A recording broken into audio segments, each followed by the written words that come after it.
What is going on, everybody, and welcome back to the Hangout spot where you already know it's Real Talk Boxing Talk, live from my man cave. It's your boy Johnny, and I'm your host for another edition of DHS Live. This time it's the Thursday night edition. It is Friday Eve. Let's get it popping, y'all. It smelled like a toilet full of nasty ass shit, okay? Nah, wrong soundbite. Let's get ready to rumble. The champ is here. The champ is here. The champ is here. Yeah, welcome back, DHS family, man. We back like we never left, man. And salute to all of y'all that rocked out last night, man. We did almost 5 hours up in this bitch. Great show, though, man. Great show. No crash outs, man. We talked extensively about the proposed Lamont Roach versus William Zepeda fight that is being ordered by the WBC for the vacant WBC lightweight title that was stripped from Shakur Stevenson, man. So we talked at length about that, and then obviously we had our panel members that came on the panel and they fucking cooked, like always. And we talked about a lot of shit going on in the world of boxing, man. Some good conversation too about a top 10 Mexican fighter list, man. Which I got some good feedback today in the Discord. Also some good feedback in the comment section on the playback of the show. So, man, it could probably be a future topic. It could definitely probably be a future topic that people definitely want to deep dive into, man. Very, very interesting conversation. But, man, tonight we got another banger in store for you guys because we got boxing this weekend, man. Zuffa boxing is going down this Sunday night. We will be doing our live show at 8 p.m. Eastern Standard Time as we normally do. But the Zuffa main card starts at 9 o'clock. So our show will transform into a live fight chat party. Y'all know how we do here at DHS. Y'all know how we do it up, man. So, yeah, man, Sunday we got boxing. So we're going to break down the main event between Jai Opetaia and Brandon Glanton. That is for the Zuffa Cruiserweight Championship. There will be a Zuffa champion crowned for the first time.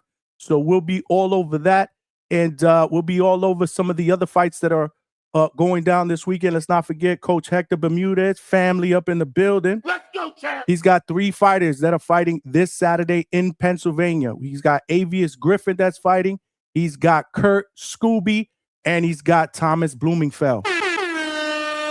So we'll talk a little bit about those fights as well. Hopefully, man, I shot Bermudez a text earlier, man. Again, I know he's probably busy with last-minute weight cuts and stuff, things of that nature. But if he gets into the hotel room, hopefully he could jump on for a little while tonight and just give us a 10-20 of what's going on in Pennsylvania before his guys fight on Saturday, man. So salute to all of y'all. Y'all know the deal. We also got a banging interview in store for you guys tonight. We got another prospect in the building with a hell of a lot of potential.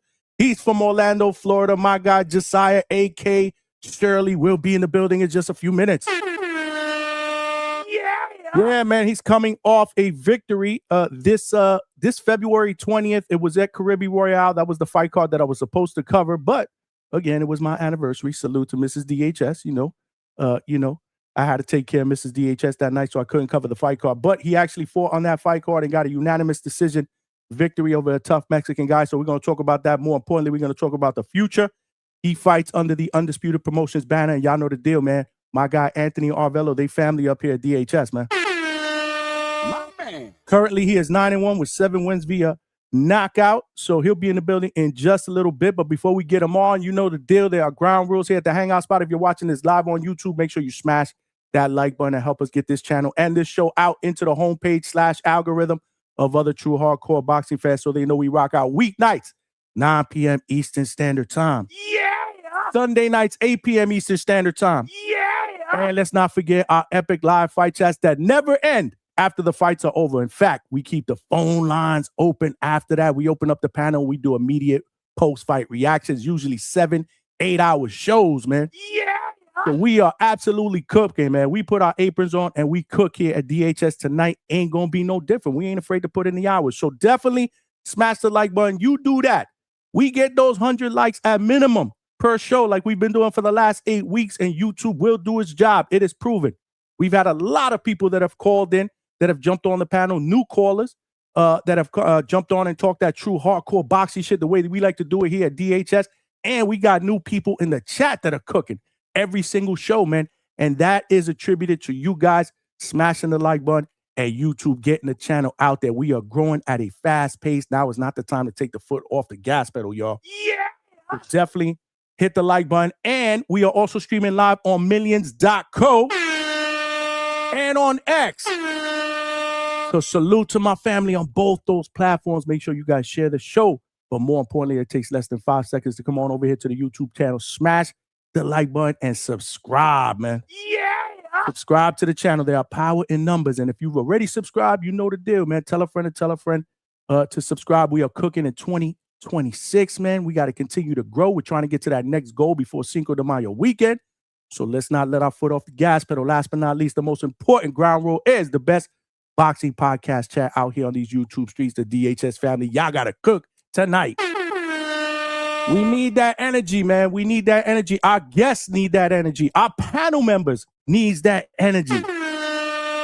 Can't have a great show without a great chat. And like I said, man, I get feedback all the time that our chat be cooking. Now is not the time to stop, man. We need the energy tonight. But if you do have a question or a comment that you want to make sure gets read out here on these live YouTube streets, super chat is the best way to go. Yeah. It will come up as a star message. So definitely I will see it. I will show you love. It also provides your boy with a little bit of a donation, and every penny counts because we are putting in the work here at DHS. We are the late night spot for the second shift and third shift overnight workers. You best believe that. Y'all the true champions. The champ is here. The champ is here. The champ is here. Salute. I got my man Big Money in the building. What's going on, champ?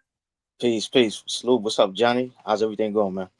Chilling, man. Yeah, it was only fitting I get you up here, man, because again, you were very, very instrumental in trying to help me nail down this interview. So I definitely want to give you a shout out, and Appreciate I definitely want to show you some love, and let you get a couple of questions up in there, because we got another amazing guest in store for us. You know the deal, man. We like to bring them all along. We interview them all, and especially the young guys with a lot of potential, man. The young guys with a lot of potential. It reminds me of DHS, man. The young kid on the block with a lot of potential. So we got shit in common. We got shit in common. But looks like the chat is cooking. Usually, y'all know the deal. I like to get it started with a little bit of a roll call to show everybody love. But we'll do that after our interview because it looks like our guest is backstage, man. So again, questions or comments, I may miss some looking at the chat. So super chat is the best way to go. And if you are a member of the DHS pound for pound list, I put a post in the YouTube channel. You can ask questions there as well. So I'll refresh that before we let our guests go tonight. We'll try to get those questions in as well. But without further ado, like I said, man, my man is coming into this interview with a record of 9-1 with 7 wins via knockout. He's from Orlando, Florida. He fights for Undisputed Promotions, and he is coming off a big unanimous decision win at my home, Caribbean Royale, Orlando, man. Welcome to the panel. My guy, AK, is in the building. Josiah Shirley. What's good, champ? Chilling, man. You guys can hear me good? Can you hear me? Yes. Ooh, I'm getting a lot of back feed. Yeah, I'm getting a lot of back feed. How's it now? A little bit better. Yeah, a little bit better. You driving? Yeah, you driving. Yeah, you driving. man, I just got out the gym. Okay, what's up, champ? Chilling, man. How you doing? Good, man. Good that we got you here, man. Yes, sir. Thank you for having me. Word, man. Long time coming, man. Long time coming, man. Salute to you, man, and salute to congratulations, man, on your last victory, man. A couple weeks ago at Caribbean Royale, man. Unanimous decision victory, man. Another one bites the dust, man. You got another one in the books, man. Hopefully you got a few more in store for us in 2026 since it's early in the year. We'll talk about that in just a little bit. But before we get started, man, why don't you tell me about that fight, man? Like overall, man, how do you rate your performance? Man, honestly, that was probably one of my worst performances. And I mean, I have one loss, so like that, but in my opinion, I fought better in that loss. You coming in and out, champ. You coming in and out. I could barely Oh, How is it now? Better. It's better. That's Better? better. Okay. And let me try it. I don't know if it's gonna have interference. That's actually Is it, good. is That's it better? actually good. Okay. It's you know what it is. You're getting a lot of back feed because you're driving, so I'm hearing a lot of the back feed. That's what it is. Dang. Let me put on my voice isolation. Yeah. Are you far from home? No, I'm not far. You wanna jump back in when you get home? Might be a little bit better. Yeah, let me jump back in like 10 minutes. Yeah, for sure. It might be better, man. I Okay. want to make sure my audience. For know, sure. get, For sure. Let me here. You know what I mean? Bet. Let me jump back in like 10 minutes. Cool. All right, you got it, man. Thank you. Bye. Yes, sir. For those of you guys that are just tuning in, that was Jusiyah, aka Shirley. He goes by the nickname of AK, which we're gonna ask him. You know, I've heard them call him Kid too, and I saw he had that on Kid. his, They call him belt Kid. line too. Yeah, they call him Kid, but he goes by AK. Right. Yeah, man. I didn't want to kind of the background noise. I wanted to make sure that the viewers hear him clearly. If he For sure. if he's close to home, let's just wait till he gets home. He could always jet back on. It's not like we going anywhere anytime soon. Yeah, right. We hanging out, bro. We gonna be here. Yeah, for sure. But we'll get him back on in about 10 minutes, y'all. So again, that'll give you guys some time to get your questions together. I would love to be able to get the chat involved. Again, would love to be able to ask questions from the members. So if you got any questions, put them in the YouTube page, which is now available just for members only. But let's go around a little bit and show some love to everybody in the chat. Let's do a little bit of a roll call, man. First one in the building was my man Dwayne Styles. What's good, Dwayne? Dwayne, he said Canelo Alvarez is still the face of boxing. We know, you remind us every single day. Yeah. Salute, man. He a hardcore Canelo fan. Salute to him. You think he called? Was it yesterday he called in? Yeah, he was on yesterday. Yeah. He had the hoodie on. Showed us the Canelo hat. Some of the memorabilia. Good for him, man. He spent about 3.5 months in Mexico getting that work in. Salute to our guy, man. Always putting in that work and always supporting the channel, man. We appreciate you, Dwayne. And he's back. He said, Jai by late stoppage. My man. Okay. Yep. Speaking of Jai by stoppage, I do have a poll out there. Again, this is final predictions for the main event only. Do you got Jai by decision or stoppage? Or do you got Brandon Glanton pulling off the upset, either by decision or stoppage? So definitely get your votes in. This is the topic for tonight, but like any other night, man, sometimes we veer out into other directions. This is the hangout spot. As long as we stick to boxing, we should be good money. But salute to everybody that are following in. Smash that like button, y'all. Smash that like button. He said, hit the like button, subscribe, share, and vote on the polls. 3 easy and free ways to support the channel. Tell a friend to tell a friend. He ain't kidding, man. It is free, man. Go for the trifecta, man. Hit the like, vote, and subscribe if you haven't done so. Johnny is the face of DHS. I appreciate that. I definitely appreciate that. David Garcia in the building. Yeah. Salute emojis. Salute to you, David. Right back at you, champ. We here. Friday Eve, man. We are here at the hangout spot. My man, Young Cam in the building. My man. What's good? Salute the hangout spot. Let's have a great show. No crash outs, just straight boxing talk. We're going to try. I can't make any promises, though. But we're going to try. We are going to try. Cody Cry, what is good? Yeah, man. Let's go. The Uso Jai Opetaia. Okay. He might have spelled that wrong. He might have meant the Uno Jai Opetaia. Maybe a spell check thing. What is Uso? Did I miss something? But I get your point. You're a Jai Opetaia guy. I definitely get your point. So far, everyone that's voted is also a Jai Opetaia guy. But I'm not reading any results until we get at least close to 100, man. We got to get at least 100 votes in. So get them in. We barely got 20. Yeah. So Dwayne Styles showing everybody love. Cody said David didn't want that smoke with Jai Opetaia. Okay. We'll see. I mean, I still think that fight finds a way to happen. Didn't he say something to him recently? Yeah, that's what I'm saying. I think he did an interview somewhere, I forget, and he said definitely Jai Opetaia is on his has caught his attention for a future fight. So I think that fight, based on the public wanting, I'm assuming the public is going to want to see that fight really, really soon if they don't want to see it already. Right? You got two explosive fighters. We'll see what Jai Opetaia does here. Obviously, David has a huge challenge ahead of him, moving up to cruiserweight against Zurdo Ramirez. That is going down on Cinco de Mayo weekend. So we'll see how it plays out, man. We'll see how it plays out. Dwayne said drop the link. Not right now, Dwayne. We're going to do an interview first. We got Josiah Shirley coming back in less than 10 minutes. We'll do that interview. And then after that, you know the deal. We'll throw the link out there. We talk that boxing shit, man. So hang tight, man. Hang tight. Hit the bag for a little bit. Dwayne said big money, very knowledgeable, and has good boxing takes. I disagree. I think he has great boxing takes. But I get where Dwayne is coming from. He's showing you love. Shout out Dwayne. Salute. Towers, what is good? My man. Salute, Johnny and company. Salute to you, champ.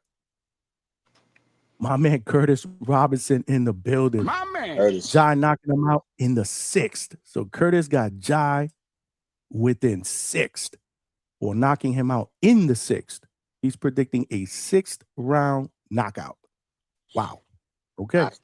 I could kind of hear it. I could kind of see it. Well, we're going to get into that. Because I do want to throw something out there just to play devil's advocate, get you guys thinking, give it a little bit of a different perspective. That's what we do here at DHS. Good shit, man. You guys showing each other love in the chat. Appreciate that. You know the deal. It's almost happy hour. That's right. We here. Every time the Hangout spot is on, it's happy hour. You know it. Curtis got the drinks ready. He ready, man. He ready to rock and roll. Great fight this weekend. Yeah, I like this fight. Alberto in the building. My man. Let's go, champ. Let's go, Alberto. Salute to you, champ. Chris the Sultan, what's going on? He said, I have no clue what Zuffa is. That shit is a 2-pack of ass. Chris, come on now. You better than that. Of course you know what Zuffa is, man. And if you don't know, tune in on Sunday. This is the 4th installment. Very, very good main event. This is the first time a Zuffa champion will be crowned with that nice looking belt. But yeah, Zuffa is brand new to the boxing game, but they're off to a pretty decent start, man. They're off to a good start. I like what I see so far, but plenty of work to do before we consider them a powerhouse. Alberto said the audio wasn't too bad, in my opinion. Nah, it's not up to standards, bro. He would say that though. Of course he would. Speaking of sound, actually his sound quality was really good the last time he called there. Was it yesterday or the day before that? Yes. It might have been both. Yeah, it might have been both, man. I don't know what you did, but you fixed that issue. But watch when I say that shit. He comes on today sounding like he talking out of a megaphone.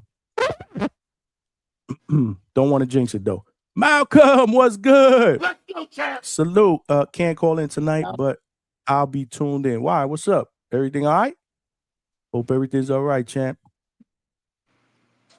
But yeah, as long as you in the chat, we good money. Like big money. But yeah, I feel you, Johnny. Chris said the battle of the badges at the Garden tomorrow. What you got? Oh, what's tomorrow? NYPD against FDNY? Probably. Okay. I ain't know that. All right. We'll skip over that. You got an occasional hater in the chat. You know the deal. Canelo still the ass of boxing. That was our very own Alex Vega who made it a point to come in the chat just to say goodnight to DHS. Good night, Alex. Go to sleep. But then he salutes Alberto. He gonna still be here, bro. You already know. He said Alberto was the call of the day yesterday. That's right, because Alberto brought up the whole top 10 Mexican list. Yeah, and when he he shook shit talking up. about Salvatore Sanchez, talking crazy about him. He shook shit up. I got about 3 or 4 comments in the on the playback comments of yesterday's show, and Chad from Canada in particular, Leonard Sterling commented as well, and yeah, they liked it, man. Alex Vega obviously said, you know, he enjoyed that little segment where Alberto said that Navarrete cracks the top 10 of top 10 list all time. Yeah. Well, we needed that. We needed that. That was a little. That shot a little energy into the whole situation. Yeah, for sure, man. It's a good debate. I mean, especially when it comes to top 10, because you know Mexican boxing is so deep as far as you know, talent, legendary talent. Deep And you could roster. probably do that for any nationality, to be honest with you. Might be a good topic, you know, for shows where we don't have a lot going on. You know, just for good debate. For sure.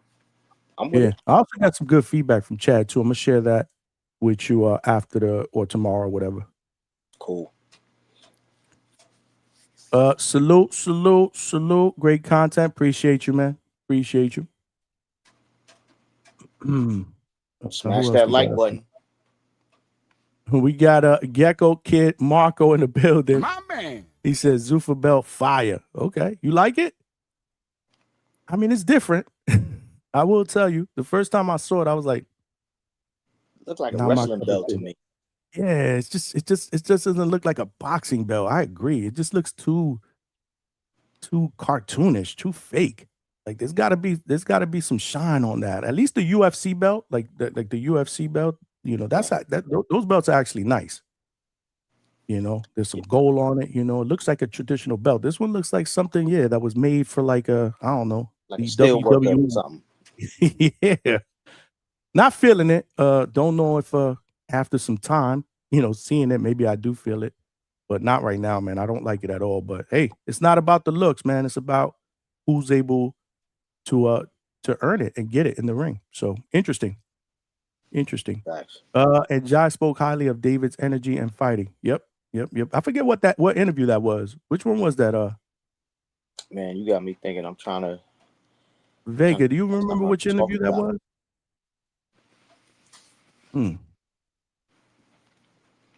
Yeah, I don't remember him talking about him. I mean, I'm sure he did, but I don't remember. Okay. C Biscuit in the building. My man. Said Uso, remember, is roughly translated to brother amongst Samoans. Okay, got it, man. I did That's not dope. know that. Salute. Absolutely. Salute. Appreciate you, bro. All right. I think we may have AK back there. Let's try to get him up in here now. AK, there you go. What's going on, man? See, now you sound nice and crispy. You look good behind the camera. You got us in landscape mode. This is how we operate, though. You know what I'm saying? we better. We good, man. Welcome back, man. So you just you were just coming from the gym. That's what's up. Yeah, man. I try not to. I don't really take too much breaks. I'm a gym rat, so I stay in the gym. So, quick question: where are you training out of? Are you training out of Legacy Fitness? Yes, sir. I'm kind of I go to both Legacy Fitness and Lopez Boxing Gym. Right, because that's what I'm saying. I noticed that Coach Nelson, my guy, he was training you for this last fight, right? Yes, sir. He's one of my coaches, and also my head coach is Gilbert Rivera. Yeah. I know Gil. And I know Nelson very, very well. I've been to Legacy a couple of times, to get some footage, hang out with the fighters. I actually did a little bit of a segment there with Christopher Diaz, Pitufo. Oh yeah, Pitufo. Pitufo frequents that gym, dope gym. My guy Yams too trains out of there, man. Yes, sir. Trey. Yeah, he getting ready for a fight. Man. Yeah, he getting ready for a fight in March. Is he going to be on that 21st card? I believe so. Wow. Good for him, man. I got to reach out to him. I had him on the show one time, but it's been a while. I got to get him back here, man. I got to get him back here. He's an amazing young talent, as well as you, man. Salute to my guy, Anthony Arvello from Undisputed Promotions. Killing it with the young talent, man. Yeah, before we get into all that, because I got some questions lined up. Let's pick up where we left off, man. I want to talk about this last performance. Because if I'm not mistaken, you were like, that was one of your worst performances? Is that what you said in the car? Yeah, I wasn't impressed with myself at all. And I look back and I didn't look as bad as like I thought I looked, but I feel like I should have got that dude out of there. But I feel like cause I've been out the ring. My last fight was in September, but before that I was out for 3 years. And then with the fight in September, I knocked him out in like the beginning of the second round. So I didn't really get the rounds in. So that was my first time actually getting rounds in, which I needed. So it more was just like get my feet wet again. Right. Yeah, I did want to circle back on that well, it wasn't a little layoff, it was actually a long layoff, but we'll get to that. We'll get to that Yes, in just a little bit. But listen, man, you did your thing. I mean, it was unanimous. It wasn't really yeah. close And that at all. opponent, even though his record was lopsided, he gave two upcoming prospects a draw. Like he wasn't he wasn't somebody that you could really sleep on. So I felt good with at least I got a unanimous decision win. I was up on all the scorecards, but it's just I know my talent. I could do so much better. And everybody in Orlando knows I could do so much better. So what do you pinpoint? Like what do you think went wrong? Because again, you said you could always do, so what do you think you do better? Like was there something in this performance or in this camp you would say, oh, I'm I feel definitely like not it's doing just that again? no, my camp was good. I think it was more just me sticking to my game plan and really just locking in on the fight. Just being comfortable in the ring again. Still got those little jitters and like just getting used to it again and performing. Doing like basically bringing what I do in the gym to the bright lights. Right. Got you. He's still coming Yeah. back Yeah. from a layoff. And I mean, I hear you saying that you think that was a bad performance, but bro, Jose Alvarado's he's pretty tough. Yeah. And one thing that I was impressed with was when you dropped him in the second, like it felt, if I'm not mistaken, you did like a little quick hop to his right, and then you threw like a hybrid right uppercut body shot to his right side, and he just crumbled. Mm-hmm. That was nasty.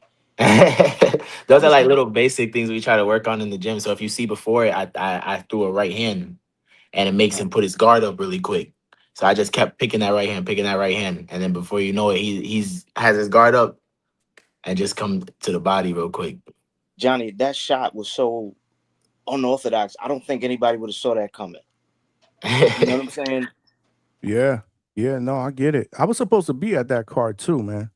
Shucks. Yeah. I usually cover all the cards at Caribbean, but it was my anniversary that night. But salute to you. So what about, so has Gil been training you your entire career? So I trained with I don't know if you know him. His name is Alex Lopez, and he used to train Yeah. Chapito Gene Rivera.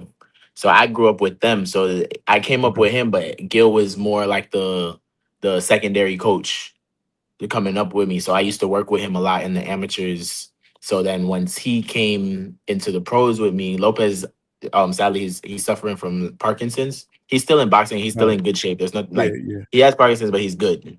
But he just, it's a little bit harder for him to continue coaching with pro boxing. So Gil kind of stepped up and took that role.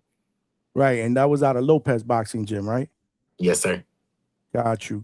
So is this the first fight that you worked fully with Nelson? Second fight. It should be the third, but I was supposed to fight Renny Villamonte, but he came in overweight, and it was just crazy. I remember that. Yeah. That sucks, man. And you know what? It's shit like that always seems to happen to undisputed fighters. Because I think that's happened to Yams once. I definitely know that that they've done it to him a couple of times where during the fight he's supposed to be like one of the first ones up, but then something happens and they kind of mix up the order, and then after his gloves is on and he's preparing, they push him to all the way back of the card after the main event. Man. Like, shit like that always happens, man. It seems to happen to undisputed fighters, which I think sucks. But obviously that's part of That's part of the game. But I'm glad, man. I think that's a good dynamic. You working with Nelson. Plus, there's a lot of talent up in there. Like I said, Yeah, Diaz. You for got sure. Carlos LeBron, Pretty Boy. I think he's still training out of there, if I'm not mistaken. No, I think he's out of JT's boxing gym. He was at Legacy at one point, if I'm not mistaken. I believe so. Uh, I believe so. yeah. Nah, there's a bunch of really, really good, talented young fighters, man. And you could get some good work in there. So salute to Yeah, they you, man. got Buddha, Trey, um, Pitufo. We got Amos. There's Amos, Kyle Hart. a Yep, lot of yep. good work in there. That's Yeah, right. yeah, That's for dope. sure. That's dope. We are here with AK in the building, man. Josiah Shirley's in the building. Make sure you guys show love in the chat, smash the like button, and subscribe to the channel. If you got any questions, super chat, or if you are a member, throw it in the YouTube page. But all right, that's what's up. So what's the plan to get you back in the ring? We're looking at May. Right now, like I work, then go to boxing. That's why I haven't gotten home yet. So, Right. so it's just been we're looking at May, and I'm in the gym right now. So I feel like it's a good training camp. We're taking everything up, and really just learning from each fight and getting back used to everything. And I feel like my next performance, you guys really gonna see something where you could talk about for sure. Definitely. And talk to me about how this whole thing came about with Anthony Undisputed, because before that you were fighting at Pro Box. Yes, sir. I was actually I believe one of Pro Box first signs. Yeah. And I And you started with did them what, in like 5, 6 fights? You 2021. did about 6 fights, right? About 6 fights at Um, Kansas City. I want to say eight fights. Okay. Yeah, it was good. Everything was at Pro Box was good, and I shout out to Coach Mark. I'm still in contact with him and everything. And Mark Foray? yes, That's my brother. yeah, That's my man. guy right there. Yeah, shout out to Yeah. Najee. Shout out to Blast. He know. Yeah, he was all. We always coming up together. Sadly, I took a loss. I didn't get knocked out or anything. It was just by points. But I took a Yeah. loss to Mohamed Sumarero, and then after that, it was just like it wasn't the fight that threw me off from being out the gym for a few years, but it was just life, just going through life. Things kept happening back to back, so I just had to take take a step back and just get my life together. And then And- I stayed in the yeah. gym the entire time. Oh, what happened? Dope. That's what I was going to ask you. I was like, what made you take that long break? Because again, you were young at the time. I think when you took that break, you were like, what, 21 years old? Yeah, I was 21. I was Was it a car 21, accident or and something? yeah, I had got into a car accident at the time, and then my coach was going through Parkinson's, and the gym was about to close, and it was just a bunch of things just hitting back to back that just kept me out the gym. And but I stayed, well, not out the gym, like out of fighting, but I stayed in the gym. So Anthony had pulled up, and I'm in the gym sparring pros. So Anthony pulled up, and I believe I was sparring. His name is Blanco Jackson Blanco. Ah, Yeah, yeah, I was young sparring Dominican Jackson kid. Young Blanco. Dominican kid. He's Yeah, talented too. Super yeah. He talented. was I believe he was getting ready for his fight with Giovanni Estella, and I'm a Estella, smaller yeah, I was fighter. at that fight. I was at that fight. Yeah, yeah, man. He really did his thing. He really did his thing. I was like, oh snap.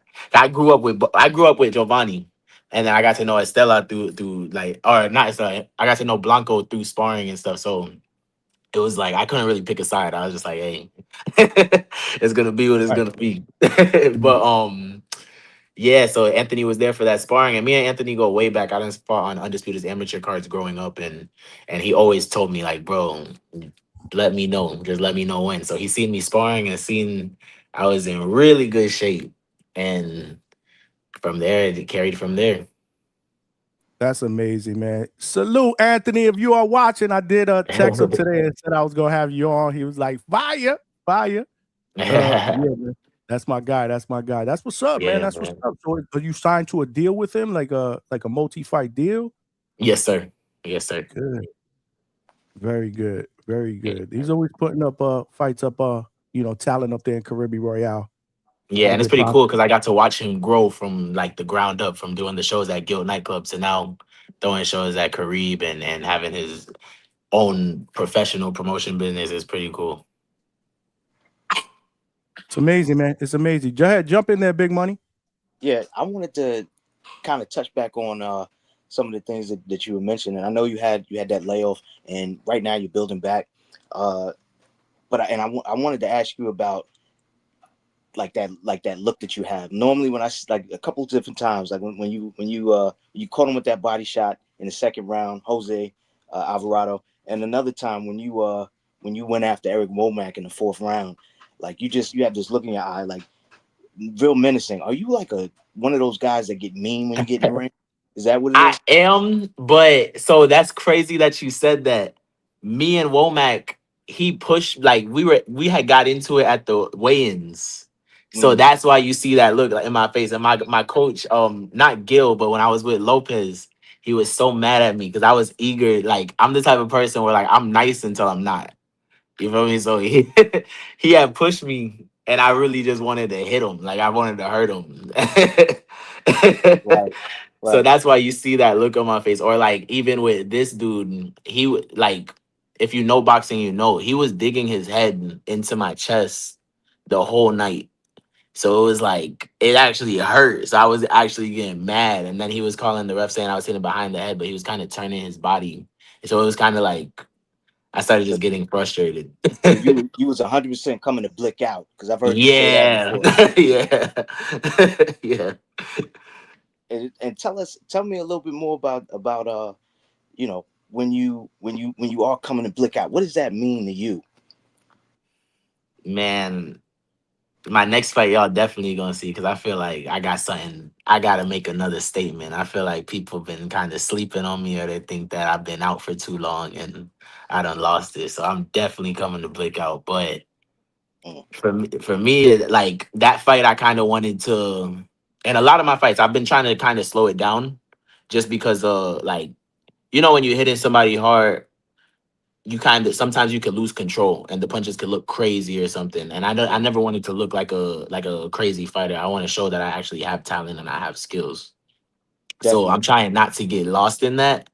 But it kind of making me having to pull back my power because I have a lot of speed. So if I throw as hard as I can or something, it's gonna make it look crazy. So I'm trying to just pick my shots more, but some of them gotta go.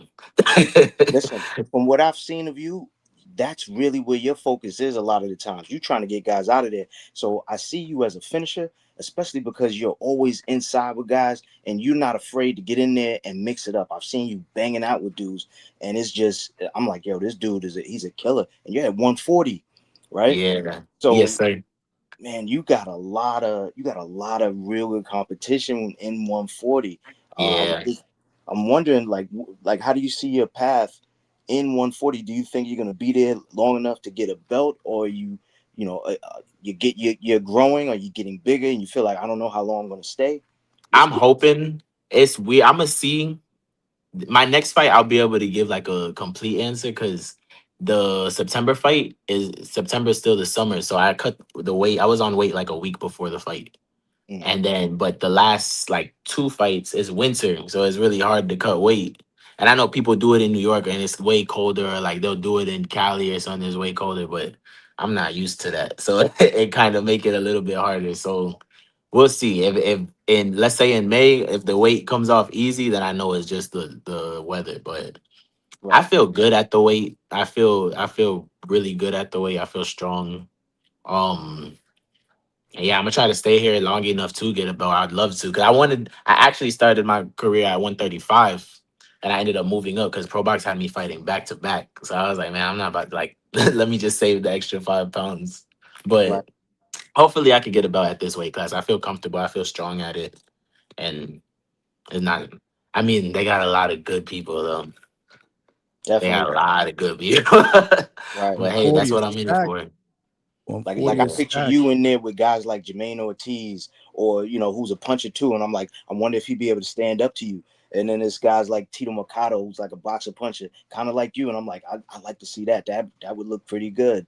I Yeah. know that you're still building, but it's just I guess I'm thinking ahead too. You know what I mean? Yeah, no, for sure. And these are things I think about too. Like I've been thinking, the first thing that comes to my head is Keyshawn Davis, and Mm, it's like, oh man, like. But I know he's probably gonna move up to 147. He was saying, right?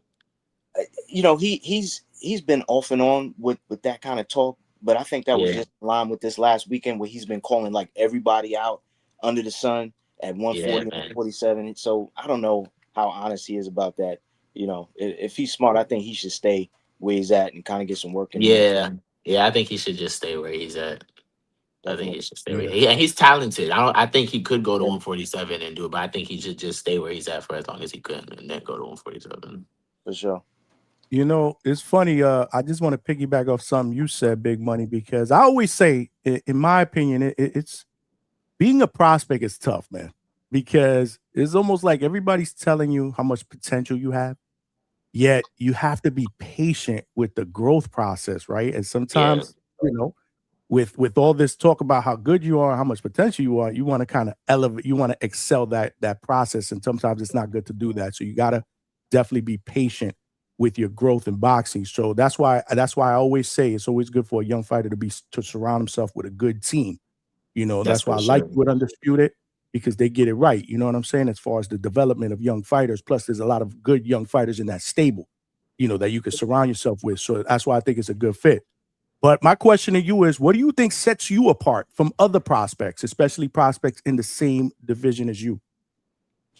Um, I feel like going off of like after that loss, I really got down to like the knit and grit of boxing, like really studying it, like textbook work, to where it's like, and that's what I'm working on really showing in the ring, because it's one of those like not even just the boxing aspect, but also like what you do in training or at the track, or if you're swimming, what muscles you're working out, footwork, like really getting down to what you do and how you do it. Right. Right. I got Build you. those That's skills. good. That's Build those deep. Yeah. skills because I know you like to walk guys down, but it would be nice Yeah. to see you do, you know, pull out more tools. Yeah, and the thing is, I have them. And if you like, if one day y'all come to Legacy and watch like a sparring day, you'll see. But it's Right. one of those. I just got to work on bringing it to the ring with me. Right. So I'm gonna connect with you because I'm gonna make that happen. I'm gonna come down to Legacy. I haven't seen Nelson in a little For while sure. anyway. So I'm gonna For come sure. down to Legacy and I want to check you out. So we'll definitely connect. I want to come down and see a sparring session as well. That For would be sure. pretty For dope sure. if you have me there.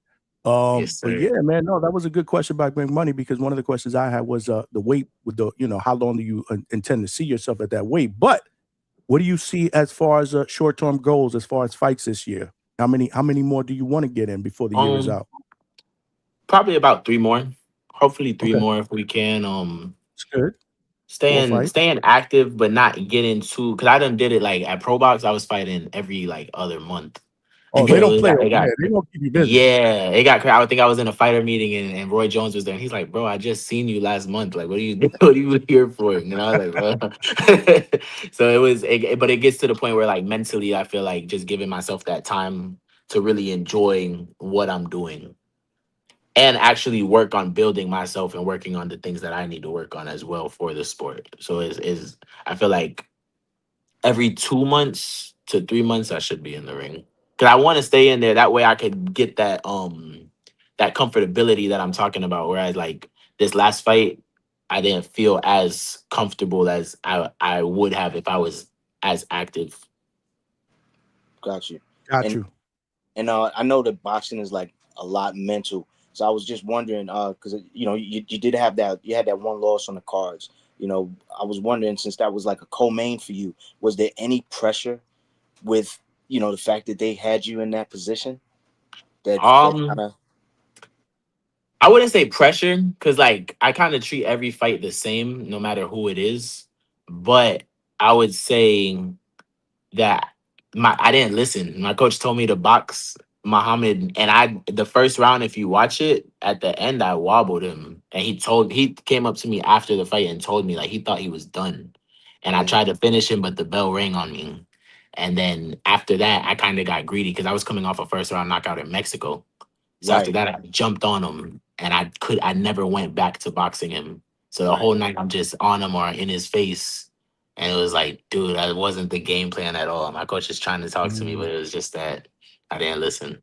But you said yourself that now you have it in your mind. But sometimes we need experiences like that, right? So that you Yeah, can slow down, because that's where you're gonna get the work in. And you exactly. already said it. So Exactly. He Exactly. answered my next question without even knowing what the question was. And that's what's good.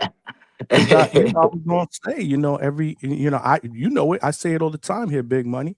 It's never a loss; it's a lesson. It's So, always a my lesson. question was gonna be like, what lesson did you learn, from that decision loss? But you kind of answered that already. Yeah. Listen to my coach and don't try to knock everybody. Even though it might seem like that, I'm actually trying not to knock everybody out. I'm really trying to just box and see what they give me. If I see the opportunity, I'm gonna take it though. I mean, 9 fights with 7 knockouts, bro. I know where that feeling comes from, because it's like, it's something that you gotta have. You know, Yeah. Yeah. Like I felt incomplete. This last one I ain't knock him out. I was like, man. Alvarado's a tough guy, though, bro. He's a tough guy. Yeah, no, He, for sure. And he that's took what it people deep. like. They'll think because of his losses that he's just a bum or he's like you said, he's just supposed to get out of there. But he gave, I believe his Terrence Williams, he gave him a draw, and another fighter, I forget his name off the top of my head, but he was about, I think he was 8-0 with like 6 knockouts or something like that, and he gave him a draw as well. AK, look at it this way: every fighter is tough. They're professionals. They Yeah, train through. They put on the gloves just like you, and they go in there trying to win. It's true. So you don't have to explain, man. Every fighter is tough, regardless of the record, man. And in boxing, again, anything can happen on any given night, right? Some guy can have an yeah, off night. Some guy can have a great night. But you won. You won convincingly. And like I always say, man, it's better to learn from a win, right? yes, You walk sir. out there with a victory and you learn from that, other than a defeat. But you're doing your thing, man. You're doing your thing. You're young. You have a bright future ahead of you. But what are y'all? So tell me, what are some of your boxing influences, your idols, your inspirations? Maybe some of the fighters that maybe shaped your style. I grew up watching Mayweather a lot, and then I started watching my favorite fighter right now, Tank. But I watch everybody. I watch everybody. Charlo, Spence. These are just like what I usually like look up really quick. Inoue, I've been studying him a lot. He's really good. And, I was watching Ivan Robertson versus Arturo Gatti today, and I was Ah, watching. okay. So he do shit that I do because I watch them all. Yeah. Yeah. Yeah, I'm trying to get into the old school because I was in Lopez gym the other day and there was a 12-year-old and he's a boxing encyclopedia. He'll tell you about a fight that happened in 1946. I'm like, what? So I got to get my game up. I can't let him get up on me. Right. I was actually studying Sugar Ray versus Mayweather Senior a few days ago too. Oh, wow. That was a good. I like the way Sugar Ray broke him down. He ain't rush Yeah. it. He didn't rush it. Now, speaking of the fact that you are into the idea of slowing things down, I was wondering, when do you think you guys are gonna be ready for 8 rounders? I want to do it now. I felt good. I felt like I needed a little bit more conditioning as far as like my body wise, but breathing wise, like I didn't feel tired the entire fight. Hmm. So Okay, I want to move up to 8 rounds as soon as possible. nice, And I remember when I was with Pro Box after the Muhammad fight, I was supposed to move up to 8 rounds. So hopefully it happens soon. We're in double digits now, 9-1. So now we got 10 fights. So hopefully they could do it definitely, for sure. definitely. Good And shit. So, go ahead. Go ahead. I'm sorry. yeah, no, no, no. I was gonna ask you. I was gonna get a little more personal, because I know you got a love for dogs, man. Yeah, man. I'm holding one right now. He won't I was he about won't be to say you quiet. didn't notice he had one in his lap. A little. I noticed that. I saw it real quick. He won't be quiet. Oh, you got one of the babies. Oh, Yeah, he's a little puppy. Wow. wow, he's gorgeous. Is that an English bulldog?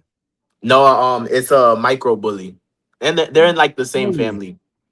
Wow, And that's a Yeah. and gorgeous how's dog. how's mom Nala? How's she doing? Oh, she's doing good. She's upstairs actually, but she's doing really good. Nice, nice. Yeah, man. I know you lost a couple of the puppies, before, Yeah. Yeah, man. It was but crazy. but you feeling better now? Like, about it? I know. Yeah, I feel better. It's just more like because when you like, because I was breeding them, so it's like I take that responsibility on. Like that's my, like I feel like that was my fault. But I went to the vet to get the emergency C-section done, and like sad. I'm not blaming anybody, but they told me that she wasn't ready and she's not ready to give birth, and she was. So they ended up staying in the birth canal too long, Mm. and like 3 of them passed away. Well, yeah, I'm sorry, man. I'm Man, sorry to hear that. Yeah, But hell yeah. you know, I'm glad you're in better spirits. I see you got the little pup there with you. yeah, Great man. dogs, man. Great dogs. Yeah, he's a good dog too. He be chilling. He want to play all day. Mm. Man, I love dogs. They'll tell you, man. I got 2 here. Kobe's my right hand. And he's been a little sick lately, man. You know, he's getting up there at age, but so I know the Oh deal, yeah, man. I feel you. They're I like feel you. children. People say they're like children. I tell people all the time, no, they are your children. Well, at least they're my children. My dogs are Yeah, like my Right. yeah, they're like Kobe's my kids. son. Yeah, You know, man. so, it hurts. You know, it definitely hurts. But that's what's up, Mm. man. Damn, I see y'all been chatting. You know, that's what's up. Okay, okay. Yeah, All man. right, make sure you guys smash that like button, man. We got Josiah Shirley in the building, man. AK is here, man. He is 9-1 with 7 wins via knockout, and bright future. Hopefully, we'll see him back in the ring very, very soon. Other than Mayweather, who round out your top 5 favorite Top fighters of all 5 time? Top 5 all time. all time. No Mayweather. I can't put Mayweather in there. National president. You know what? Yeah, you know what? We Mayweather. You're gonna say Mayweather number 1, so we're gonna take him out of the equation. Your top 5 without Mayweather. All right, Sugar Ray. Mm, Dang, I you said like all time or just my favorite? your favorite. No, your all-time favorite, because everybody's Okay. all-time favorite is different. All right, so I'll say Sugar Ray, Roy Jones, Hmm. Gervonta, Inoue. What's that last one? That last one, if it's not Mayweather. Dang. Let's say that. I'll say, Canelo. Canelo. Mm, Well, solid, Yeah. solid, from Yeah. top to bottom. Student of the And these are game. like, Man. I'm not saying they're the like, that's not on like a pound for pound list, but that's just That's like your top. who I'll Yeah, go your favorite. study and I watch them. Yeah. right. You pick up Absolutely, and things stock wise. Yeah. that's the exact way I wanted you to answer that. That's your list. You know Yeah. who you admire, who you like watching, styles, things that you've taken a little bit from. You know, that's what's Yeah. up. That's what's up. That's dope. That's dope. But what do you like to do when you're not boxing? What are your hobbies? Man, boxing's it. Like, I'm not This is gonna the lie. second Like, fight of this this is. week that has told us that. That's I that, mean, Second I be fight of with this my week. dogs. I take care of my dogs, but like that's just life to me. Like I don't look at it as a hobby, but there's really life because there's so much that goes to it. Like it's not just you go to the gym. You got to go to I'll go to the performance center, do my strength and conditioning, go to the track. You got to make sure you swim. You got to make sure you're doing recovery. So it's like when I'm not boxing, like hitting a bag, I'm doing the other aspects of boxing. right. So Right. You just finished telling us you were doing tape study. So yeah, just studying tapes. I actually have. It's not here. It's in the car. But I actually have a book that I like. I write down everything that I do, or like what I did for that day in training, what I need to work on, everything. Even for the last fight, I already got down everything I need to work on for that fight. yeah, it's good to keep track of stuff like that because it's you know, I think a lot of people when they're successful at anything that they do, they make notes of the things that they've done so they can check back to them and constantly reference, you know, where am I improving? What have I done better since the last time I've checked? Exactly. It's a heightened level of self-awareness that can only help you go further. Exactly. Exactly. Exactly. Man, Coach Bermudez would definitely appreciate hearing that when it comes Oh, to of film course. study. Of Coach course. Hector Bermudez, world-class trainer. He comes on the channel all the time. He's family, but he's big on film study. So that's what's up, man. Keep doing your Yeah. thing, man. Study. Yeah, man. Especially Get like that in this master's sport. degree. Get that Yeah. master's degree in the ring, man. That's what we That's what I call tell it. The people. You gotta be like a nerd with this sport. Like you gotta be like book smart with it. Yeah, there's so much you can learn. Absolutely. So much you can Yeah. learn. And we were Yeah. just that reference that Johnny made earlier, where he said that you're the second fighter we had this week. We had Jordan Martinez. Oh, okay. Right. He was just on that Matchroom card where Hmm. he had that draw, that split draw. And Yeah. he said it pretty much the same thing, as you. He's like, I'm in boxing, that's it. So Yeah. we love boxers like that because those guys take it serious, and we get to enjoy their fights. We Yeah. definitely look forward to seeing more from you when it comes to Yeah, fighting man. like that. Like it's like so. One thing I'll say I like playing Black Ops, but like I don't play like too much. Like I don't. I like it's rare that I play. I like to play, but I don't have the time to. I gotta wake up at like 5 o'clock in the morning. Right, Gotta right. run. So it's like That's right.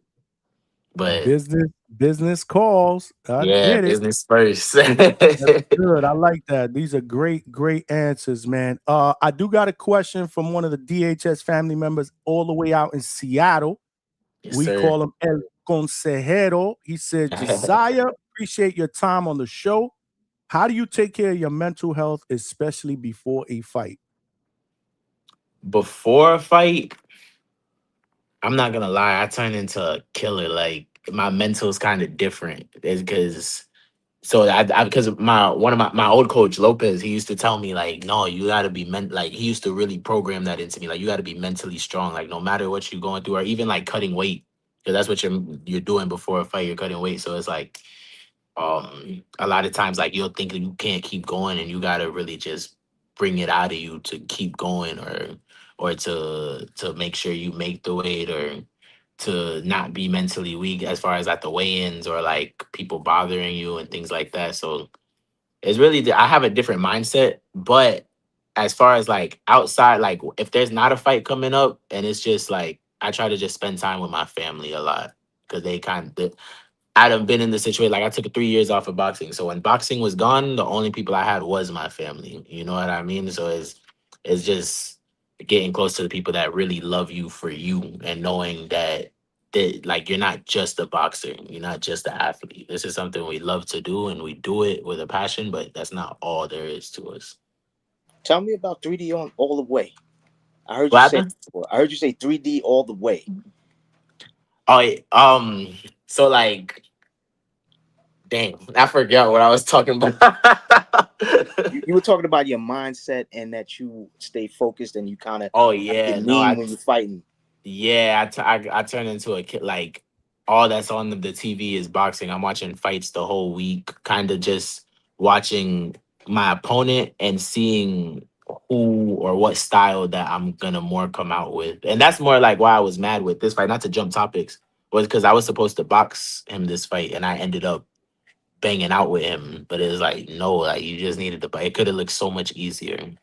But yeah, like it's really just like a lot of my family they don't talk to me before a fight because I kind of get mean. I'm grumpy and I'm hangry. Like they don't talk to me the whole time until after. I was on to something with the mean thing, man, because you definitely carry it, man, in the ring, and we love it. We love that. Yeah, I feel like a lot of the a lot of people like and like Tank said it best. Like some people like box just because this is what they did when they was a kid, but for me like not like spreading negativity or anything, but my brother's doing life in jail right now. So I'm trying to box so I can get enough money to get him a lawyer to get him out of jail. So it's like I definitely carry a lot of pain behind the boxing. Right. So, I've heard you before say that you feel like it's it's bigger than boxing Yeah. for you. It's Yeah. bigger than boxing, Yeah, and for sure. I could hear the passion, Yeah, because man.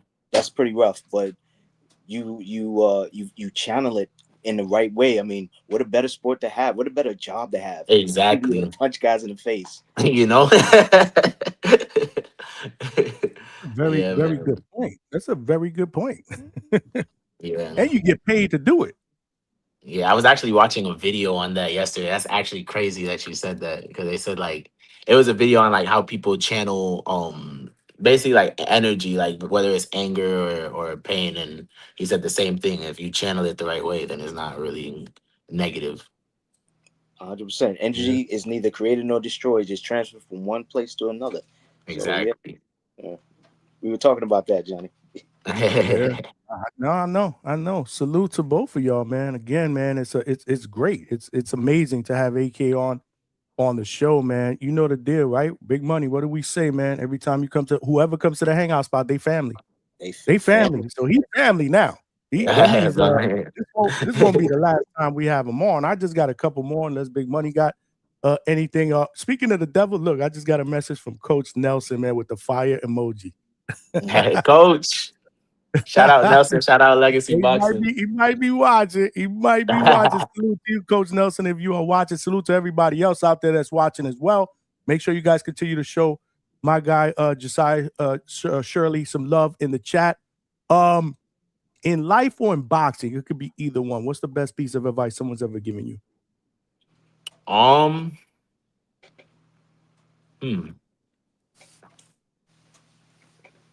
If you're gonna do something, do it 100%.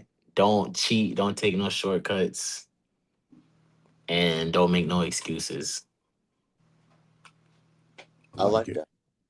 Yes, sir. No, for sure. We gotta clip that. We gotta put that on the reel, baby.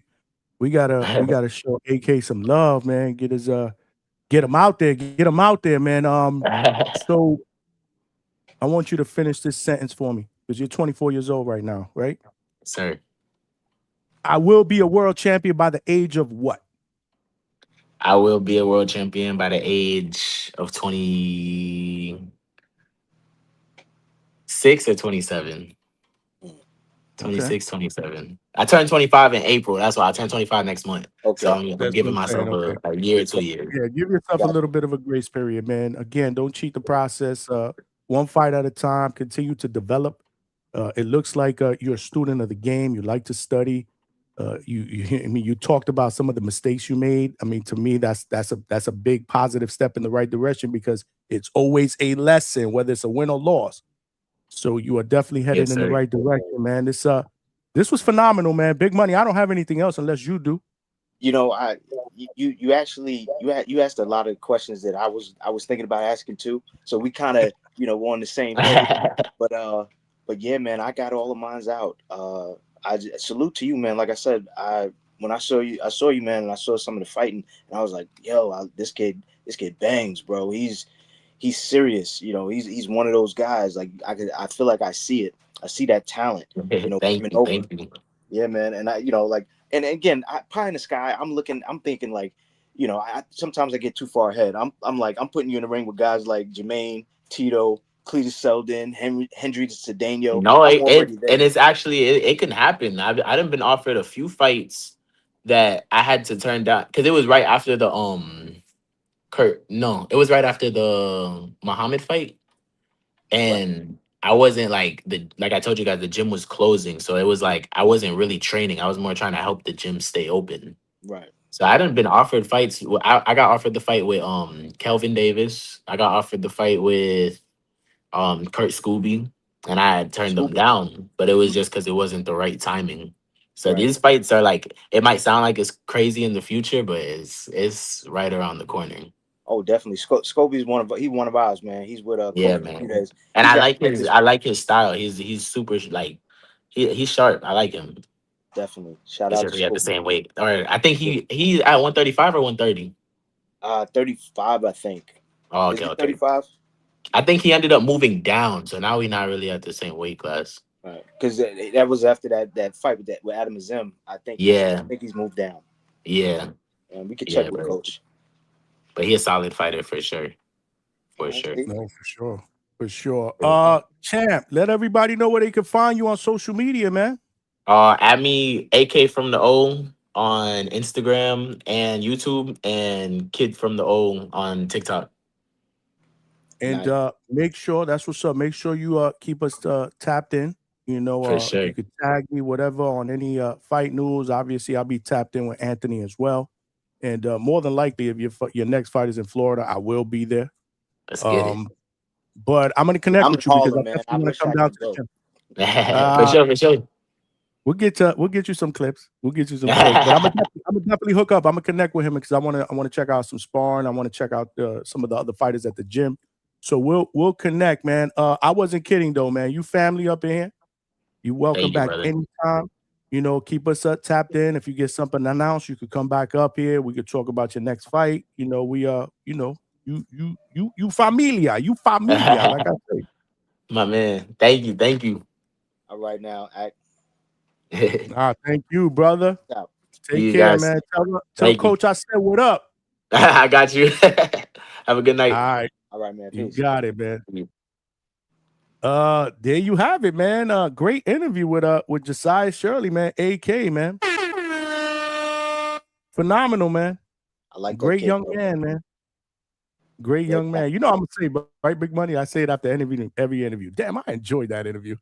Yeah, man. So did I. Great interview. You did well, man. You did well again, man. You did well Appreciate it. again. Appreciate it. You You know, know, I'm you are. trying to work Yeah, on it. man. Trying to work on it. Trying to, Work you on know, it. You know? we getting there. You get there. Nah, listen, man. This is what it's all about, man. Just be yourself. I remember when I first started doing these, I was nervous as hell. Yeah, I was fumbling around. Forget about the first time I actually tried to interview a fighter live. Okay. Because again, I'm all about preparation.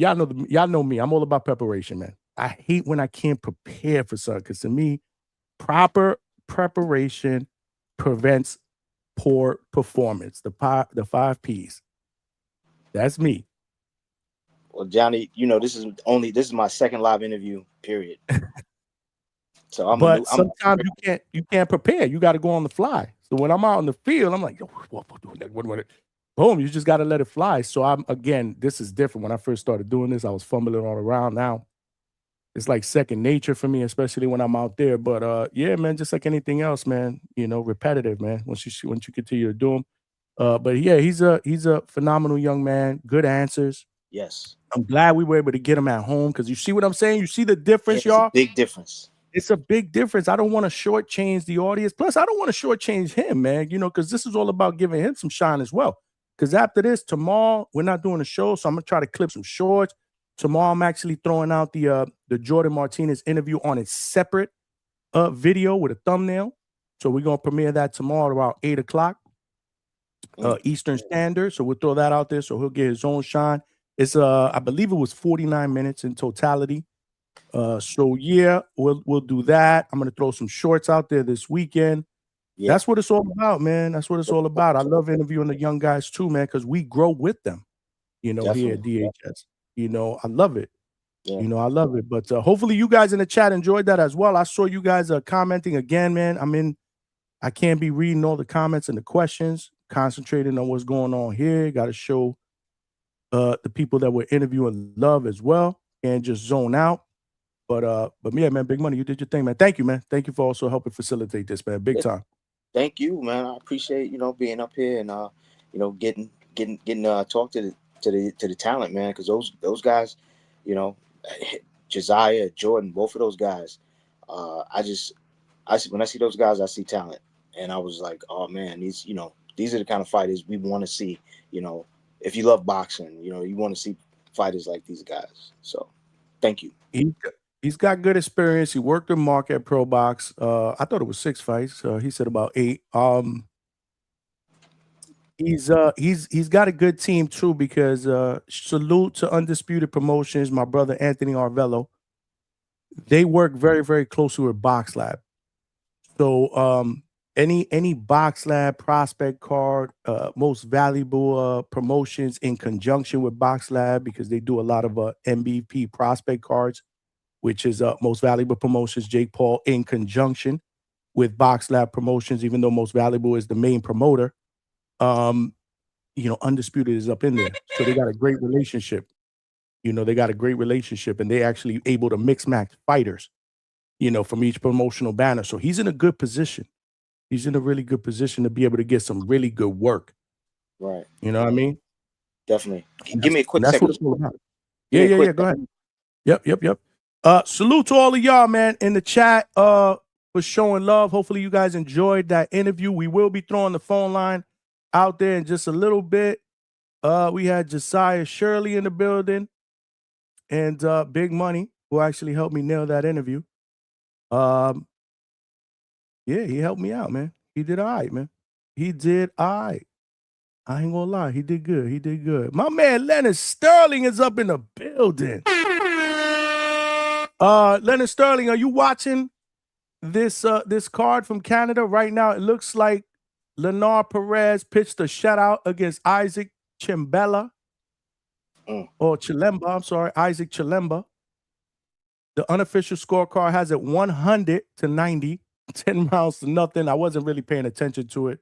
I was looking up here in spurts. It looked like Leonard, for the most part, when I saw, was boxing pretty well. Not sure if this is a co-main or the fight before the co-main. But yeah, the reason why I shouted out Leonard Sterling was because he was the one that put me on earlier this week on one of his comments in the chat that this fight was going to be televised on the Zone. So I'm watching it right now. Oh shit, Rachel Donaire was in the building. What up, Queen? Not sure if she's still there. She usually stops by and say what up. Rachel, I got to connect with you, though. I got a couple of questions. I ain't going to lie. I ain't going to hold you. I got a couple of questions. Rachel's the queen. Salute to Rachel and salute to my guy, the legend, Onicho Donaire. Mick Doonan said, Johnny, F the fuck up. It sounded like you was trying to not say the curse, but then you said the curse. I did. F the fuck up. Or shut the fuck up. That's getting clipped. You know that, right? Word. That's got to get clipped. That's got to get clipped. Speaking of getting clipped, man, Polo Buck, the man, the myth, the legend. Chad will jack your dog.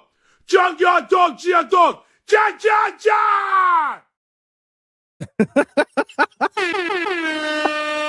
Yeah. Oh shit, he sent me that shit. I was like, oh yeah, that goes on rotation. That goes on rotation. Salute to all of y'all rocking out, showing DHS love. What's good with my bro Johnny from the Hangout spot, baby? We out here, cuz. You know it, cuz. Salute to my man Hamza, Coach Hamza, man. Hamza. He was live a little while ago. What's up? He was live a little while ago. I was watching him. Was he? Yeah. He was just going in, but you know. I'll be fucking with his lives, man. That's my guy, man. I used to call him the preacher of the panel. He was like, yo, I like that. I was like, yo, you the preacher of the panel, especially when you break shit down, man. I love this breakdowns. And I love this crash outs when he used to go back and forth with Ness. Those shit was hilarious. Oh, classic moments. Classic, man. He don't call in like that no more, right? Yeah, he like I said, he was doing a live. Sometimes he pops over there. Shout out to Norbs and Jamel Herring. Sometimes he pops over there to the 10-8 podcast and sits with those guys. But you know, it seems like he's busy. He's got fighters. He was talking about helping guys out with camps on the live. Yeah. So yep. That's what he told me. Because I've been trying to get him on the show for a minute. I told him, I even told him the other day, I was like, yo, you ducking me. He said, nah, man, no, I got fighters and I'm training fighters. You know how he talk. I'm like, man, you ducking me, bro. I got fighters, cuz. I got fighters, cuz. That's what he said. Salute to my man, Johnny, man. Salute to all of y'all rocking out, man. What you say we open up the phone lines? Go for it. Get some panel members there. Man, main event going down on Sunday. Jai Opetaia, Brandon Glanton. I like this fight, man, but I gotta be honest. I mean, let's just cut the chase. I mean, I'm picking Jai Opetaia in this fight. But one thing I'm gonna throw out there. Remember I told you I'm gonna give you a different perspective. Because you had somebody in there who was in the chat that set up 6-round knockout. I forget. Was that was Curtis. Curtis. Okay, Curtis, you said 6-round knockout. You do know that Brandon Glanton has never been stopped. Don't even know if he's ever been down He might not in know a that. fight. He may not know that. Now, that being said, this could be the first time. Think so? This could be a first. There's a first for everything, right? This could be a first. But Glanton is tough, man. You know, I took some notes. Styles is very, very intriguing here. But let's go to the tail of the tape real quick. Jai is undefeated. He's 29-0 with 23 wins via night. That is almost an 80% knockout ratio. Brandon Glanton is 21-3 with 18 KOs. That is almost an 86% knockout ratio. Brandon Glanton is 4 years older. He's 34. So Jai Opetaia is 30. Jai has a 2-inch height advantage. However, he's given up 3 inches in reach. This is your southpaw against orthodox matchup. And their last 5 fights, you got Jai 5-0 with 4 wins via night. And you got Brandon Glanton 3-2 with 2 wins via night. However, they are both coming off wins. Two different styles. Go ahead. I'm sorry.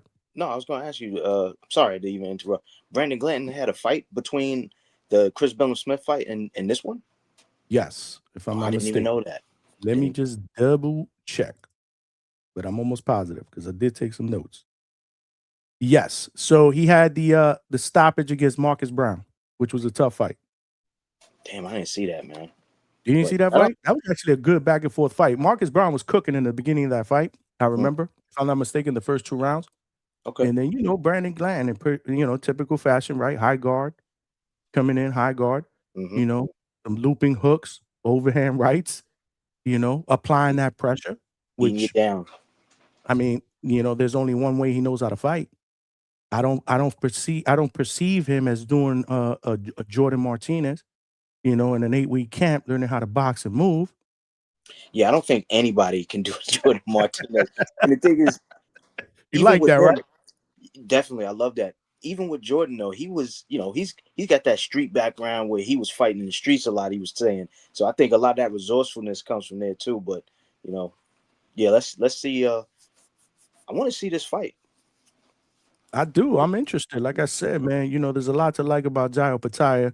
One thing I did notice, though, his last 3 opponents, a combined record of 50-0, and he knocked all 3 of them out. So, yeah, no, that does say something. But like I said, I was impressed with this Marcus Brown win by Brandon Glanton because I remember watching that fight, and I'm thinking in the beginning, I'm like, damn, Marcus is giving this dude the work. But man, like I said, man, high guard, come forward, pressure, the overhand rights. He was, he broke him down. He broke him down. He did his thing. I mean, they didn't let this dude get up for the 6th round, if I'm not mistaken. So it was one of those stoppages. But again, he can be outboxed. He can be outboxed, as you saw in the Chris Bellum-Smith fight. That was in 2025. Right. The strengths, in my opinion, of Jai Opetaia, based on my notes, obviously outshine the strength of Brandon Glanton, but this is a fight. Fights aren't won on paper. They're won in the ring. I just love Jai Opetaia's potential, his straight. And he has a varied attack. You know what I'm saying? He can mix to the body. He can throw uppercuts. He's a very, very good counterpuncher. I love the straight left hand. It looks like he's coming into his own from a confidence standpoint as far as his power, based on the last 3 performances. And he's faced adversity. Didn't he get his jaw broken against somebody and still fucking stop this dude? Oh man, that was against what was this dude? Like 2 fights ago, something like that. It was like this was against what's this dude's name? Help me out, chat. Help me out, chat. Yeah, help me out, chat. It was against Bradis, right? Was it Bradis? No, was it? Damn, somebody cracked this dude's jaw, and he ended up winning the fight, if I'm not mistaken. Somebody said Briefus. Who the hell is Briefus? Bradis, you mean? Bradis. Yeah, all right. I was right. Bradis. Yeah. Marius Bradis. He ended up fighting that dude, that cat twice. I didn't even know about the second fight. I only knew about the first fight. And honestly, it wasn't even part of my research. I just remember that. That was on the Zone card, if I'm not mistaken, on a Saturday afternoon. I remember watching that, and I was like, damn. Yeah. So, very intriguing matchup. The winner of this fight will be a future quiz question. So if Zuffa ends up blowing up 20 years from now, there'll be a quiz question thrown out there somewhere. Who is the first Zuffa champion? Right, because this is right. No, wow, that's right. This That is will the be a first. quiz question 20 years from now if Zuffa still exists. Let's see. Right. You don't know, right? But if they do, this will be a future quiz question. Who's going to be the first Zuffa champion? And it'll be a tough, again, because Jai Opetaia and Brandon Glanton aren't, we know them, but they aren't really household names, is what I'm trying to say. They aren't the Tank Davises. They aren't the Canelo Alvarezes. You know the Right. deal. These are hardcore guys. But but Jai Opetaia has the potential to be that guy. He is 30 years old, though, which is not old. I'm not calling him old. I'm just trying to say this is it. This is his prime. This is his 30th fight. If he can win this Zuffa belt, I'm very, very interested to see what they do with him. Does he continue to stay in Zuffa and defend? And if he does, who is he going to defend against? Are they going to pay somebody $20 million to go and fight him, which means you got to pay him $25 million? Like, I don't know what Zuffa's doing right now. I'm a little confused with what they're doing with the whole outside the boxing. But see, that we were talking about that the other night. At least we touched on it, right? I feel like they operating like this because there's a huge air of mystery, and nothing's more intriguing that keeps you watching when you don't really know what's going on. You know, when you're trying to figure things out. And I think that's the hook that they got, because some of these things, like this fight here, it doesn't make sense. These are two of the three cruiserweights that you guys signed, and they're fighting for a championship. Where was the buildup?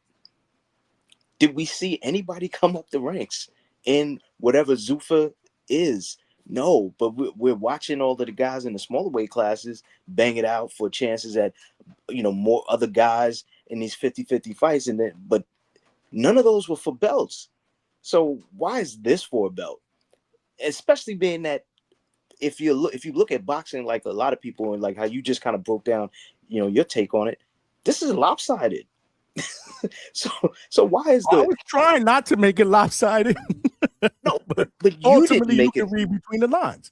Right. You didn't make it lopsided. It's lopsided because that's just the nature of this fight. Whereas we watched a lot of, like on that first card, the second card, even the third one, we saw a lot of 50-50 scraps.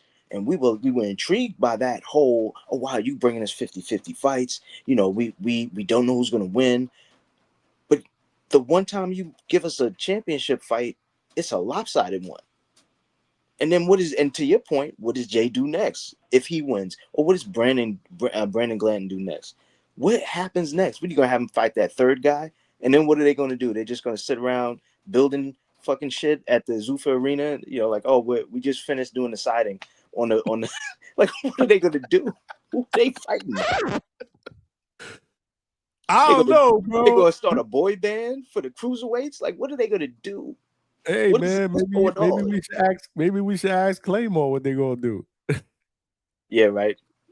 I don't know, man. Again, this is but Big Money, you nailed it. This is part of what's keeping us engaged. What's next? Because I'm let me make it clear. I'm not gonna be that channel that's gonna talk about them every single show. That's not what we do. Right. But I'm supporting Zuffa because Zuffa is boxing, and if it works, and it benefits the fighters, which are ultimately the number one asset to the best sport in the world that we love talking about almost every night here. They are the asset. If it benefits them, I'm all for it. Definitely. It also gives us more boxing, and what do I always say? The more boxing, the better off we are in life. That's a fact. But I'm also not going to sit here and tell you that, yeah, this shit going to be this shit going to be that. No, they got to prove that. And that's going to happen throughout the course of time. That's why I tell everybody, you can have an opinion on Zuffa today. I respect it. But listen, realistically, let's give them some time to marinate. Let's give them some time to cook. When we put something in the oven, we don't expect it to be done in 5 minutes, right? Sometimes we have to set the clock, right? And we have to wait a couple of hours before we get the meal that we wanted, the meal that we want to eat. We got to do the same thing with Zuffa. So to me, give them this is the fourth installment. I think they're off to a pretty decent start. Right. But to your point, man, it's like, it's like a 12-pound, turkey on Thanksgiving. Like, what is it? Like an hour or so a pound that you have to, or something like that, or or You gotta every 2 put my rounds. wife gets up at 3:00 in the morning to put that bad boy in. We ain't eating until 6:00 at night. Right. You know, Or so whatever it is. cooking, and you just gotta wait. You gotta be patient and watch it all unfold. So, you know, I'm with you. We support by bringing our eyes to those cards. And you know I'm gonna be watching Sunday night, and yeah, I'm there's no real expectation beyond having that feeling that this is a Jai Opetaia fight. This is giving Jai Opetaia the prestige that that he's been looking for, because I know originally he wanted to be undisputed. So, you know, this is giving him that. It's also giving him a huge payout, because, or at least I assume, right? I assume it's a huge payout because guys like him, I think his last fight, we talked about this too, 120, 130, $140,000. A lot of these champions, although we admire them and we love that they are champions, they're not making, these Tank Davis bankrolls. They're not making Ryan Garcia money. They're not making the Devin Haney cash. These guys are just champions, and they get a little bit more, but it's, if you have this lifestyle of doing this boxing thing, it's expensive too, right? So can you imagine you make $150,000 as a champion, and aside from the 40% that goes to tax, and after you paid out everybody in your camp, you're trying to live. You got to get back in the ring, So it's, I'm not mad at him. I actually, like you said, we're here for the fact that Zuffa is supporting the boxers, and what better way to do that than to sock it to their pocket, man. Give them some cash, break them off some bread, let them know that they can get paid, plying this trade. They don't have to wait until they get to the upper echelon. But then at the same token, they're trying to make him feel like, yo, we do look at you as that special of a fighter. So here's a championship fight. Your first right out the gate championship fight. I'm just curious to know what they're gonna do with it. How they're gonna does it mean a bigger check now? Like, aside from the check that he's got coming over to Zuffa, are you gonna be giving him more money? Are you gonna give all your champions a bigger check, or in addition to what you're already paying them? Like, how is that going to work? I'm excited, and I'm curious to see how it all plays out. Same here, man. Same here. Let's look at the poll. What we got? We need more votes on the poll before I even look at the poll, y'all. Come on, man. We got way more people watching live, and we usually keep cooking as the night progresses, because we are the second shift and third shift spot here. But we need some more people before I read the vote. Come on, y'all. Vote, man. It's free. Smash the like button and subscribe to the channel. All three are free. You get the trifecta. Smash that like, share media. There's a couple of things I want to announce real quick to the audience. But before I do that, Money, I guess I owe it to the DHS family with my prediction. I'm taking Opetaia.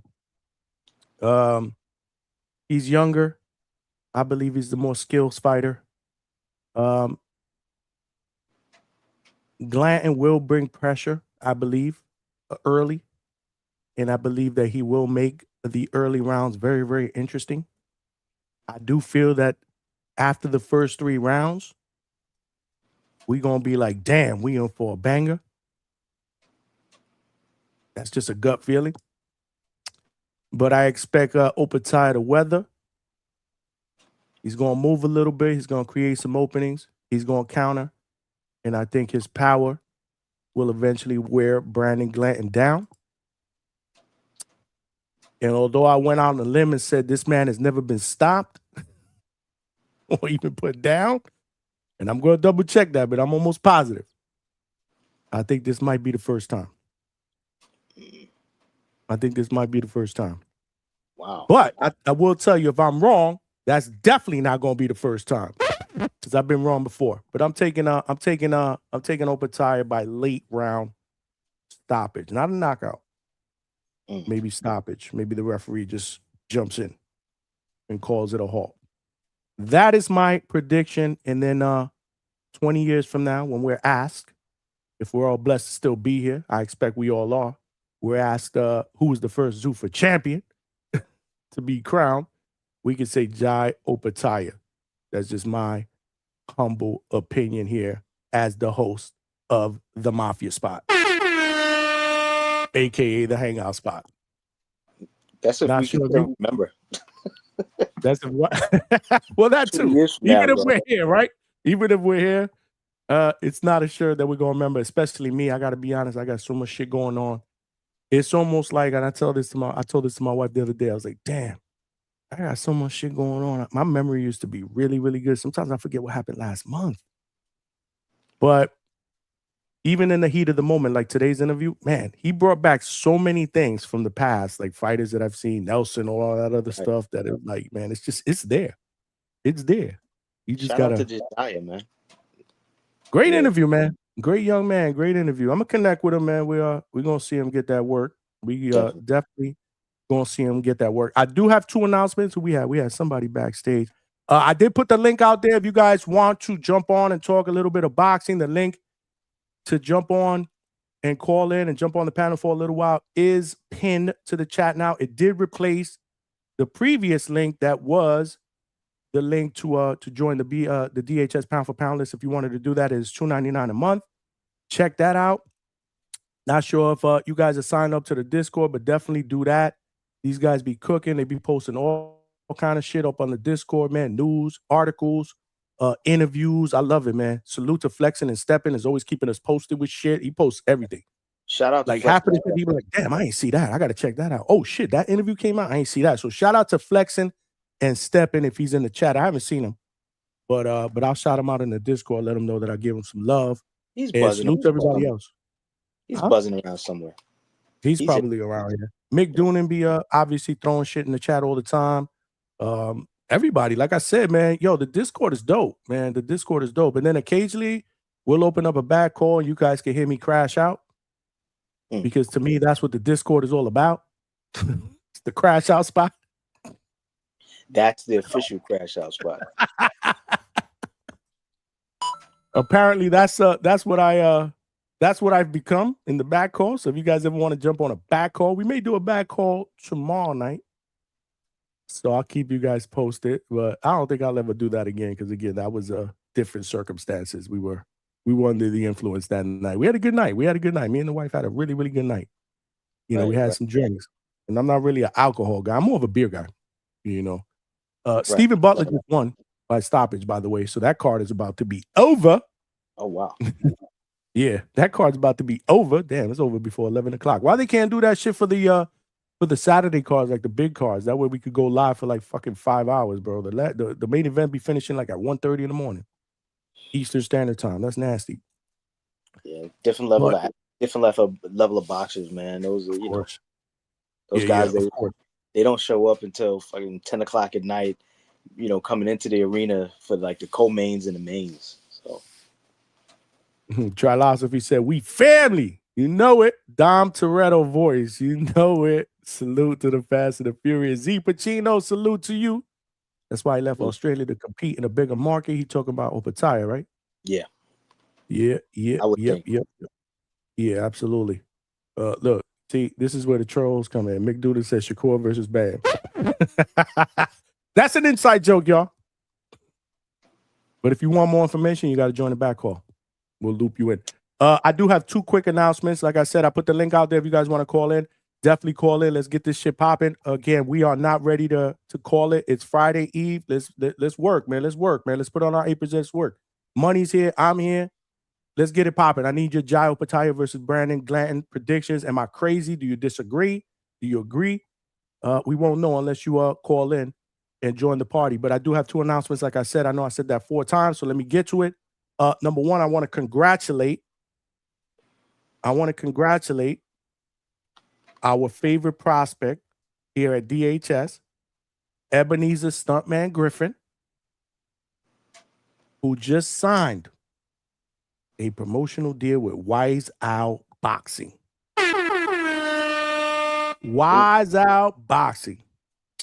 Yes, sir. I catch them on YouTube sometime. Mm-hmm. Yes, sir. Yeah, he's been putting in that. He will be putting in that work. You know what? I'm not going to even blow his shot. I'm not even going to. You know what? Let him jump on. He's planning on jumping on either Sunday night or Tuesday night because he's got some things that he wants to tell the DHS family. But I did tell him that I was going to let everybody know that he just signed with Wise Out Boxing. So he signs a promotional deal with them. So congratulations to him. Again, he's been putting in that work, man. He's been putting in that work, man. He's always in the gym. I follow him. Y'all know he's family here, whether he's on the panel or in the chat. He's got a bright future ahead of him. He's a great guy. So salute to him. More to come on that because he called me today. We spoke. Okay. And all I could tell you is I could hear the excitement in his voice. And I was like, man, I'm happy. He's like, yeah, the excitement in your voice. I'm so happy. Then he spoke to me about some other stuff that I want him to talk about, which I think you guys will really, really dig. So we're trying to get Stuntman on the show either Sunday or Tuesday.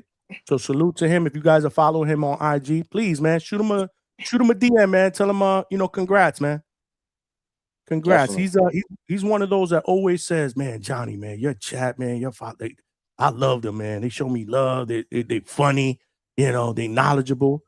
So definitely either comment on one of his posts and just shoot him a 100 emoji, a salute, a heart, whatever it is that y'all want to do. Show my man Ebenezer Stuntman Griffith some love. And speaking of love, my brother Brian Norman Jr., who now has a promotion company called Throwback Boxing Promotions. They signed their first fighter. Where is Delo Mio at? Edwin De Los Santos is their first fighter that they signed on Throwback Boxing Promotion.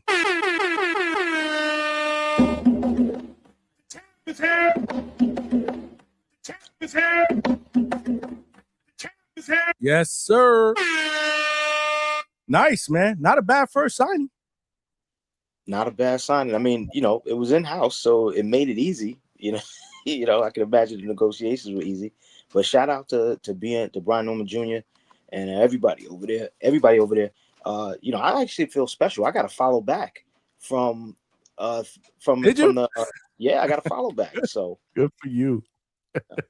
Yeah. Good for you. Yeah. I think they just put out the IG page today, right? A couple days ago. Was it? I just saw it today. It just popped up on my feed today. I was like, boop. Oh yeah, I saw it. I saw it a couple days ago. Maybe that's why I was an early adopter. Because I was like, all right, this is dope. Yeah, man. I was distracted from work today, man. Because again, I spoke to Stuntman. I spoke to the champ. I wanted to congratulate him, man. He's excited about that. Hopefully, we'll get some news on his next fight. Once we get some news, he jumping up on here. It won't be for 17 minutes. I gave him shit for that, by the way. I did give him shit for that, but he laughing, man. It wasn't nothing. That was Brian 17. The 17, yeah. Brian 17. Brian 17, DHS 17. Yep, for real. He is an assassin, right? In the game, I think that assassin, he had like a number. Hitman, he had a number, so it's like Brian 17. He's got his number.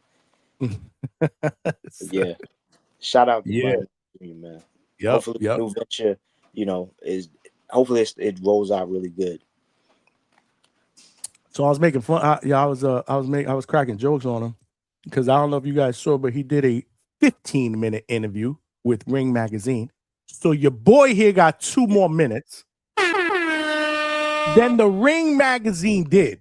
Because that shit was 15 minutes. I said, I can't wait to tell the DHS family that was talking shit. I got more minutes than the Ring Magazine. Shout out. Anyway, good interview. Because like I said, I watch his interviews. I critique him. I give him feedback all the time. He expects it. He's like, all right, what do you think? So they asked him, so are you going to be this traditional promoter that, stands behind the fighters and smiles and whatnot? He said, yeah, I'm going to cheese a little bit. Just showing that personality. He looks happy, man. Like he's in for those of you guys that don't know, he's in Houston. He's actually staying out there for a little while. He's in camp. He is training with Ronnie Shields. So that is who he settled with. It is a whole new team. He did say that in the interview with Ring Magazine.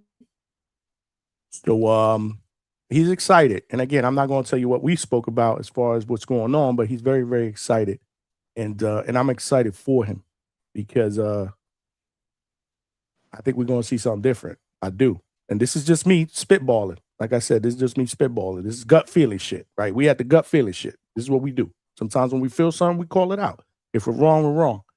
But I hope I'm right. And so he's with Ronnie Shields. He's got the promotion company underway. Edwin De Los Santos is their first signing, hopefully the first of many. And Stuntman is down with Wise Out. Treese, you are correct. They do have Brandon the Cannon Adams and Charles Conwell as well. And again, that's why I want Stuntman to come on and tell the story, right? You know, I don't know if there was some stuff, you know, I don't know. But I do want him to kind of say, you know, how did this whole thing come about, man? Because it's exciting. It's exciting. He's young, and you know, this is a platform for him to fight.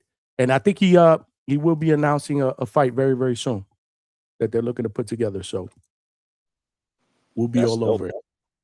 Yeah. Hopefully he can make a little bit of, 18 minutes to come and tell us about the fight. You ain't right. Or he could double up, make it 19, Wah, wah. 19 minutes. We shitting on the Ring magazine, bro. Hey, let me tell you something. I looked at the archives, bro. I have a Brian Norman Jr. interview that's close to an hour. Look at the archives. Educate yourself in the chat, man, before y'all throw shade, man. I'm going there and check it out. I'll take 5 minutes, man. I don't even care, man. You got a champion, former world champion, anybody, man, that show me love here. I'll take 5 minutes, bro. I don't care. We growing, man. We are growing, man. Salute to all of y'all. Treese is all over that shit. He knew about the Wise Owl. That's what's up. I'll take 60 seconds because I got one question for Brian Norman Jr. Just one. You gonna ask it now, or you want to wait to get him on? I'm not gonna ask it now. I'd rather ask him directly. Good question. It's a good question. All right. And it's not one of those, it's not one of those cheesy questions or stupid questions where it's like you putting a guy on the spot and making him look bad. Oh no, not at all. It's just a good question. Maybe somebody else that I know might be on the spot. Okay. Okay. Philosophy said, Johnny, is Brian Norman Sr. still mad at Ness? Didn't know he was mad at him at all. I have no idea. Can't answer that question, my brother. I heard him say he texted him maybe a week ago. They were texting him. I heard him say something like that. It was on the show. It was in passing. So, I mean, I want to guess there's no hard feelings there. This is boxing, baby. This is boxing. Please. Senior's chilling. Senior's doing this thing, man. Salute to Senior. I usually reach out to him on Fridays. What's going on? But, he's spending a lot of time with his grandchildren, too. So, salute to him, man. We got to get him on the show, though, because I do want to get his take on the next big fight that's going down, which is Thurman and Fundora and that card. So, before that whole thing, before that fight card happens, I do want to get Brian Norman Sr. on here because, like he said he just want to talk boxing. So, definitely going to get him on. Big Dude and said, big shout out to WBA blocking the Haney versus Rolly fight. They did? I didn't even see that. Did you guys put it in the Discord? Lord, child, why? That I ain't sure about. I was busy the whole day. I didn't even see that. Yeah, well, like I said, I was distracted by a couple of things, but other than that, I did have some work to do. And then after the day job, I had to prepare for this interview and a thumbnail and all this other shit. Right. That I wish I had somebody that could do for me, but we building. We'll get there one day. Yeah, you get big enough, you'll be able to have a production assistant. For real. Oh shit, Junior Spock, what's good, champ? He said, pro box or die. Glanton by KO. Wow. That's what I'm talking about. Tell us why, Spock. Tell us why. Because I gotta be honest, there ain't a lot of people that agree with him on the poll. That guy's he's kind of like a tank. He's like a tank. He is. He takes a lot of punishment. and he doesn't really look that much worse for the wear. You know, like he goes through some wars. So that was a bold prediction by me to say stop it. But listen, hold on a second. Hold on. I'm not letting you off the hook. You ain't give me your fucking prediction. What's going on here? You ducking? oh man, I would, for the most part, I see it the same way a lot of people see it. I don't know about the stoppage, even though the way Jay moves, he does, he stops shit. So I could see the stoppage, but then in some cases I'm thinking to myself, Brandon Glanton, man, he's war ready. Like he's one of those guys that just he can make it to the 12th. Like I need to look at his box rec just to reinforce, but I feel like he goes the distance. Like I feel like that's a majority of what happens with him. He's going the distance, or he's putting you out. So it's like it would be real interesting to see a guy who doesn't look like he's punchy get laid out. So but I I still got Jay. I feel like youth is going to be his biggest advantage. He's a puncher. He boxes. I think he definitely boxes better than Brandon Glanton. And that age and that density, toughness. I want to see how it holds up under a guy punching like a Jai Opetaia. But I definitely got Jay winning. I could see a late stoppage like a lot of people, because I just see a late. If it's gonna happen, I would think it would happen in the 11th or 12th. Otherwise, it's going the distance and it's a UD, because I can't imagine anybody, is like, oh yeah, this was 50-50 at the end of that fight, or this could have went either way. I don't see that. Now, if Brandon Glanton pulls a rabbit out of the hat, beautiful, because I don't like anything better than an upset. That would be amazing. But as far as my upset prediction meter, this isn't on that. This isn't on the radar for one of those. Not for me. So yeah, late stoppage, Jai Opetaia, and the new weird Zuffa belt champion. That's what's up. Yeah, man. I don't know. Like I said what I said. I said late round stoppage, but I could be wrong. But let me tell you something. Big money. You got your seatbelt on? You buckled in? I can strap up. You strap up, because we are in store for a special guest. My guy. Go with it. He just you just turn your camera off. There we go, Coach Bermudez. Speaking of the devil, I was talking about you earlier. Nothing but good things, though. What's going on? I just came on here to say what's up to Big Money. Yo, what's going on, Coach? Of course. That's probably because he don't answer my text. You know what I'm saying? So he won't. He never answers mine. So yeah, like I'm kidding. He hit me back. He hit me back. What up, Coach? What's going on, man? No, Coach, I'm just working. See my boy here cutting weight. I got a fight, and I got 3 guys weighing in tomorrow. Everybody's cut. Avius, Scobie, and Thomas Blumenfeld. Okay. Yo, Coach, I ain't know Blumenfeld was fighting that same dude that Robbie beat in Florida. Yeah. The Brito kid. That dude's tough, man. That dude's strong too. Tough. No, that's what I told him that. I think it was on the last show where I was like, bro, that kid is tough, man. That's what's up. But you're familiar with him, obviously, because you've been in the ring. The son of a legend was there. And I think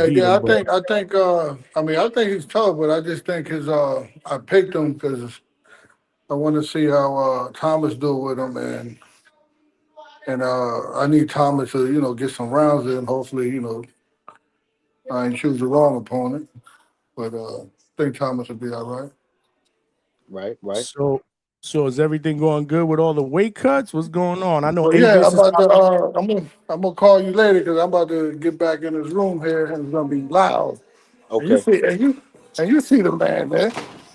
Who that? Hold on. Let me put the big screen on. Who that? And that's the Underdog Show. Oh man, Avius. What's up, good, champ? I was about to say, Coach, is it loud over there? Because Avius is there. Yeah, I'm gonna call you later. All right, man. Call us back. Call us back. All right. All right. Peace. Damn, yo, Coach Bermudez. Shout You out see to what it's all Coach. about? Last minute weight cuts, bro. But they working. You see what I'm saying? They working, bro. These dudes, man. Yeah, that's what I was saying that other night when everybody was like, "Yo, we think Coach is pulling out." I was like, "Nah, man. They working over there, bro. He got weight cuts. I told you I've been seeing Scobie and Avius on Instagram because they'll go live like out of nowhere, and every time they go live, they're on the treadmill. You know what I'm saying? Just getting it in. So I'm like, oh yeah, they cutting weight, bro. They busy over that way. They busy. So shout out to them. They got a big fight coming up this weekend. All Firehouse card. That's how beautiful is that? That's got to makes things convenient for Coach. You know what I mean? Because he was telling us, remember last week when he was in DR, he was talking about flying to all these different places and trying to make sure he was there for all these different fighters. It's even better when you got everybody on the same card. So shout out to the Firehouse. Shout out to Coach Bermudez. Shout out to the guys. Make weight. Have some great fights this weekend so we can have something to talk about next week. Yep. Can't wait, man. Can't wait for Saturday. I was going to ask Coach, what's the energy like in all three different rooms? Because you got Avius that's, he hyped up, like to play that music all loud. Remember the first time Coach jumped on here after that fight, that first fight with Avius, like, man, this is weird, man. Avius over here partying. He's not used to that. Yeah. Then you got Scooby. Scooby's a lot more reserved, a lot more spiritual. Then you got Bloomingfeld who go to sleep at 7 o'clock at night, Right. so it's kind of weird, though. So that was gonna be the question I was gonna ask Coach. Walk me through all three different rooms. Week of fight. And you saw Avius when he got on camera. Oh yeah, that was probably his inside voice, right? Because he talks like he's wearing headphones that are blasted. He's way above. But that's him, man. That's up an octave. I always say he's on a different octave. But that's what's dope because that's him, and sometimes I can only imagine. Can you imagine how boring it would get if everybody was just on some cool out shit? You need a live wire, Hell yeah. Bring some variety to my house. Absolutely, bro. Hell yeah. Trilosophy said, I heard Bermudez sold the casual company TBV. Yeah, man. That's history, bro. I did have a picture up here one time with the tombstones there, but hold on. I just sold my salty nuts to y'all and made off with the bag.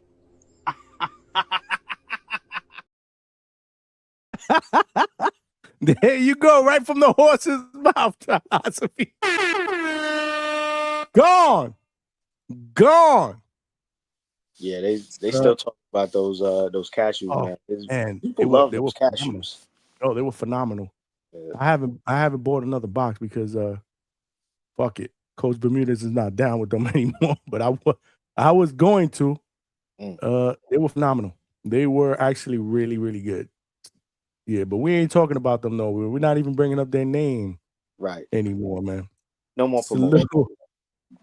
Malcolm is hating on. Malcolm said, I hate Coach, but I can't stand Griff. Damn, Malcolm. Hi, my name is Malcolm.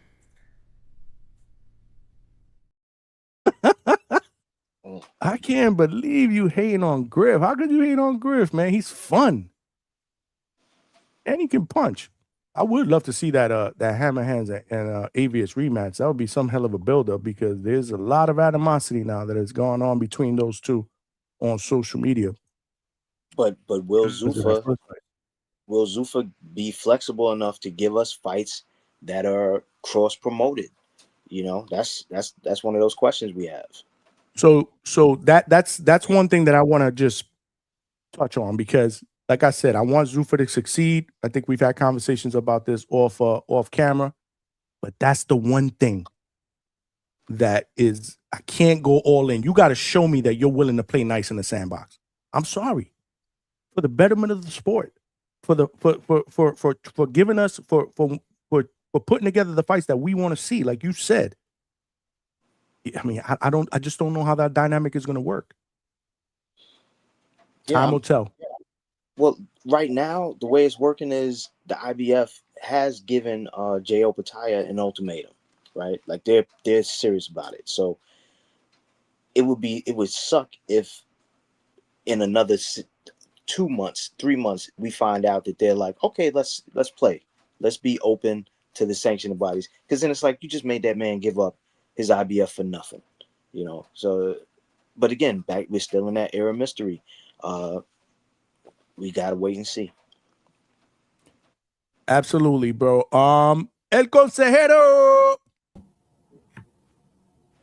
Yo, Johnny, big money, más dinero. What's going on? Más dinero. What is good? Más dinero. What's good, man? Just, I mean, no one else is calling. What's going on?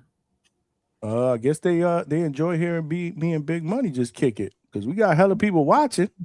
We ain't got hella people calling though. Maybe that's all right. All good, man. We listening.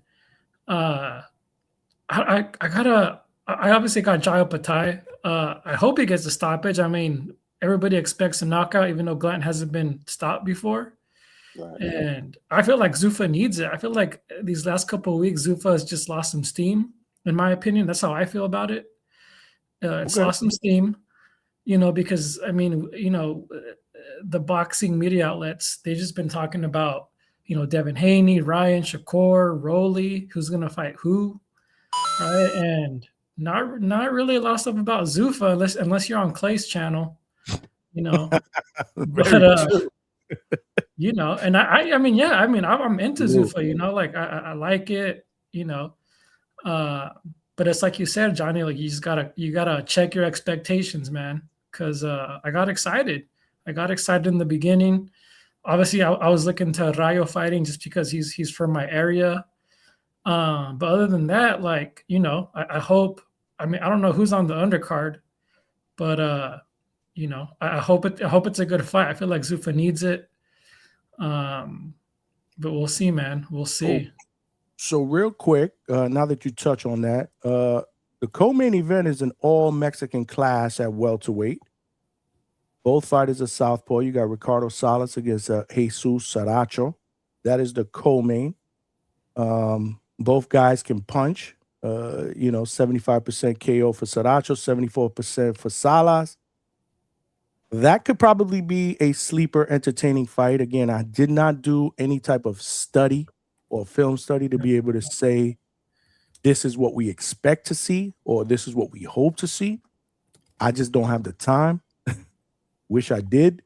Not sure if any of you guys did or anybody in the chat that wants to call in and break this down. But I will say on paper, that could be something that we talk about after the fight card and say, damn, that was a banger. Then you got a featherweight fight between Adán Palma and Pablo Rubio Jr., 2 undefeated prospects. So that's cool. Again, 8-rounder, 126, putting their O's on the line. Could be something there.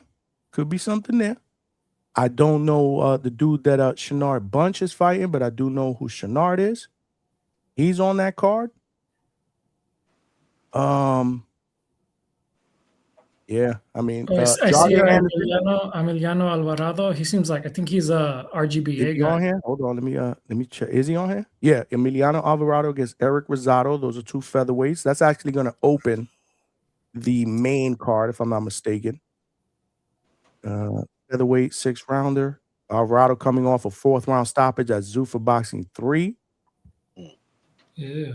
So this is a 21 day short notice fight. Rosado debuts after a recent unanimous decision over an undefeated foe, aiming to spoil another perfect record.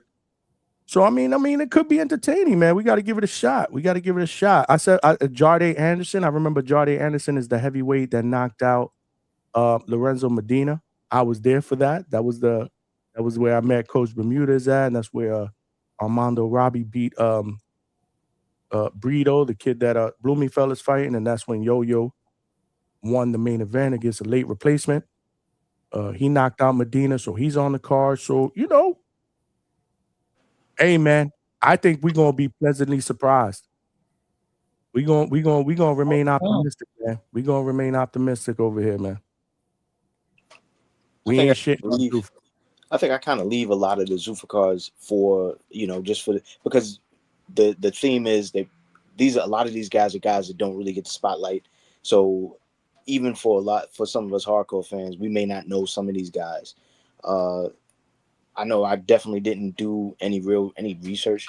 I've been caught up doing a lot of other things, getting ready for tonight and other things other than that. So I don't know. I feel like when I'm putting on a Zuffa card, I'm just kind of like, I want to be a fan. Like let me be a fan. Let me be a guy who is not knowing what's about to happen and just being entertained for an evening. Because sometimes when I love this sport and I love to break down fights and I love to make predictions, but those it's a different type of investment, right? You kind of want to see, do I know my stuff? How on point am I? And and if you start caring about the record that you have when you call in these fights, that can be a little, that can get you a little bit on edge. So it's a different type of investment. Whereas with the Zuffa cards, I feel like, yeah, you know what? I want to enjoy the show. Let me see who these guys are. Some of these guys' names I recognize. I'll be like, okay, I remember that guy from the WBC tournament that we just had this summer. Or I remember this guy because I saw him in a 10-rounder before outside of Zuffa.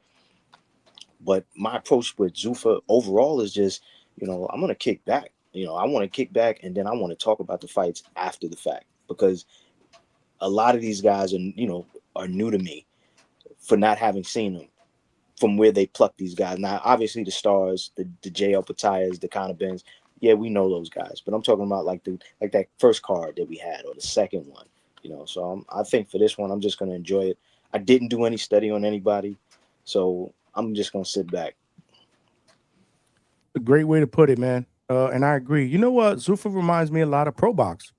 When Pro Box was starting to get some street cred out here on these boxing YouTube streets. And I used to tell people this all the time. I love the whole concept of the Wednesday night fights. It gave us boxing in the middle of the week. When the fuck were we watching anything other than archive boxing on a Wednesday night? Now we're watching live boxing. It was in Florida, so that obviously drew me in. And they were fucking competitive fights. And I remember one time one of my boys had asked me, he's like, yo, you know what's up with that Pro Box shit? I was like, of course.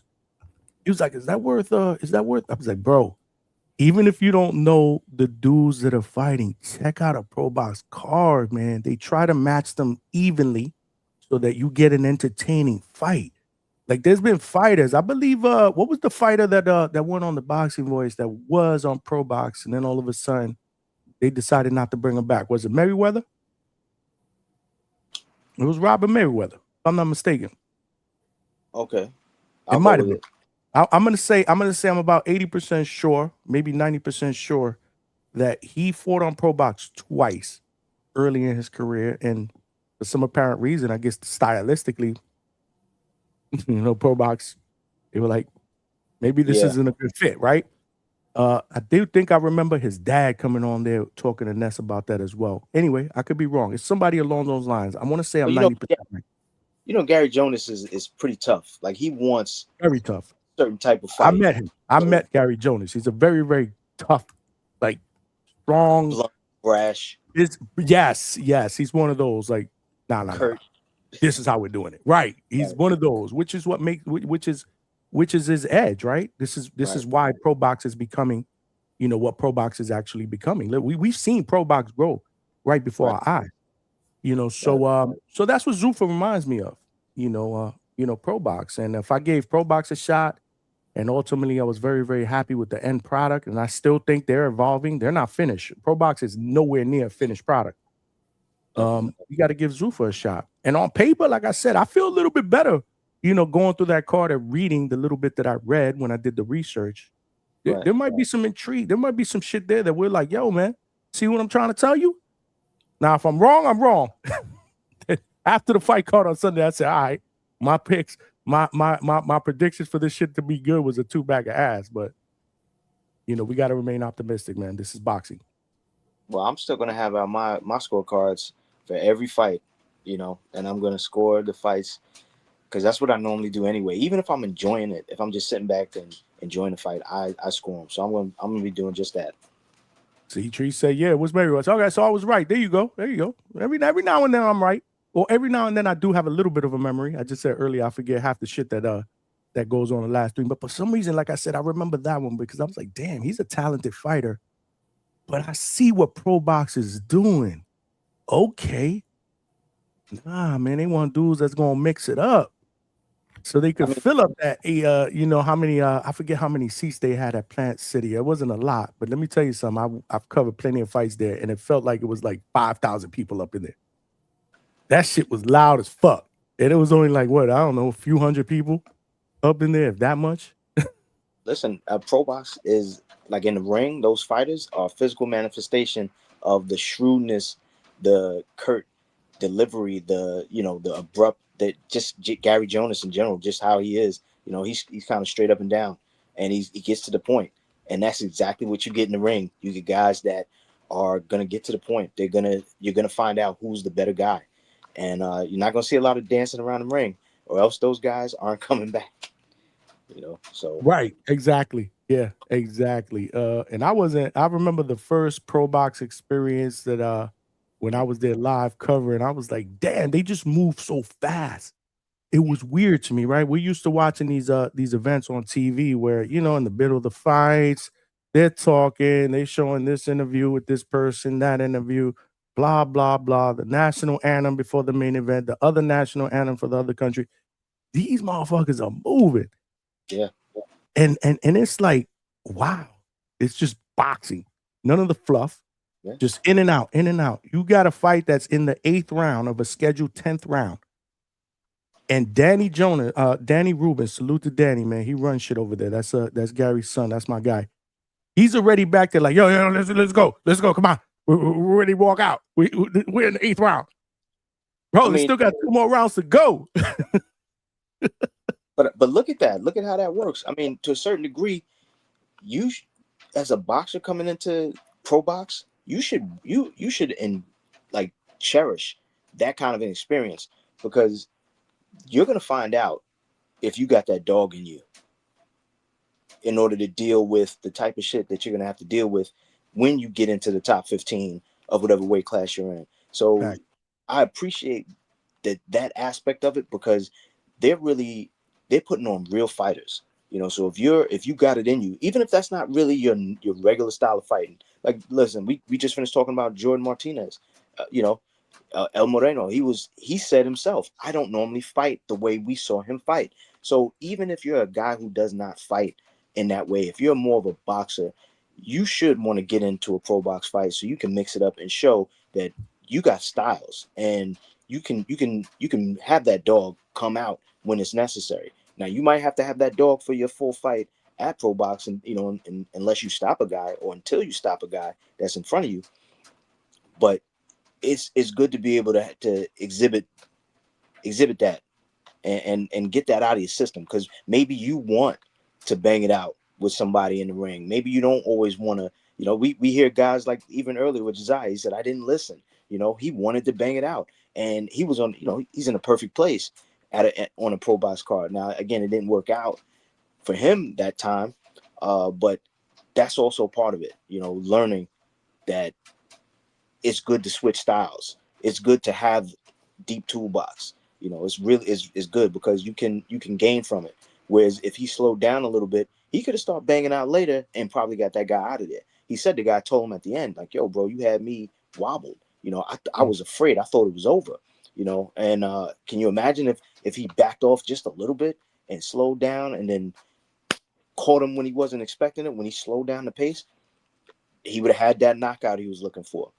But shout out to Pro Box for giving fighters the opportunity to either show and prove you got dog or you don't, because sometimes it's as simple as that sometimes. Well said. Hold on, let me show my guy Casual Jerry some love, because he's showing me love with the 2-piece. Straight cash, homie. Appreciate you, my brother. Thank you for getting us started with the super chats. He says, salute, DHS. Salute to you, man. Casual Jerry is my guy, man. Salute, man. Salute to all of you on the chat. Smash the like button. We are talking about Jai Opetaia against Brandon Glanton. But if you guys want to call in and talk about something else, as long as you give your predictions, though, I do want everybody's predictions. If you're going to jump on the panel, let's talk about this Zuffa thing, man. Let's try to show us some love. You know, it's Sunday.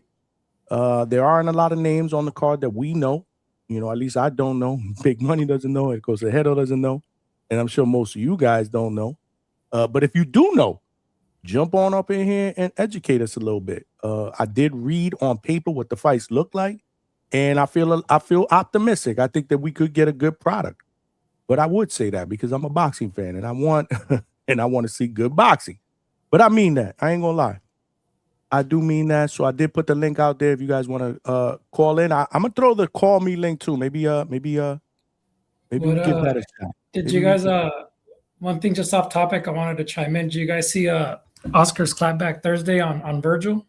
Oh shit! I saw the beginning part of it. Maybe can we watch that together? Let's watch that together. Yeah, I think we can. I think we can because we can watch that, right? I don't think he is flagged. So all right, hold on. That's because damn, I saw the part where he was like, I could tell y'all the full story now, and then my phone rang, and that was when I was talking to Stuntman, and I forgot to check it out. So let's find that. Good call, Consahero. Good call. Very good call out. Very, very good call out. Somebody send it to me. Who the hell? That's the whole reason I called in, man, because I got a take on it. You know. Hold on, but you got to let us listen. Yeah. I did not listen Let's to roll it. Let's watch it, and then you could burn. Somebody who send it to me? Or you could just pull it up, man. I know. I know who it was. It was my man X from Four Corners Boxing. I think he sent it to me. What is it on Golden Boy, right? IG? I think you can go there. Oscar. Fight Hub has it. I mean, also. Yeah. I'd go to Oscar because he has the most clean version. You know what I'm saying? Like when other guys get it, they like to, throw their labels on it. Sometimes they shorten them up. Yeah. You're so right, go to Oscar. Go to the source. Oscar de la Hoya. Personally, I always go to Oscar. Whenever I see this clapback, I might catch it on Fight Hub or somewhere else, but I'll just cut it off immediately and I go click on Oscar because I know I'm gonna get the full rundown. All right, I found it. Hold on, let me share my screen. Casual Jerry said Oscar petty as hell. What are we in store for here? Abdul Rahim, I see you, man. He's showing us love in the chat. Me, you, and Coach Hector. Salute to you, Abdul. Gotta show him love. Hold on, we'll answer your question after clapback. I'm gonna get right back at you, Abdul, but I don't want to spoil the momentum here. Let me share my screen. Tell me if this is it. This has got to be it. It's got to be the first one up here, right? Yes, this is it. All right, I got the sign up. Yeah, that's it. That's got to be. Can you see it? That's it. Again, time for the only segment in boxing that gives you the facts and makes you laugh. It's Clapback Thursday.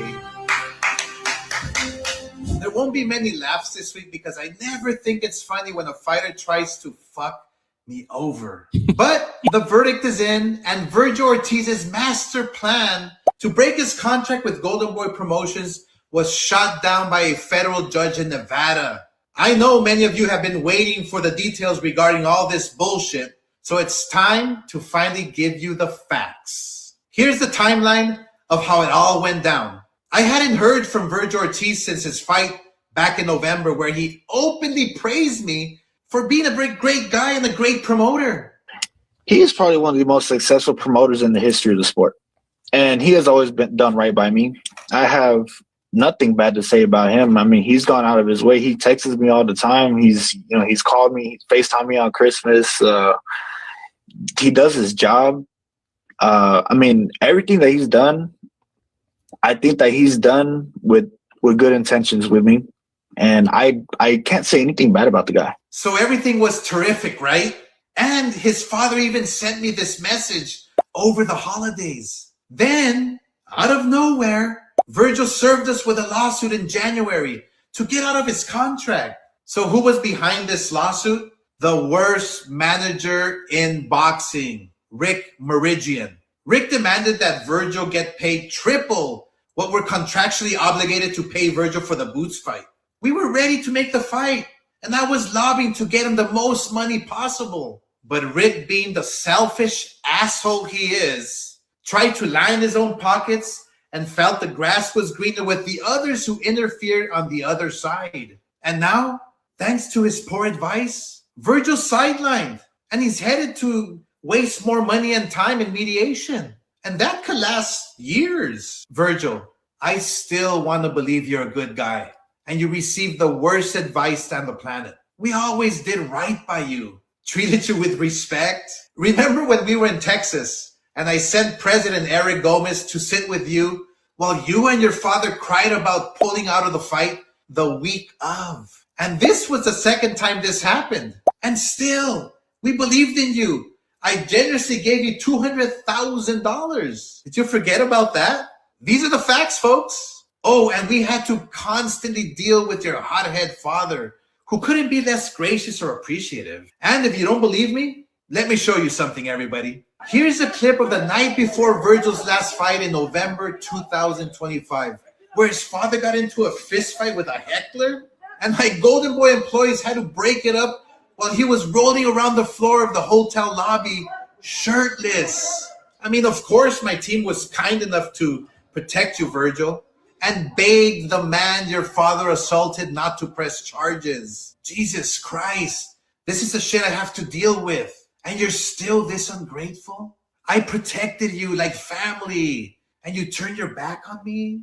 Virgil, I know the lies Rick is telling you and how deep you are in this bullshit. You're going to keep racking up the legal bills and burning money. Look, what Rick didn't tell you is that you could potentially stay on the shelf for years, just like Mikey Garcia did. And that's the way it's heading legally. The judge already ruled against you. But it isn't too late to fix this. From one fighter to another, you have to change the team around you. They're dragging you down, and we all see it from the outside. If you don't change your team, it's going to be another sad ending for another potential star in boxing. Even though you tried to screw me over, I still want what's best for all my fighters, and I always will. So remember, kids, you're never a hater if you only speak the facts.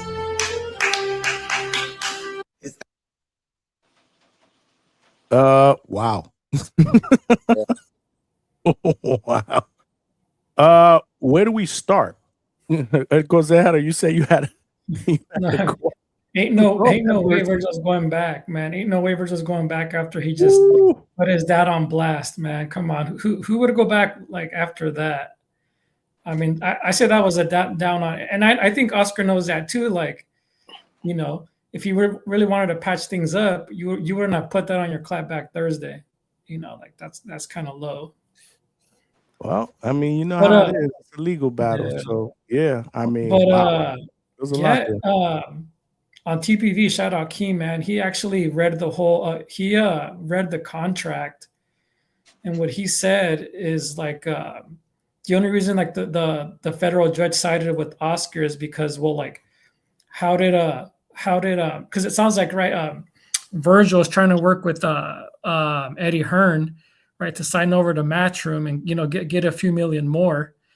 And so it's like, well, how did they know, right, that their contract with the zone was going to expire on December 31st? Like that's you know, that's was supposed to be, there's a gag order on it, you know, so it wasn't supposed to be disclosed. So like, how did Eddie, like how did Virgil and Rick know that? You know, they weren't supposed to know that, right? And you know, so now they're going to go to arbitrary. But it sounds like, right, Rick, they didn't read the contract, man. Like that's a bad part on Rick, you know, and he didn't read the contract and they started making moves, right, before they read the contract. And now, right, they're kind of in this legal, right, rut. And like, we're just never going to get this fight.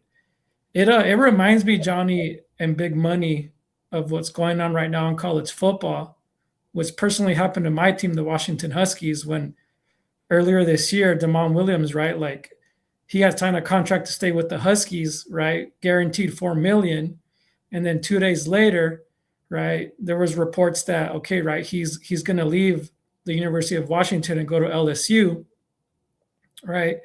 And nobody on his team read the contract, man, that you can't do that. You're going to get fined all these fees. You're going to lose millions. And, look what happened. Demond came coming back. He came back and, that was a bad look on him. So I think this is really a bad look on Team Virgil, specifically Rick. And, now we're just most likely probably never, we're going to have to wait a while to get this fight. So it kind of makes, it's just, it's not making Virgil look good at all. Wow. Yeah, a lot went on that clapback. Salute to Oscar. He definitely aired out the dirty laundry. So to your point, not sure if there's a compromise. There could be. The thing that caught my attention the most was when he compared Virgil's potential situation to Mikey Garcia's. Yeah. Not good, right? Because that's one of the things that I wish was different when Mikey was going on through all that crap and we didn't get to see him in the ring, as much as we wanted to see him in the ring. So that's not a good thing. I mean, boxing, we need Virgil Ortiz. I know you mentioned El Consejero about, well, we may never see that fight, and I know you're referring to the Boots fight, but I'll take it a step further. I just want to see Virgil back in the ring, period. So that we could potentially see a Boots fight down the road, even if we don't see it this year. This shit tells me it's going to get ugly and we will potentially not see him for a long time. So I don't know who it was advising who. I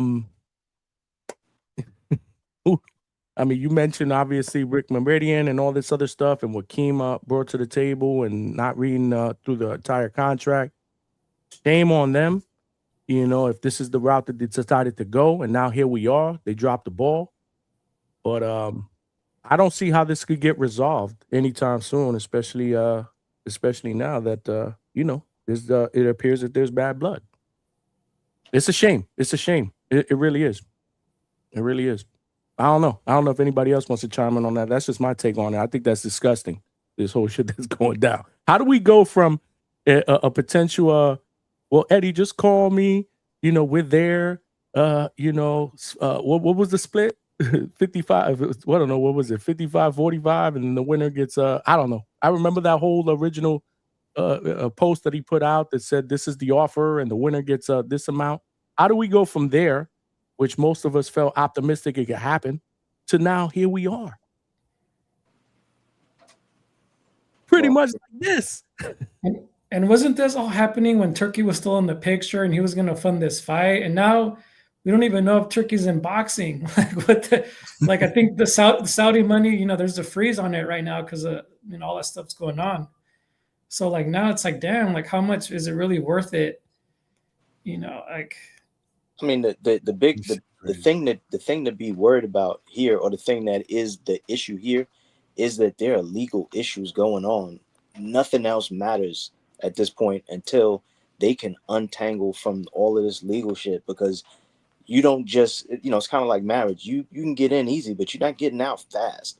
It's gonna be a different thing. So, we consider talking about fights. This is the fight. Legal issues tend to drag.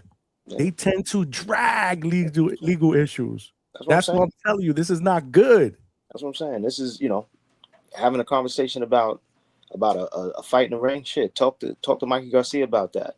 Talk to Andre Ward. Guys who have been through long legal battles. You know what I'm saying? So, I mean, Maton said Virgil is 27 years old. Why hasn't Oscar De La Hoya gotten Virgil a championship strap yet? Hey, man, listen, all great questions, man. And it all leads us to the answer that we are trying to figure out. What led us to get to this point? Because, again, I think Oscar put out that post right after the new year that they were almost there. They were almost there. Now, all of a sudden, they're not even far apart. They're like fucking states apart. They're not even miles apart. They're states apart. And like I said, legal battles tend to drag out. He also said, why does Oscar De La Hoya let Virgil buy himself out of the contract? Well, I mean, because this is a business, right? He's also protecting his side of the investment. There are contracts in place for a reason. And again, I'm not saying this because I'm on Oscar's side, because I'm on nobody's side here. I don't have a leg in a horse in the race or whatever the fuck they call it. But what I'm saying is, my thing is, why do we have contracts in place if people want to breach them? There's a whole that right? I don't know. Again, Contracts there's a for a lot of reason. who's here. Alberto, you here, bro? Can your mic good? Yo, Yo, what's up, Johnny? Can you hear what me? up? Yeah, we can hear you. Yeah, no, I was gonna call and you guys are cooking on the Virgil topic, so I'll just say my 2 cents real quick, right? So I think Rick Merrigan and Virgil Ortiz, they might have bit off more than they can chew, man. Like, he might have got in his ear, referring to Rick Merrigan, and said, "Hey, man, we can ask for more money," and basically, I think the thought process was that, Golden Boy's contract TV deal with DAZN was up.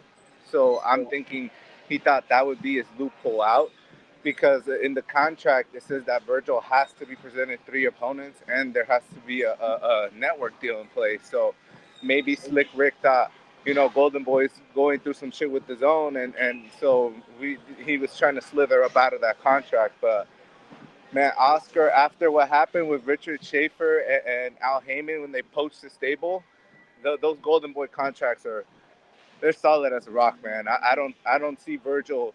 The judge already favored Oscar, so I don't see it ending well for him legally. Like Consejero made a good point, right? Him outing his dad and bringing up that he lent him $200K, like. Oscar the type to do you a favor just to throw it in your face, because why bring that up? You know what I mean? I thought that was nasty. I don't see them like hemming it up. I just see, unfortunately, Johnny, I called it. I said Virgil's going to be the next Mikey Garcia. And, kind of like Mikey. Mikey got sidelined like at I want to say, like, if not the peak, he was going into the peak of his career. Like, I think at that point he was a 3-division champ.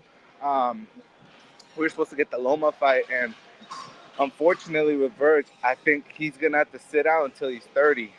I believe he's 28 this year, so I see him sitting out until he's about 30, and it's just it's a bad stain for the sport, man, because a lot of these cats on TVB are saying, "Oh, Verge is just a 3-division contender." No. You guys have to use your fucking brain at the end of the day. You guys have to trust the eye test. At the end of the day, we know what Virgil is from what our eye tells us, right? We're all talking this boxing shit every day, right?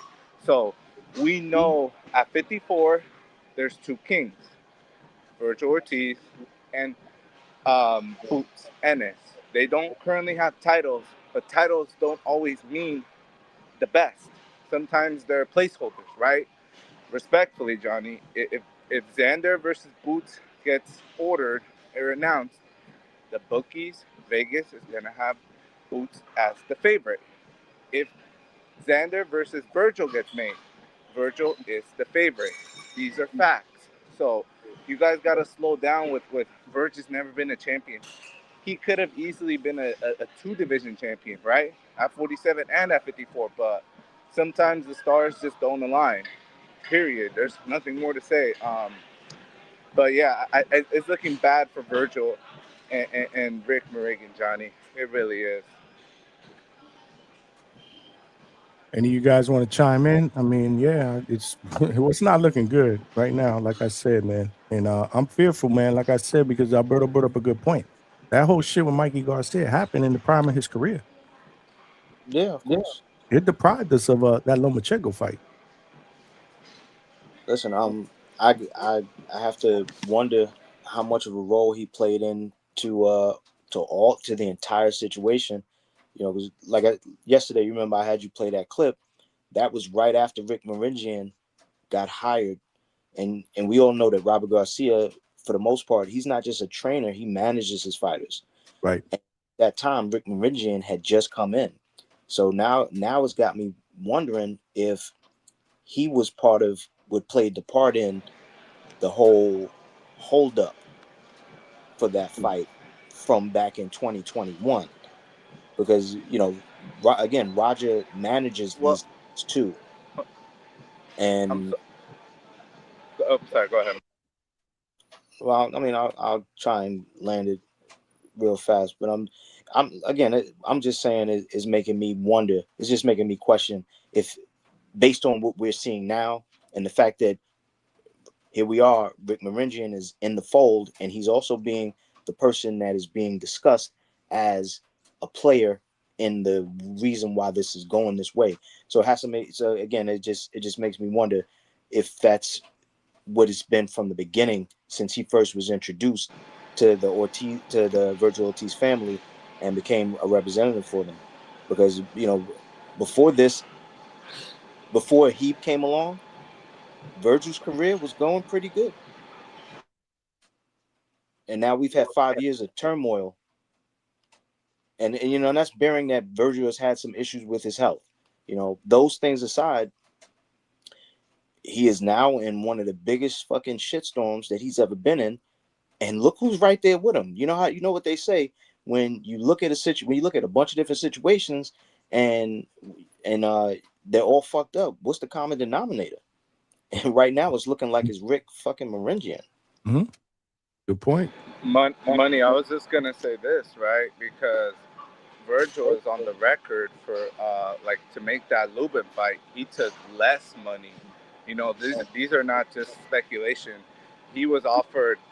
Rick Marigian himself said that Virgil took less money because obviously Lubin's a higher profile. So if they presented him two other names and the other guys are happy with 600, 700, maybe Lubin is at the juncture of his career where he wants an M or 1.2 or whatever the case may be, right? I'm not pocket watching, but we know Virgil took less money to get that skull under his resume. So I have to agree. I think Rick Marigian is at the core of all of this bullshit because, like you said, Money, once Marigian came around, it's been it's been bad news. It's been cloudy over there on top of that Virgil camp, man. And I just think there's no way to reprimand that. They're at an impasse, and for Oscar to go public with these basically attacks, he knows that at this point he has nothing to lose, so he might as well get some public sympathy, right? But Johnny, can I say something real quick regarding Jared Anderson? Hold on, Berto. Before you go to that, Johnny, pull up on the screen Boxing Vitals 4960 in the chat. Hold on. Because it goes to the conversation. This one? Yes. Marigian is tight with the Garcias. Marigian is definitely calling the shots and pulling the strings. Fresno-based person here in the boxing scene. He just confirmed what yep. we were saying. What do you think about that, Alberto? I mean, I don't know. I know Rick Marigian's from up north, from Cali's a big ass state, so we don't. What the guy's saying? Who are the Garcias? Mikey, Robert, the Garcias. Oh, okay, the RGBA. Okay, Mm-hmm. so Marigian is tight with Robert, definitely calling shots and pulling the string. Yeah, I mean that's not far fetched. That he's showing a thread between two different situations that are playing out the same way. You get it? So Rick Marigian is also behind all of this Bam signing the promoter. Is he also holding that up? Is that what he's trying to say? Rick Marigian, because we know Bam is Roberts kind of teased, yeah, we like Matchew's offer, but then he says the next day that he said back, well, we're entertaining other competitive offers. Is that also Rick Marigian? Well, right now, Alberto, let's kind of stay with the thread of the Mikey Garcia's situation playing out the way it did, and the current one with Virgil, and how this gentleman is kind of trying to show us that it's tied in. So there's something to it when it comes to Rick Marigian being the common denominator. Yeah, Rick Marigian, whenever I see that dude come up, he's always throwing these stupid ideas. He wants to do he was saying when he had Arnold Barboza, and he was saying Arnold Barboza should fight at LA Dodger Stadium, and when he had Jose Ramirez when he was worth a damn, he used to say, oh, Jose Ramirez versus Jack Catterall at the Fresno State Bulldog Stadium in front of 60K. So yeah, that dude is like way off his fucking rocker. Like I could see him being bad news. You know what I mean? Your promoter? We got confirmation. No, absolutely. And no, go ahead, Money. I was just gonna say, Alberto, it sounds like we have confirmation that we're not just, talking a bunch of shit right now, right? Right. Oh, 100%. Yeah, 100%. Yeah, I think we nailed it. This has Rick Merigian's snake hands all over it. Yeah, absolutely. So I guess the biggest question is, how does this end? When does it end? 2028. I told you before we even read this. Salute to Boxing Vitals and salute to all of y'all. I see y'all cooking in the chat. The thing that caught my attention out of that clapback was very similar to Mikey's situation. I was like, oh man, don't tell me this is where we're going with it. Hey, pull up Boxing Vitals next one that he got there in the chat. Hold on. Salute. Yeah. Said Mikey's last fight was in Fresno versus Martin, and guess who was co-promoter? I mean, yesterday, what Virgil posted, he seemed optimistic, like he was going to be back in the ring soon, and this wasn't going to be carried out for a year longer. But then one thing that Chris Algieri said about the topic, because he's also been in this similar situation, is, attorneys will tell you, like, it's going to go our way. I'm pretty confident. We got this, we got all this, whatever, right? All this evidence, whatnot. Like, and as it gets closer, they're like, oh, it can go either way. It depends who the judge is, So they just, yeah. I mean, why would this be different than Mikey's, Chris Algieri's situation, man? This is the same thing. I want to answer that question. Is it that it was Rick? He was the co-promoter for that one? Because if that's the case, then that goes with what I was thinking, based on what Alberto was just telling us about. Because I didn't know some of that stuff Alberto just said about things Rick Merigian was trying to dip his hands in. It sounds like we got another lawyer who is looking to be this big time promoter, and he's thinking that he's going to shake shit up, get into the game, and take big names with him because he's doing things differently, or he's upsetting the apple cart. Yes, it sounds like he thinks he's going to be Bob Arum. You know what I'm saying? Yet you don't got 90 years. You don't even have that amount of time to put in. You dig what I'm saying? So I don't know with this guy. I follow him on Instagram, and he had a post before this all came out, like in the middle of it, where he was talking to Oscar, and he sounded so fucking cocky that he had me looking at him and thinking something's a little bit off here, bro. Because if you're, like, lawyers don't normally try and flex, or maybe I'm wrong about that, but I feel like if a lawyer feels like he's got something in the pocket, why does he need to come out in public, much less on social media, to flex that, yeah, we got this, and Oscar, you're not going to win this? I thought that was a little odd of him, given that he was saying that he was so confident in their position. But yeah, Boston Vitals, we appreciate it, man. He's this shit is confirmed. He's a fucking weasel. Well, Money, I can't hate on a man. Like, you know what they say, Money, right? Shoot for the moon and land on some stars. But I don't even think Rick Merigian is a lawyer. You might be giving him too much credit there. I think he's just he has a mouthpiece, right? And that'll take you far in life. I think he's just a quote businessman, close quote. So yeah, I believe Robert said he was a lawyer. I don't think he's a lawyer. He's never touted himself as a lawyer. I don't think he's a lawyer. I could be wrong, but 1 second. Hold on a second. We got Toledo Trees with the 2-piece. Straight cash, homie. Oh, actually, this is for Grande Dinero, who just stepped away for a second, so we'll keep this up. He said, would you favor Virgil over Xander? So I'll ask both of y'all real quick before Money comes back. Would you favor Virgil? Well, I know that You know my answer. Alberto already said. Yeah, Alberto already answered that. Consejero, do you agree with Alberto? Would I favor Virgil over Xander in terms of who would to fight Boots? No. I assume the question is To fight each other, right? To fight each other. Yeah, I'd favor Virgil. Yeah. This one's for you, Grande Dinero. Toledo Trees with the 2P said, would you favor Virgil over Xander? I think Xander's got some really good experience with dealing with punches and guys that will try and bring it to him. He keeps his distance with his feet and with his jab.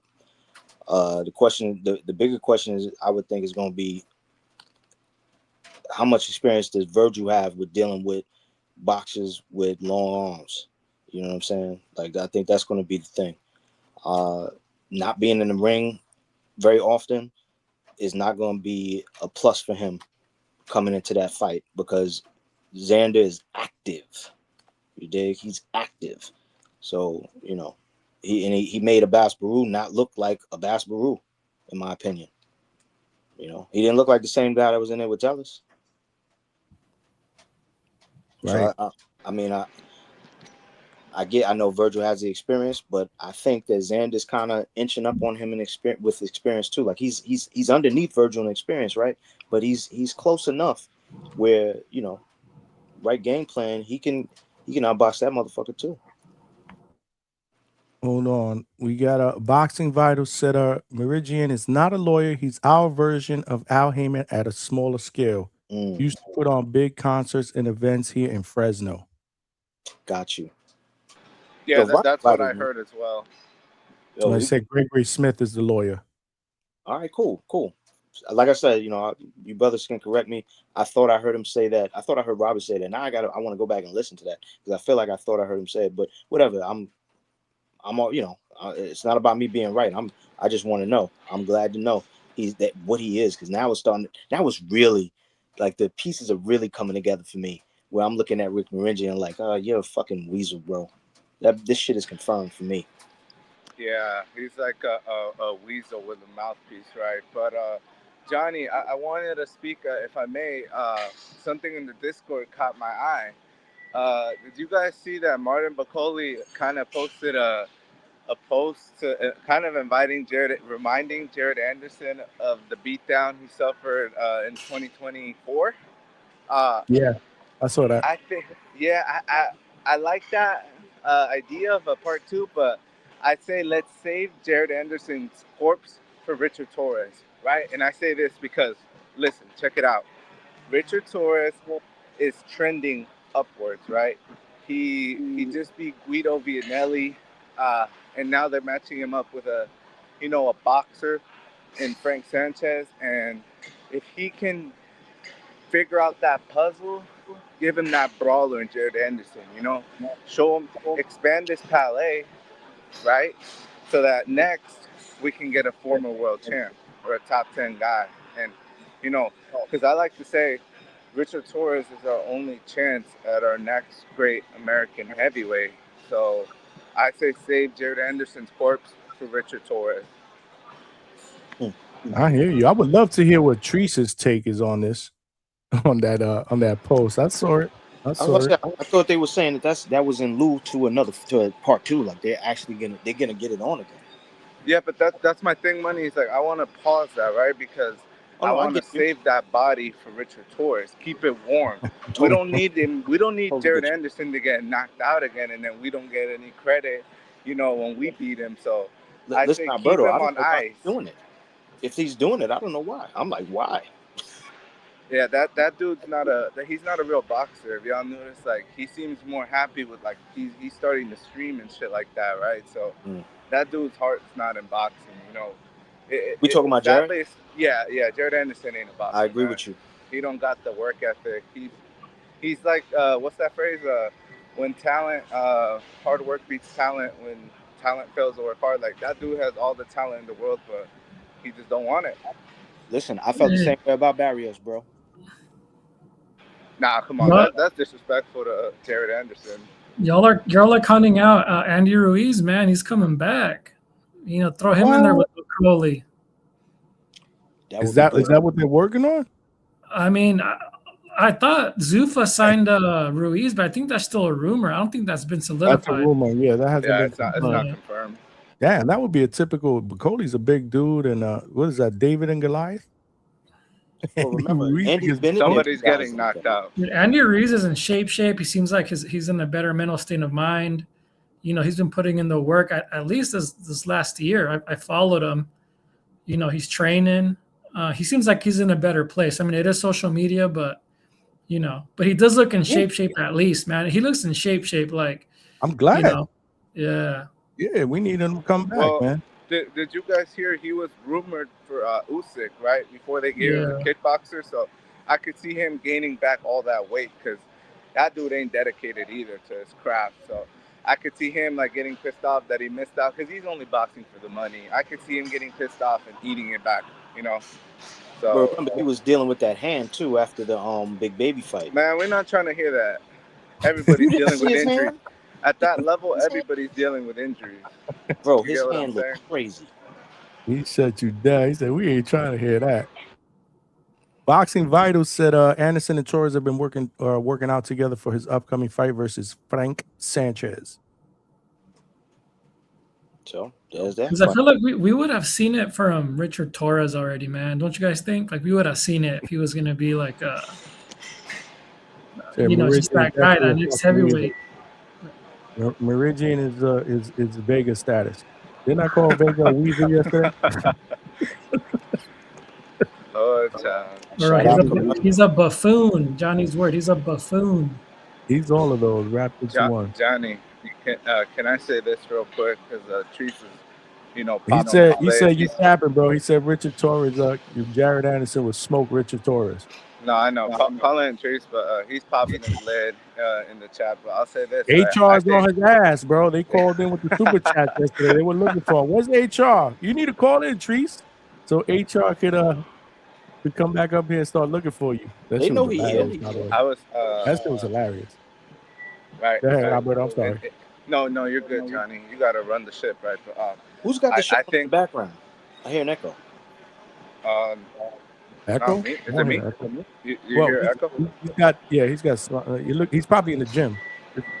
Yeah, no, I'm definitely not. That Planet Fitness. I was just gonna. No, not Planet Fitness. That's nasty work. But let me say. Wow, this, hold right? on. What's so nasty about Planet Fitness? Oh, bro, you missed that whole episode, bro, on TPV, man. You know how Two-Tone always has the clip of the saying you're strong. Like, dog, that shit got a bad stigma. But let me say this, right, Johnny, and Money and Consejero. I think Jared Anderson is tailor-made for Richard Torres because Richard Torres is known as a brawler, but when he fought Guido, if y'all noticed, he was setting traps. I think he's starting to use his size to his advantage, right? Because it's hard to hit a guy that's like that much shorter than you. Guido's like 6'6". What's Richard Torres? I know he's listed as 6'2", but he can't be 6'2". He's got to be 6'1", 6 foot flat. So I think Richard Torres could catch. Because Jared Anderson likes to get aggressive. He'll tell you that himself. I think he'll catch him with a big shot coming in. I just think he has like the superior IQ and feet and power. I think they're even, right? We know Jared can crack, but I think Richard can also crack. Listen, I like our new crop of heavyweights that we got coming out from the USA. We got they're smaller guys, like they're like a little bit bigger than like Tyson was, like Joshua Edwards, like Richard Torres. I forget the guy's name. He's an African kid that was he was just on our Olympic team. That's a heavyweight. He's amazing. I just forget his name, and I don't want to do him any disservice by trying to pronounce his last name because I don't have it down yet. But these guys are smaller guys at heavyweight, but they can crack. Right. And the fact is, when you're smaller like that, you can move a lot better. So we got some potential Usyk level guys coming up. And I don't mean on the skill level just yet. That's a reach, Money. No, I don't mean on the skill level just yet. I mean from the perspective of heavyweights that can move around and possibly dominate guys in the heavyweight division by outboxing them instead of always everything just being a knockout punch. Oh, That's what I mean. 100%. Yeah, That's what I no. mean. And Money, let me say this, right? I think my whole thing with Richard Torres is I don't like this soft shit. We coddle these guys and feed them cans, Edgar Berlanga style, and then we end up finding out they're hype jobs, right? I say let's match Richard Torres tough. He's 23, 24, so, he's coming into his man strength, his prime. Let's see what we have there, right? Because if he gets beat by Frank Sanchez or if he gets knocked out by Jared Anderson, he never was worth a damn. And let me say this, right? I think Richard Torres could even benefit because he's like in that tween cruiser and heavy, right? So if he gets beat at heavy, I want him to go down the cruiser and beat up on Jai Opetaia. And then he'll be vindicated, right? And then we'll have the boogeyman at cruiserweight. And then we could have Richard Torres versus David Benavidez, Mexican American, Cinco de Mayo. The fans will come out for that, Johnny. I promise y'all. If it's Richard Torres and David Benavidez for the cruiserweight title, undisputed cruiserweight title, that's a movie. Because we can't do shit with Jai Opetaia. Nobody know that bug-eyed dude over here, right? So I'm saying let's get him out the way. If Richard Torres isn't who we think he is, a heavyweight, let's send him down the cruiser, take care of Jai Opetaia. That should be easy work. And let's make some big fights. You know what I mean? Like, I'm not trying to, Jai Opetaia is playing games. If he was really trying to mix it up with Sordo and David and all the top cruisers, why the fuck would you sign the Zuffa, man? Like, Dana ain't gonna let you out of that building. You're gonna fight at the Apex until he tells you. So let's get Jai Opetaia out of here. Well, Alberto, I want to thank you for giving us the proper definition of what a reach is by that entire scenario you just broke down. I appreciate that. How is that a reach? That's Money. a How is that beautiful a reach. reach? Because there's a lot of moving parts in that entire plan that are probably not going to happen.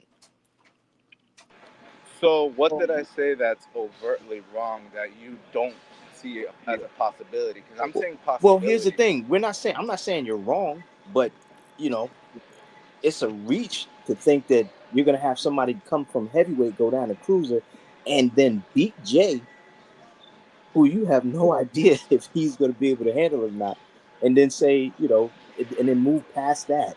Like you've made several moves there.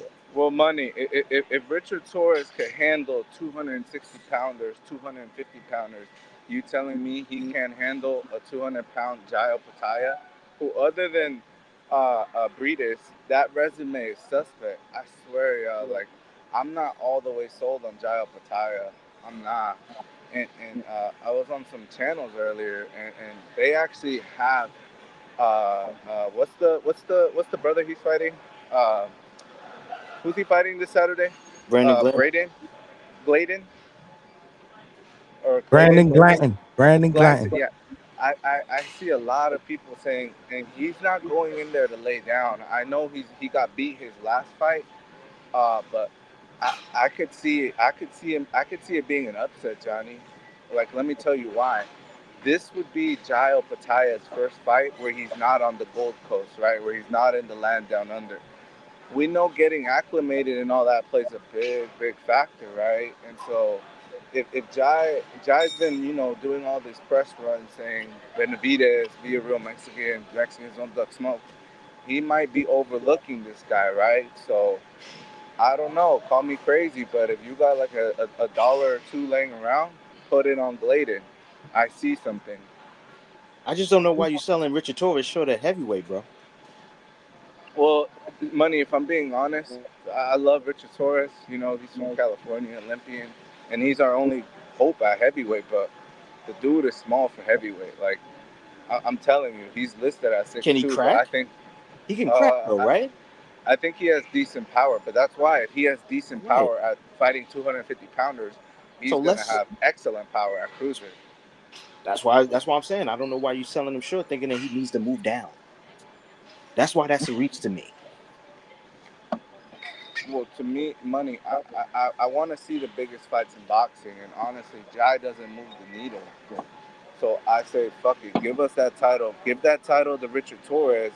And Richard Torres is well-spoken. He's very charismatic. Like, he would be a great ambassador for Cruiser, because Cruiser hasn't been hot in a while since Badu and all that, right? Since Badu Jack and guys like that, right? So I say let's make Cruiserweight great again.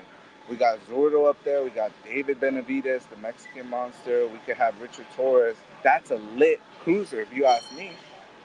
Well, why can't we let Jai Opetaia prove that he's nothing to do, he's garbage by him losing on his own accord? Why do we have to put him in the trash? And Because based on your opinion, by him signing the Zuffa, that told me everything I need to know. Sometimes you gotta read between the lines. Him signing the Zuffa showed me, okay, you don't really want smoke. You trying to be under that Dana White. Like, why are you fighting Glanton? He's not even a mandatory. You know what I mean? So they only got 3 cruiserweights over there, bro. What do you want him to do? He's clamoring for this David fight. Why not acquiesce to David? David's clearly a pay-per-view star, main events all his fights, and he's going to bring the fans out and the money. So if he really wanted that David smoke, I think he could have went about this a whole different way. I mean, sometimes money is an issue, right? And if you're not getting paid what you feel you're worth, and somebody's telling you, you know, obviously dangling a certain type of a carrot, right? Because Zuffa is whining and dining these guys, bringing them over there. But maybe that was a more pressing thing for now. No, I hear you, man, because I know a lot of, like, the Zuffa, but this is the thing, though, right, Money? What guy have we seen that signed the Zuffa that's actually, like, put up and has a good situation? Like, I'm talking about, like, a premier champion. You know, like, who's the best signee? Like a Conor Benn? Conor Benn, you know, he wasn't, you know, necessarily, like, a premier star for Matchroom, right? Like, I'm saying, what big puzzle, what big piece has he kind Dana of was taken? for Matchroom, bro. He's kind of like with Anthony Joshua's sideline, he's kind of like the face. He's like number 2. You know what I mean?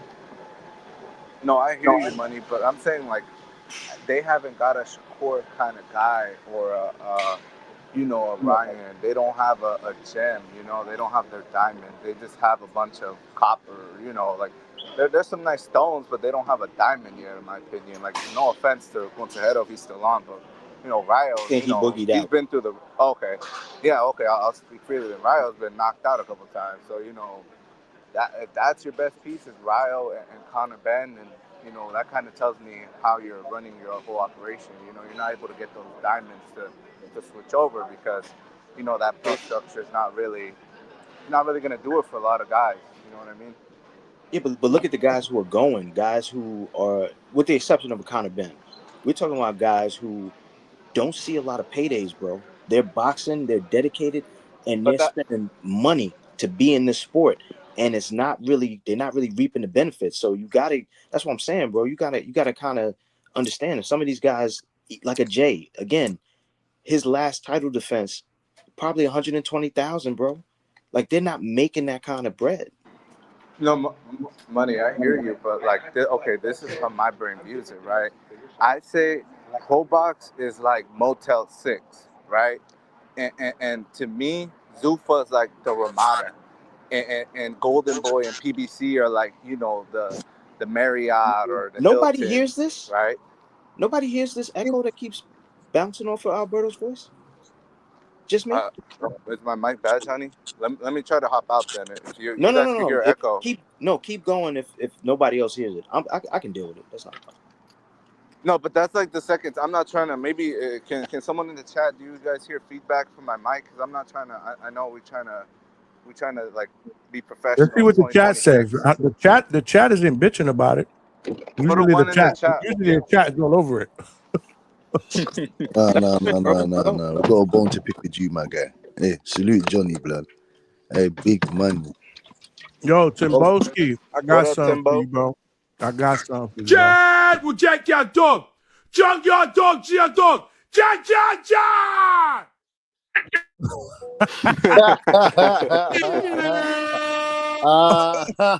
Got him. Hold on, where's my shit? Got him. Got him. We got you, bro. Polo got you, man. The Hey, that AI polo, goat. that little polo internet scientist from. How's he doing that? Hey, I'll take it. I roll with the punches, man. I roll with the punches, man. You know what I'm saying? I roll with the punches. Thick skin. That shit hilarious. I love the That energy. that's fucking funny, boy. Hey, Johnny, send that. You need to send that to me somehow. Send it to me on Discord or something, man. That's funny, I got boy. you. Yeah, I That got is Better than hilarious. Malcolm's. Hey, Where Malcolm at, man? Malcolm said he couldn't call in. I hope everything's all right. He said he Alberto, had a double. Oh, okay. That's what it was. Alberto, I have a bone to pick with you, sir, because he was Pause. talking some crazy shit, Now boy. the sound is bad. I don't know what's going on. Maybe it's a Is back it feed me on or is it Alberto's Timbo then? part. Because who is it? Chat, let us know one if you hear feedback in the chat. Put one in the chat. Actually, Alberto sounds good. No, he sounds good to me now. Like I Yeah. Is it me? Is it me? say Now you something. sound good. It's Talk a little gotta bit. be You can you. hear me. You can hear me. Can I go a bone to pick with Alberto, fam? Pause. Everything sound good. Go. Copacetic, Okay. bro. Shoot. Yes, Alberto. You're there talking about this Zuffa shit. You're discrediting Jai Opetaia. You think that he ain't really shit. You know, resumes win fights for you. It sounds like this is ridiculous, man. I And then test. you put hold on, sir. And then you're poisoning the community, saying that he's only fought on the Gulf Coast, which is a lie. This is what I'm saying. See, because I got him beating Benavidez, and you talking about Richard Torres. What the hell is going on? Excuse me. This is crazy. Listen, man. The man is men against boys. The man's putting guys in comas and hospital beds and breaking vertebrae. David Benavidez has never done that. David Benavidez is getting dropped by 168 pounders. Richard Torres. This is a tough fight against Frank Sanchez. Frank Sanchez can move around. You know what I'm saying to you? I believe that he's took a decent break ever since he got smoked by Caballal. You know what I'm saying to you? And this look at the triangle theory, man. F.A. Jagba, he lost to Frank Sanchez. He got dropped and lost. And then Frank Sanchez went on to go fight Caballal. Caballal cooked Frank Sanchez. Caballal cooked Frank Sanchez. And then Jagba went on to go have a great fight. People thought that he beat Bacoli. So this is what I'm saying. This ain't no triangle theories, man. The fights need to happen. As for Opetaia and Benavidez, what the hell are you talking about, Alberto? Man? How can he sign over to those guys when he's been there for how long? He's been at Matchroom and he was fighting with those guys for how long? Did he know that Benavidez was going to skip 175 and go to cruiserweight to fight Zurdo? He didn't know that. So how can you expect him to want to smoke with those guys? Benavidez should be fighting Beterbiev, Bivol, multiple other guys down there. Albert Ramirez. You want to duck that guy? You know what I'm saying? No. You need to go down to 175 and fight those guys. I don't know what you're doing going to cruiserweight fighting Zurdo because you said he ain't gonna stay there. He's not gonna stay. He said the man said I'm gonna go to cruiserweight and move back down to fight so and so. That doesn't make any sense. They don't want to fight Opetaia. Opetaia is a dangerous man. Why would you want to fight a guy that's putting guys in comas and hospital beds and breaking vertebrae? Zurdo know what time it is, man. He kicked Zurdo's ass, man. We already saw what happened to Zurdo at 175 getting brought to boxing university by Bevo, man. I'm not a fan of Zurdo. He didn't want to smoke at Opetaia, and I'm not too sure they want to smoke. Benavidez wants to smoke at Opetaia either, because he ain't gonna fight that man next. He ain't gonna fight that man next. They know why. Man, Benavidez's career to me is been great. Great manufactured, just like Tank Davis, just like what they tried to do with Errol Spence. Great manufacturing, great people over there, and that's nothing wrong with that. There's nothing wrong with manufacturing your fighter's career, man. You know what I'm saying to you? But you need to put some respect on Opetaia's name, man. That guy's 2-time IBF champion, is due to become 3-time champion in that division. What are you talking about, man? Badu Jack and these guys don't want to fight Opetaia, man. He knows what will happen to him. Opetaia is a real dangerous man, man. Killer, dangerous. Talking about Breeders was cook and smoke almost every person on Benavidez's resume. So get it straight, Alberto, man. We need to get it straight. You just Timboski, you done? Because you just made my whole point, right? So Jai Opetaia has been at cruiser his whole career, and that Timboski, resume. mute when he talks because that you guys are getting back feet off each other. Do I got back feet, Johnny? Do I got to jump out? Because I know my mic be tripping sometimes. Do you guys hear the back feet still? No, it's me. I apologize. It's me. I apologize. Go ahead. Yeah. Oh yeah. It's wherever Timboski's at. Tim Bailey said you sound horrible. I don't know if he's trolling or not, man, because he sounds fine to me. It is a little screechy. Like it kind of sounds like he got his TV on in the back. Are you watching it on the TV, Timboski? It might be that, because sometimes I forget and that happens, right?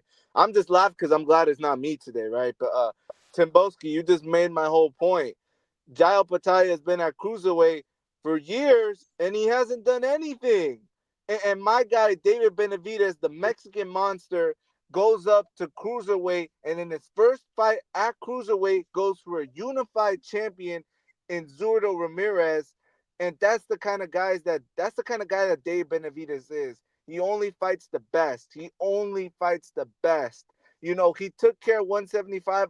Anthony Yard gave Better BF a hell of a fight. I thought Anthony Yard was actually winning before he got knocked out. So you're saying David Benavidez needs to go fight Bivol. David Benavidez has already said he's gotten the best of Bivol in sparring. So why would I have any worry that David isn't ducking Bivol? Bivol is just recovering from an injury, Timboski. But once he gets healthy, we can get that fight going because my guy doesn't duck smoke. And with regards to Jai Opetaia, he should not have signed to Zuffa. Zuffa is not going to play nice. Like Johnny said, he's not going to play in the sandbox. Jai Opetaia is going to throw the rest of his career away fighting nobodies in the UFC Apex in front of 500 people while David makes his legacy and history as one of the best to ever do it. So you're saying, so you want to sit there, Alberto, and tell me he's fighting the best and this and that. So maybe I can ask you, because when I ask multiple other people, they can't give me an answer. Mr. Gibbler gave me an answer. You know what I'm saying? He's the only motherfucker that gave me an answer for this question. So can you tell me why he never unified, since he's always trying to fight the best? Why he never unified at 168? Why? Okay, perfect question. Okay, perfect. Okay, watch this, right?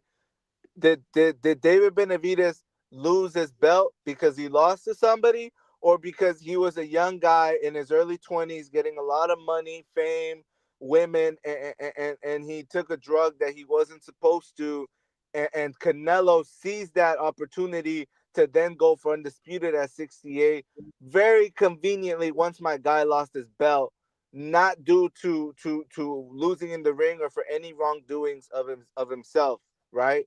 So he's exonerated in my eyes. And we've seen David Benavidez' resume at 168. He knocked out the guy that Canelo ducked for years. He knocked out Boo Boo Andrade. He didn't knock out Caleb Plant, but he gave him a beating. And so you can't question David Benavidez' resume because every division he's been in, he's fought the best. And you know Incorrect. And you want to talk about Boo Boo Andrade? That didn't you? So this is what I'm talking about. See, when I spin it back round to your methodology, you sit there and say Jai Opetaia hasn't done anything, but he's been at the weight division for years, but he's a multi-time champion at the division. Andrade, that has done nothing at 168. He had one fight against Jamal Nicholson and got dropped and did nothing ever since. He hasn't even fought. He hasn't fought in 3 years. We don't care about Andrade no more. How dare you, Alberto, sit there and say Opetaia hasn't done anything, but you're giving David credit for knocking out a guy that did nothing in the weight division. Come on, man. Come on. Oh, you can't play these games with me, Alberto. I'm sorry. David, to me, you roll out the red carpet for the man, and he still hasn't proven to me that he is one of the best, or on this imaginary pound for pound list. He never unified at 168.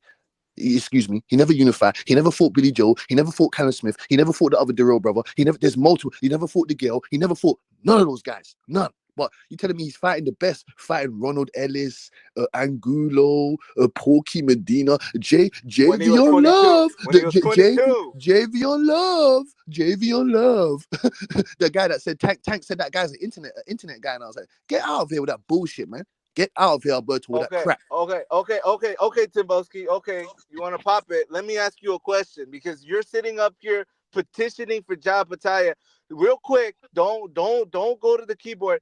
Name me 5 fighters that Jai Opetaia has beat. Go. So you put Sin Cara. You can put Sin Cara on there. Go. Yo. You can put. Can you hear me? Can you hear me? You over here capping for Jai. No, hello. You asked me a question. Hold on, you asked me a question. So you know I'm not looking at anything. You asked me a question. You got Sin Cara. You got Squirero. You got Ellis Zorro, you got Jason Thompson, and you have Maris Bradis. You want more? Do you want more opponents, sir? And I'm not looking at anything. I'm not looking at anything. So you want more? You want more opponents? Can we fact check that? Because I honestly don't know who he could say LeBron James, and I wouldn't know, right? So Johnny, can we fact check that? Can we go on the box rec and make sure those are legitimate opponents he's actually Excuse me. Because you're fellow Americans, you don't have any real credible cruiserweights or heavyweight. That's why he's only fighting UK guys and guys you don't know about, because you don't have anything over there of the cruiserweight division. You have nothing in the cruiserweight division or the heavyweight division. The guy that you do have, Brandon Glanton, he's most probably going to get knocked out this weekend. You know what I'm saying to you? But it's all right though, Alberto, man. It's all right. We're not getting Mic check, mic check. man. We ain't getting finagled by Dave Benavidez. Tell him to put up his paws and fight Bevo. But his next fight better be Bevo, Beterbiev, or Opetaia. If it's not none of them guys, we don't care, man. Who wanted this Zerdo fight anyway? Who wanted that fight? Big Money never asked for that fight. Johnny never asked for that fight. We don't want that fight. And how are you talking about exonerated because he's the one that wanted to sniff sugar in his nose? He decided to take sugar, magical dust, and put up his nose. We didn't tell him to do that, man. And he never unified that belt. He never even defended that belt once. He didn't defend that belt once, man. How you talking about? He wants to fight the best. You never made regrettable decisions in your 20s. You never did drugs. You want to act holier than thou. And let me say this, right, Timbo, because this is gonna hurt you. This is gonna hit where it hurts. All roads lead to us. Without American fighters, this boxing shit don't move. All roads lead back to us. That's why we hold the largest. It's a fucking lie. That's a lie. That's a lie. Fights. No, it's not a lie. Look up. You guys do. That's a lie. We got big stadium fights. Big stadium fights. We have big stadium fights. Big stadium, 100,000, 80,000, 90,000. All it takes is for AJ How many to gates come back. Have you guys set? How many gates have you guys set? How many gates have you guys set in the UK? I'll wait. What are you talking about? Canelo Alvarez, hold on, your biggest Mexican star, Mexican star. Canelo Alvarez, he said he wants to come to England to have one of his biggest fans. He said he's always wanted to come to England. Terence Crawford said we got the biggest, best fans. I want to hear your nonsense, Alberto, man. We are kicking the doors down. Without no UK boxing, the boxing don't go nowhere. It don't go anywhere. Man, Canelo said that because you guys are UK boxing, man. He'll go fight a bum from down the street, and you guys will clamor and eat that shit up. Why wouldn't we go take your money? Of course, Canelo wants to find the UK. You guys are happy with bullshit. That's why you guys sell out arenas. Yo, can you hear me? We're happy with bullshit. What? Yeah, I'm sorry, but 1 second, H-Town. bro, relax. I'm sorry, H-Town, Big Money. Let me get this off one piece, quick. I'm sorry. I'm so sorry. Keep going. What are you talking about? Well, hold on. You think it's a flex? How can you say we eat up anything? You're buying pay-per-views that for $100, seeing Areola and Andy Ruiz and Barrios. We're not buying that shit, Timbo. Real $100. ones are streaming that shit. We're not buying it, and I'll proudly say it. We're not buying it. Johnny's not buying it, and Money's not buying it. We're not fools. Oh, is that true? Is that true, Money? Is that true, Money and Johnny? Yeah, hell yeah, it's true. Ask Johnny and Money. I want you to stand and fight. You kind of brought it to a different topic, bro. That's between y'all. Exactly. Y'all was talking about Opetaia, the Opetaia topic, man. Damn, they went in a totally different direction. But that's well, I apologize. We can go back to Opetaia, Big Money. We good. Yeah, no, my bad. Timbo, it's all love, man. We just gotta, we real fans of this boxing shit, so we get a little animated. We gotta take it's all right, Alberto, man. We're just sparring. Yeah, we're just sparring. It's all love. Respect. We're just sparring. We're just sparring, Alberto. We're just sparring. Yeah, my apologies, Johnny. My apologies, Big Money. I'll take that 10-8 round. I'll take the 10-8. I'll take the 10-8. Go ahead, H-Town. That was good. That was a good spar, man. But y'all gotta get y'all mics in order though, man. Get some headphones or something, man. We got standards up in here, bro. The back feed is just Hold on, Johnny. I'm sorry, man. Johnny, man. I see this Tip Bayless. Stop talking shit, you little scolded little skin chicken. Look at my head. Look at your gerbil face. You look like, bro. Do you know what you look like? You look like a hungry, skinned little rat in New York, rolling around looking for bologna sandwiches on the floor, man. Look at you, man. You like you don't even eat. You like you haven't ate. You look like you're starving, mate. You like you haven't eaten in months or years. What are you talking about? That tank top, that wife beater that them guys say that you wear. That wife beater, it doesn't even fit you. How's your wife beater don't even fit you, man? Don't worry, man. We got, you know what I'm saying? If you want to get some real food, you know what I'm saying? Some lasagna, some casserole, or what do you say? What do you call it, Johnny? Some gumbo. That's what Tip Bayless looks like he needs, man. Get the fuck out of here, man. But look at my head. Tell you, bring your lady around here and she can rub my head. How about that? You know what I'm saying? Whoa. Chad will jack your dog. Junkyard dog, G.R. dog. Jack. H-Town, what's up, H-Town? Good. H-Town, jump in I now. don't I just know. wanted them to It's get their sparring session off. mirror, mirror on the wall. Why is Alberto right around on David Benavidez's balls? This is ridiculous. Lord have mercy. This is ridiculous. The guy held the title at 68 forever. He did coke, then he couldn't make weight. He's the only guy that got affected by the pandemic. Somehow everybody else made weight during the pandemic, except for David Benavidez. He called out Canelo I don't know how many times. Every time the fight might have been made, he decided to go fight someone else and announce his fight before Canelo could make an announcement. You know, there's been multiple times that his dad said, yes, that the Canelo camp reached out, but they didn't want 10%. They wanted 25. Hey, how many times did David say, Canelo's not ducking me? Canelo's not ducking me. He's doing his thing. He's doing his thing. You know, but when you want to make your name off of somebody, you got to do what you got to do.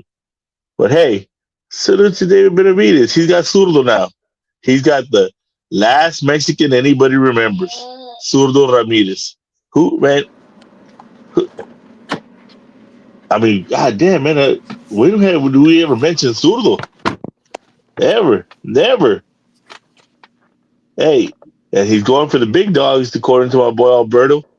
But somehow he stepped to open. This was whoa. This was the most respectful step two I've ever seen in my life. When he still called step two Opetaia, according to Two-Tone, the superstar. He said, hey man, I've seen you fight. Hey man, yeah, we're gonna fight one day. Yeah, you're nice. Yeah, hey man, yeah. Let me shake your hand. Yeah, man. That's great. Bro. Ridiculous. He didn't say What I tell y'all, when he moved to 75, what I tell y'all, he's not going to get a goddamn fight that means anything at 75 to 2027. And what's it looking like, guys? When he's going to get somebody at 75 that means anything? God damn, H-Town, you're a pretty smart guy. Not only do you talk a lot of shit, but you make a lot of sense when people decide to listen, you know? Because they say, hey, what's he talking about? No, I see the future. That's how I told y'all. We're going to get my boy, Ryan Garcia, undisputed champ, versus Devin Lamey, because my boy Johnny is a Haniac now. They must have invited him to the dinner. Man. You know, or he saw that H-Town got a nice set of hair on him too, and he's 52.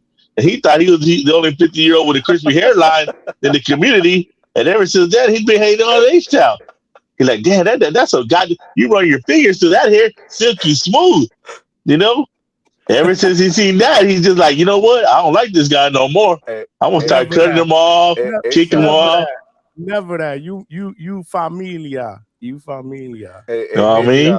H-Town, you my guy usually, right? We usually on the same side of history and on the same side of these topics, but I gotta do it, right? So you were the same one. Johnny can attest to this. Money can attest to this. I think Timboski was here last year. I'm not sure, but you were the same guy calling in, telling us why, how, and what round Canelo is gonna hurt little Bud.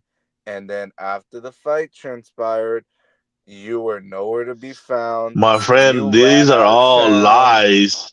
I literally said Canelo could lose that fight. I said Bud could win that fight as well. Cleared out. See, you know what I love about this is people, they're extremists. I literally said Bud has a shot to win this fight, but he's not going to knock him out. And everybody's like, knockout. Go back. You can look at all the tape. And people are going to be like, well, because you did say that. No. You were telling us how Canelo was going to beat him up, chop him down, and get him out of there. No, that's not. Happened. No, and you're lying again. I said if Bud decides to trade the way y'all keep saying he's going to trade with him the whole fight in the middle of the ring, he's going to get stopped. I said the only way Bud could win this fight. No, I never said. I literally. Dude, how are you going to tell me this? How are you going to tell me this when I'm the one that said that Bud was as big as Spence. That Bud walks around 186 pounds. That Bud didn't wrestle his whole damn life. No, you ain't got to filibuster. It's on wax. It's on wax. I'll tell you this. Right? I'll tell you this. I'm gonna go out of my way and I'm gonna dig through the archives. Give me a couple days, maybe by next week's show, and I'm gonna keep digging. Come on, man, it's a conversation. I want to hear both of y'all. Go ahead, Alberto. Johnny, I'm gonna do him bad because I'm gonna get the clip because I don't gotta lie. It's up. Johnny don't take down shows. I'm gonna find the clip of you verbatim telling us how Canelo's gonna chop him down. It was gonna get ugly. Bomac's gonna have to throw in the towel. This, that, and the third. And I'll tell you this, H-Town. I know one thing. I know one thing's for certain. If Bud came into my guy's division, the Mexican Monster, we not letting him go over there, up there, and playing with us and beating us. Your guy's 230 pounds, is 6'5". You gotta let him finish, bro. Go ahead. Then you gotta let him go, Alberto. So that's what I gotta tell you. 230 pounds, 6'5", a weight bully. There's been a weight bully his whole career. And y'all talking about, look at Canelo. Canelo's 5'6". Why do they keep acting like this guy's a big man? He's a little motherfucker. He's little. Yeah. I mean, like I said, that aura is so big, it got y'all thinking he's a goddamn giant. That little dude walked in and y'all cower. Y'all go hold y'all dad's hand. Hey, Poppy, Canelo's here. What are we gonna do? Tell him he's great, son.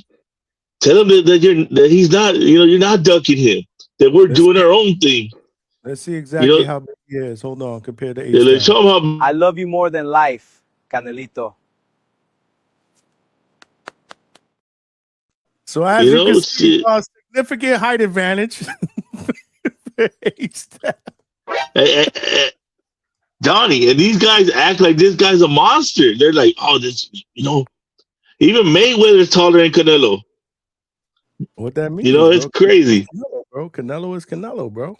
He came from 140 pounds, and then I heard somebody on TVV were like, what was Canelo doing his first 24 fights? If y'all gonna talk about boots, Canelo was 15, 16, and 17 his first 24 fights. Not fucking 28, 29, 30, whatever the fuck these guys are. It's like you comparing him to a 15-year-old.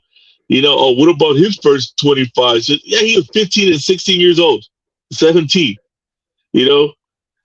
This gets wild. You can't compare it, man. You can't compare greatness. That's why you can't compare these guys to Floyd. Leave these two guys out of this. These guys are legends. Your guys they can't even wear these guys' boots. They can't even put up their gloves. Johnny, this is the craziest part to me. Is like H-Town really is trying to like rewrite history to us. When we all witnessed this shit live. Like he was calling in, doing the most, popping it, saying how Canelo is gonna stop Superbud, and then he skipped town on us. I remember, Johnny, every show we were like, "Hey, where's H-Town? Like, we haven't seen him on TVV. We haven't seen him." I was on TVV. I called in. I got my crows the first day. He just alienated us. He alienated us. He actually was on TVV. Okay, so you were on TVV, but you couldn't handle the smoke here. And that's the craziest part. Like, I never thought, like, you should have just given Alberto, I got to get up at 3 in the morning for work. Then into that, what do you want me to do, my friend? But before that fight, you had no problem being here. Because I wasn't on that schedule, my friend. Sleep on here. No, H-Town, you skipped town on us like a man that knows the monster. My bad, bro. Okay, be cool. I'm back. Don't ever do that shit again. Johnny, all right, I can't. Johnny, this shit's like boiling my blood. Hey, what you gotta do is Alberto, find it, and we'll play it the next show. If you can find it. Money. Johnny, I'm gonna go. I gotta tell Alberto his Papa was a Rolling Stone. Wherever he lay his hat was on. Hold on. What happened, Alberto? You say are you gonna find it? Yeah, so you laughing now, H-Town, but I'm gonna tell y'all this. Y'all have a good show. I'm about to go do my homework right now. I'm going through those archives. I swear, I'm about to pull it up, and we're gonna pull your card, Jack. But you got to get the whole context. Don't just pull up one part. Get the whole combo. Nah, we pulling. You're gonna look so crazy, bro. You about to skip town on us again, and please Nah, don't do that, all right? You family. Damn, he Hey, said you Daddy, gonna peace. skip I out love you. again. Timbo, money. H-Shout, salute. I'm about to go do my homework right now. salute, I Birdo, swear. salute. Yo, All right, bro. Go put on that Benavides t-shirt. keep in touch, Alberto. Oh shit, we got Salute, mystery. Alberto. We got mystery. So Damn, hold up, H real Town, quick. you about to pull your cards, bro. You better hope you don't find that shit. Man, it's all good, man. They don't pull up the whole thing. They're gonna pull out snippets. They're not gonna pull up the whole conversation. On a real, bro. But before you get the link, man, Alberto just stood up here. He had a 10A round with a UK fighter, but I don't know, H-Town. That was he kind of was backing you down at the end of that round. Nah, man, I gotta let him get his shots in, though. I got to carry him through the fight, buddy. I gotta carry him. Like you gotta find the whole thing, which tells me that Alberto's gonna find exactly what Alberto is intending to find. I ain't never Well, yeah, seen because Alberto that hurt. but then you also you have to take into account the performative times where we just talking shit and the real talk. There's difference. There's the real talk, and then there's just talking shit talk. Let's see the clip first, and then we will judge. We will judge the clip. Let's judge the clip. You know, we'll put a poll up. I was going to ask for a poll, but now that Alberto is so charged up and he's saying he's bringing back receipts, I want to see that, bro. He said he went to do his homework. Yo, I'm invested now. But Alberto, I'm gonna tell you what. This is what you get for shitting on Salvador Sanchez. You see, you got the Mexicans coming out of the woodwork at your neck. That's crazy, bro. Salvador Sanchez? He said he said I don't think he's that good. Or something Well, he was basing it on longevity. Yeah. Yeah, he was. The man got killed. What do you want him to do? That good. Well, go ahead, Boxing Leg. What's good, my brother? Maybe, yeah. Let me not mischaracterize Alberto. No, guys, he's absolutely right. This top 3 all-time Mexican ain't that good. This top 10 all-time featherweight, he ain't that good. This guy who beat fucking Wilfredo Gomez and Little Red Lopez and Azuma Nelson, packed up Hall of Famer after Hall of Famer after Hall of Famer. He ain't that good. Fuck is we talking about? That's some bullshit. Yeah, man, that's ridiculous. If you put it, he dropped the mic on that shit. Yeah, if you don't have Chavez, Salvador Sanchez, and Benito, your top 3 Mexicans, I don't know, bro. Well, he was trying to make the argument that he thought Navarrete should be in the top 15, and we were trying to help him understand that First maybe he it's said a little top too 10. soon for that. First he said top 10. Oh, right, and then we got him. Navarrete at the top 10, Mexicans all time. bro. I don't know if he even makes top 20. Maybe y'all want to check out yesterday, Johnny. You got to clip that conversation. Maybe do that. Are we? Hear it. Are we going to include Mexican Americans? He is not. In my opinion, he is not nowhere near top 10 Mexican fighters all time. Well, I think you jumped in. You were on the panel yesterday. We were talking Tim about was it. here. Yeah, Tim was there. Boxing Link was there, and H-Town was it. Yeah, if it would have been a different conversation. But we were trying. Like, I went through about 20 names, and I didn't even get to Oscar De La Hoya yet. And he was just like he was picking some of those guys apart, and he mentioned Salvador Sanchez as one of them. And I think everybody was like, because it's like, yo, bro. Big money. That's Mexican royalty right there. We can argue that we can argue. He can have an argument to say maybe 20 or even slide into the 15 range. But top 10, oh hell no. I'll give you the 10 names. I'll give you the 10 names once again. He's nowhere near Julio Cesar Chavez Sr. Nowhere near. Salvador Sanchez, nowhere near. Juan Manuel Marquez, Navarrete won't even ever have the names to even hold Juan Manuel Marquez's jockstrap. Ruben Oliveras, nowhere near. Eric Morales, nowhere near him. Antonio Barrera, Canelo Alvarez, Ricardo Lopez. That's what I'm saying. He's nowhere near those names. And those, what's that, 10 or 9? Or then you put in your Miguel Cantos, and you can even put in your Israel Vasquez. Israel Vasquez, he had the mad trilogy with Rafael Marquez. You know, so you've got Carlos Arate. That could you didn't even put that right up in there either. Then you add guys like Gilberto Roman, Juan Francisco Estrada. You get it one. Then you get into the not really talked about lower weight history of the Mexicans, and you're like, damn, Like That Nav is ain't just even crazy. When you top get to 20. lower weights, it's just I'm a crazy. Nav fan.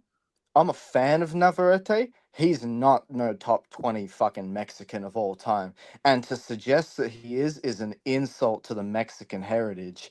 Like, come on, you're gonna look at the second most prestigious boxing nation of all time and then look at Emmanuel Navarrete's career so far and be like, yeah, he's top 20. I don't see it. Real quick before H-Town goes, Alberto, this wasn't about me trying to hate on you.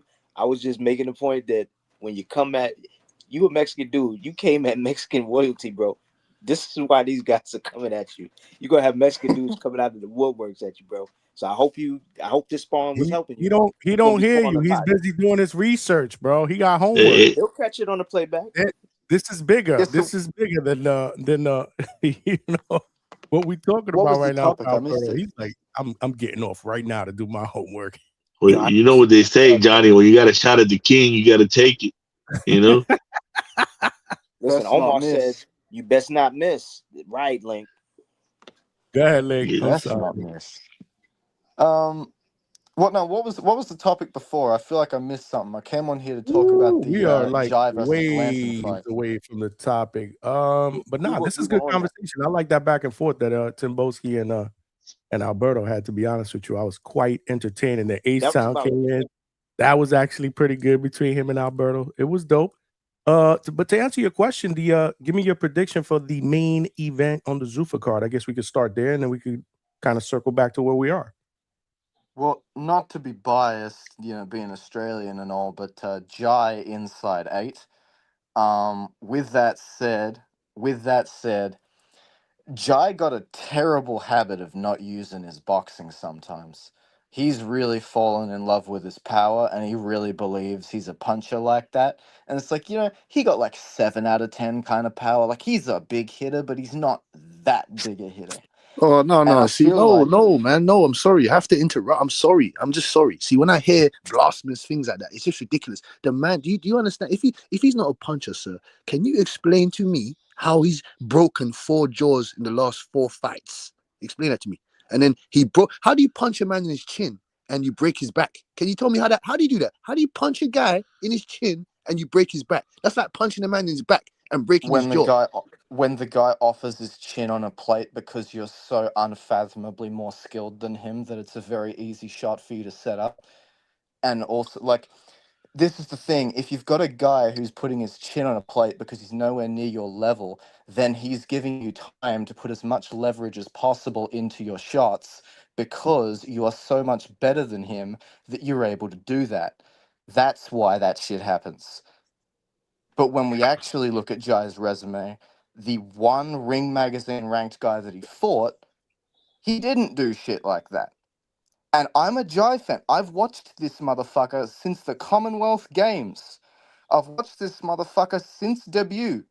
He is not that, like, he's a puncher, but when we're talking cruiserweights, there's a difference between a Jai type puncher and like a Murat Gassiev type of puncher who was actually a big hitter at cruiserweight.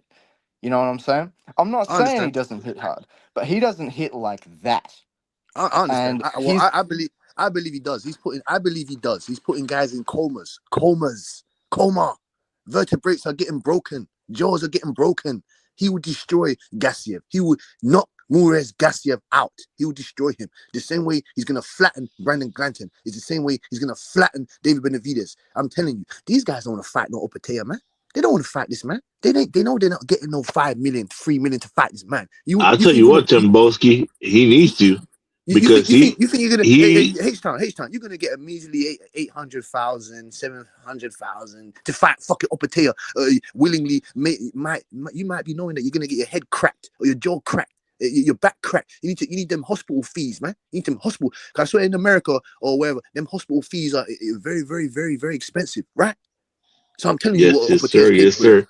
I'm telling you what Opetaia is capable of. That guy is vicious. Timbo, he's vicious. He's lean. I'm not. He's a madman. I'm telling you. You hear what I'm saying to you, boxing? He's a madman. You know what I'm saying to you? He's a monster. I fucking know. I've watched his whole career. I've watched him since No Limit Promotions. I know who Jai Opetaia. I trained in a gym where there's a signature from his Commonwealth Games days on the fucking flag. I know who Jai Opetaia is. Right. So let's talk about that. Him being able to knock out Murat Gassiev has got nothing to do with whether he hits harder than Murat Gassiev. That just means he's better than Murat Gassiev overall. And even that's a subjective take because Murat Gassiev is 10 million times more proven than Jai is. Right? What? No. Incorrect. How many times has he become champion, sir? He's a one-time unified champion at cruiserweight. Oh, okay. And how many times is Opetaia become champion? He is also a one-time champion with the Ring Incorrect. magazine. Incorrect, sir. Incorrect. He's two-time He champion. got stripped. He got stripped by the IBF because the not Murat Gassiev, the Myris Breedis negotiations were going on, and the IBF didn't want to sanction a voluntary title defense, and then picked it back up. If you're still holding on to one of your main belts, and then they strip you of one, and then you win it back by making a fucking defense of the other one, you're a one-time champion. You're not a two-time champion.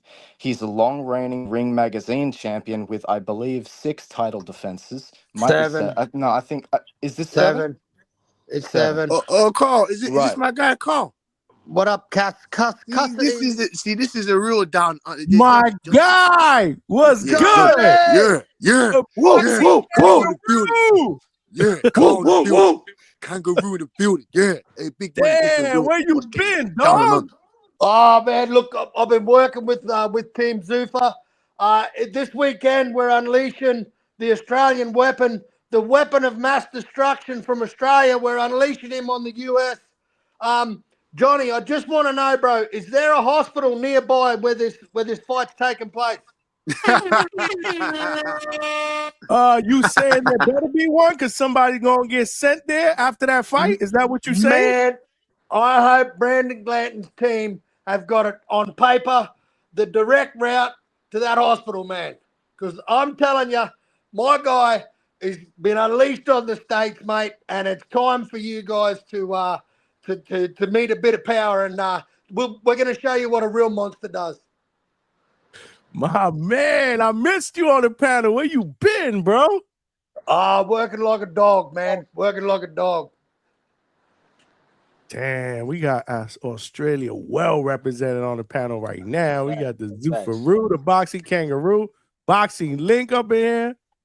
Tim Boski. I just want to ask about Boxing Link too. Bro, when was Jai signed with No Limit? That's for you, Link. Hello. He's a Tasman. He's a Tasman fighter, brother. He ain't no Limit. Link, what happened to Link? Hold on. He said he's having audio issues. Jump out and jump back in, Link. Sometimes. The StreamYard's been playing up, man, a lot lately. I had to ditch my earphones, man. I gotta get out of StreamYard. Kangaroo, I'm looking to get out of StreamYard. Don't worry about that, man. We gotta. Man, it's crazy. Right, it's trash. Yeah, and you're paying top dollar.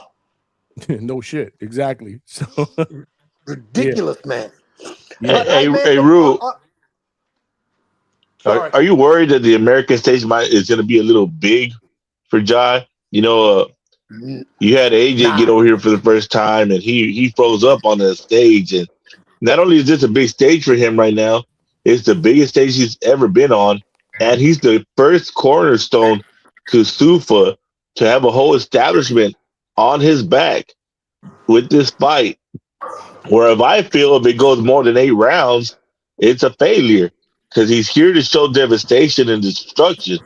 He needs to get in there, get the job done, be spectacular, and have the world talking. We're talking about viral knockout is what is expected. You know, is it too much pressure? I don't think so, man. Like Jai got stripped by the IBF when he fought on Riyadh season.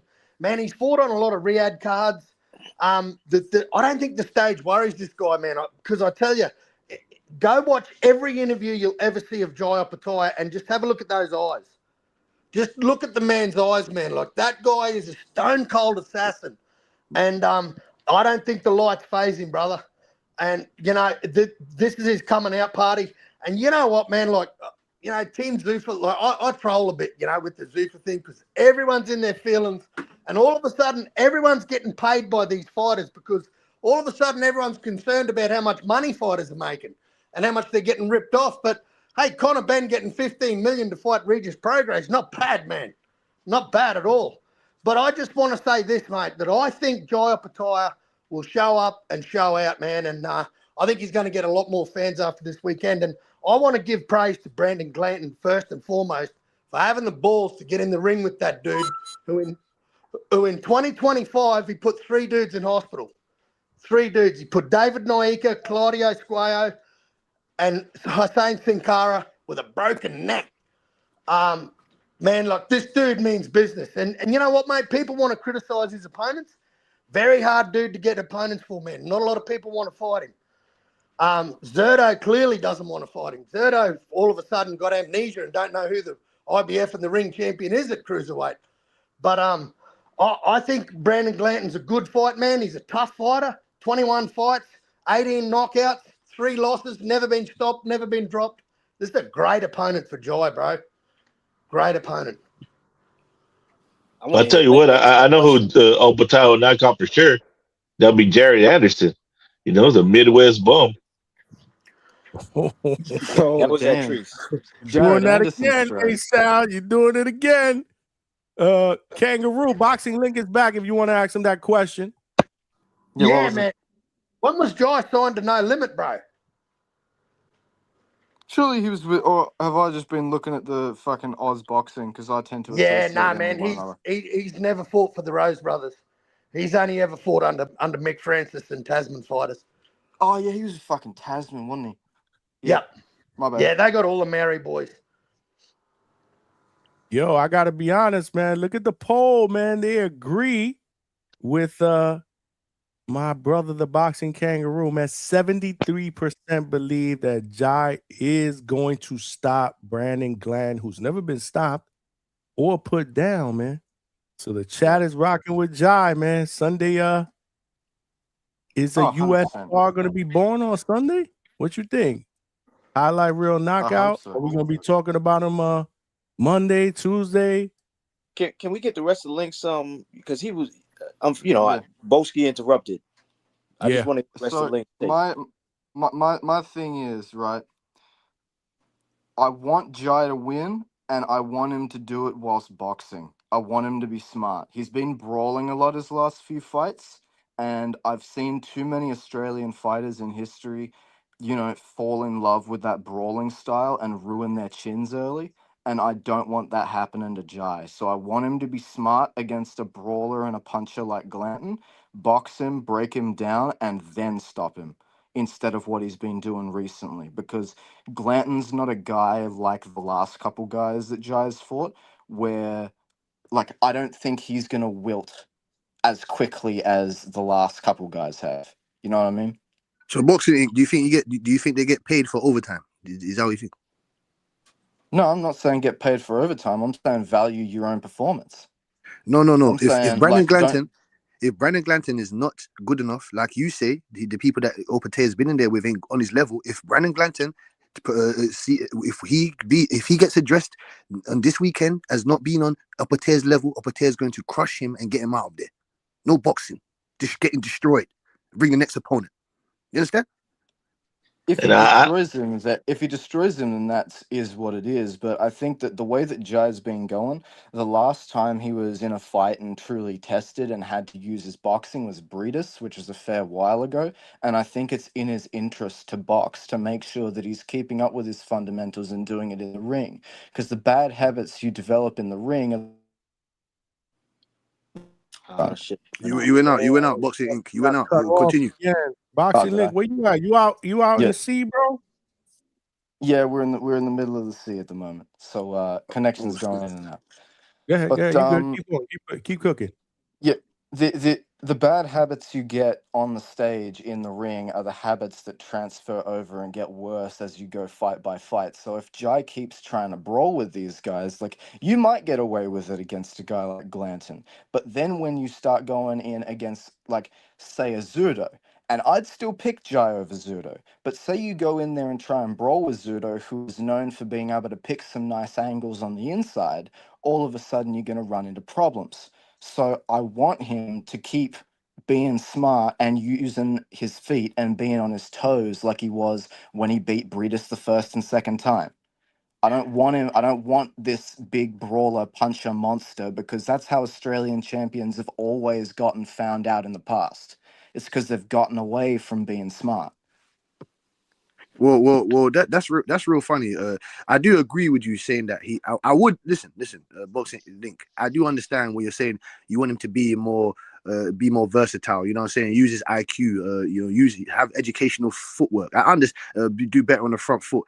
I do understand that. It's just the fact that styles make fights, and when he comes up again, he hasn't really fought a guy apart from Marius Breedis, which is the smartest. He's one of the smartest cruiserweights that we've seen in the past recent decade or so. Marius Breedis, his IQ is underrated, his durability is underrated, his hand speed is, like I said, his IQ, he's fundamentally sound. He's a technician in there.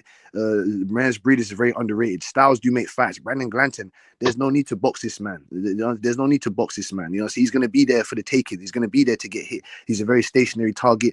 He's not very Jai, quicker, more athletic, more explosive, and he's a southpaw. That's what helps Jai as well, being a southpaw at that weight division.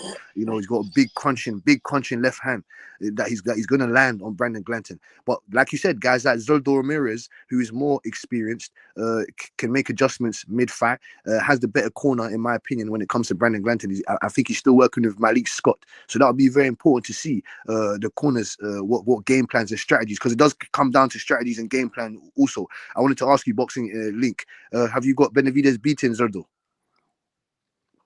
I think Zudo is an incredibly underrated underdog against Benavidez. I'm very tempted to pick him because I think that he's got an ability to pick angles on the inside where he can turn the flat-footed, usually straight-standing Benavidez and put him in positions where he can't get much of his offense off. Who refuses to move his head. What was that H-Town? I said where David refuses to move his head in his fights. Mm-hmm. But hey, I like you said, you want him to box, you want him to get out there and put on a boxing clinic, but this is not the show for that. You shouldn't have signed with Zuffa if that's what you want him to do. Right now they pay for destruction. They want action. This is the reason why Turkey has started to back his way out of boxing a little bit, because these guys are going in there, trying to, do the Devin Haney, Now, I don't say that for it to be Devin, but because what they said, no Tom and Jerry, and that's what that was brought up during that, those performances. They don't want to see that. That was about Skull and Canelo. Get it right. Okay, whatever. You can say what you want, money. You can have that. But, yeah, man. So I think they want him in there, Opetaia, to get in there and get to work. They don't want to see no boxing right now. Leave that for the second fight, with Zuffa. But this fight right here, he's got to come in and perform and destroy. He's got to go viral. He's got to make everybody be talking about Zuffa on Monday. That's his job right now. That's why they put all that they're putting that money into him as the first guy that got in there as a real name.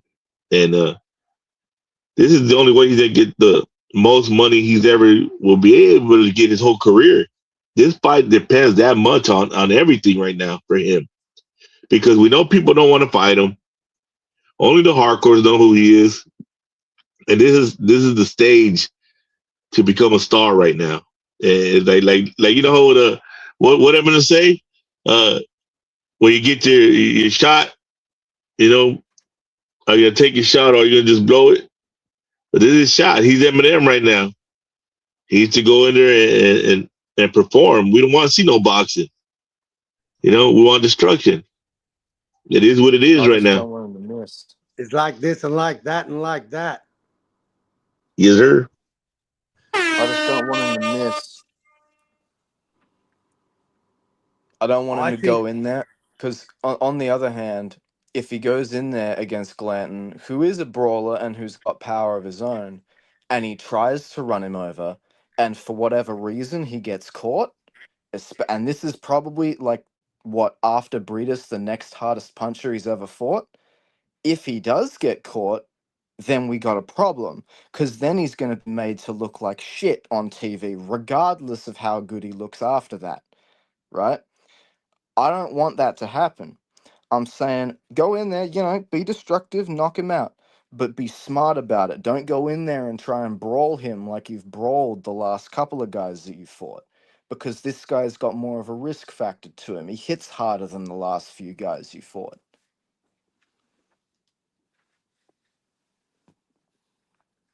That's fair.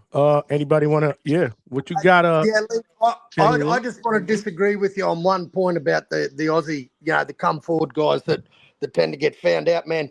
I don't know if you remember the greatest Australian boxer ever, Jeff Fenech, mate. I grew up in his era, and mate, he knocked off the names like Carlos Zarate, Azuma Nelson. Come on, man. And he had that style where he was a pressure. He was on your chest, and he was all that in a bag of chips. So I don't know, man. It's not every Aussie, and I kind of think Brandon Glanton's tailor-made for Jai. I think Jai's just and Jai's the type of guy, man. He can mix it up. He can fight on the back foot. He can fight a long game. He's got that pendulum style where he sticks that right hand out to gauge the distance, and he's got sledgehammers for a left hand, man. Like that left hand is the one thing in boxing that all fighters need across any weight division. If you want to be a spectacular fighter, man, you got to have that one punch sleeper mode, and man, Jai's got that in spades. So I'm looking forward to this, man. I'm really looking forward to this. Same here, man. All of us, man. Go ahead. I'm sorry. On Jeff Fenech, I'll say with him, I'd actually say he's kind of an example of what I'm talking about, because as great as he was, when he ran into Azuma Nelson, and yes, he was robbed in the first fight, but then when the second fight came around and Nelson made his adjustments, because Fenech because if you look earlier in his career, when he was fighting your Satoshi Shingakis, Samat Payakarun and that, he was much smarter with his head movement.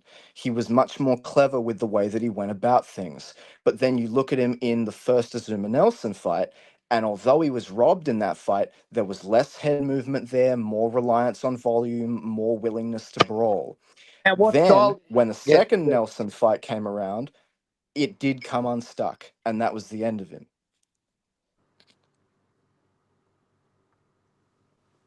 What the yet? Oh, righto. Yeah. I don't know, man. Yeah, I don't know, but I mean, Jeff Fenech, he had that style, and it held him in good stead for years and years, man. And anyone who don't know Jeff Fenech, is go and watch that little dude, man. He's a great Australian. He's the GOAT Australian, in my opinion. I know. 100%. Mm-hmm. Absolutely, I know. He's called the Marrickville Mauler, and what a great nickname for that dude, man, because he was all action. Yeah, I just don't want Jai to fall into a similar sort of thing where he loses the ability to adjust. Jai's problem, I'll tell you what Jai's problem is. If someone wants to stand there and bang, Jai wants to bang. Jai's not going to go on the back foot and go running. Jai's going to go, right, let's stand here, let's bang it out. Jai's going to get wobbled. Jai's going to get knocked. Jai's going to hit the deck. But you know what you got to do to Jai, man? You got to kill that dude. That's the only way you're beating him. You got to get him carried out of there, man. I've seen that dude fight with a double broken jaw from round 3 to round 12 and beat the top 5 cruiserweight of all time. That's pretty legendary. I haven't seen Zerto or Benavidez or anyone do that type of thing, what Opetaia did, man. So I don't know, man. I think this dude's as tough as they come, man, and I think this is going to be his showing out party, and I just can't wait, man. This fight just can't come quick enough for me, because I tell you what, man, I'm going to run around this YTBC like a dog with 2 dicks. Let's fucking go. Let's go, boxing. Let's go. I can feel the excitement. I mean, I can hear the excitement. Look, this is where we're at with the vote, man. 74%.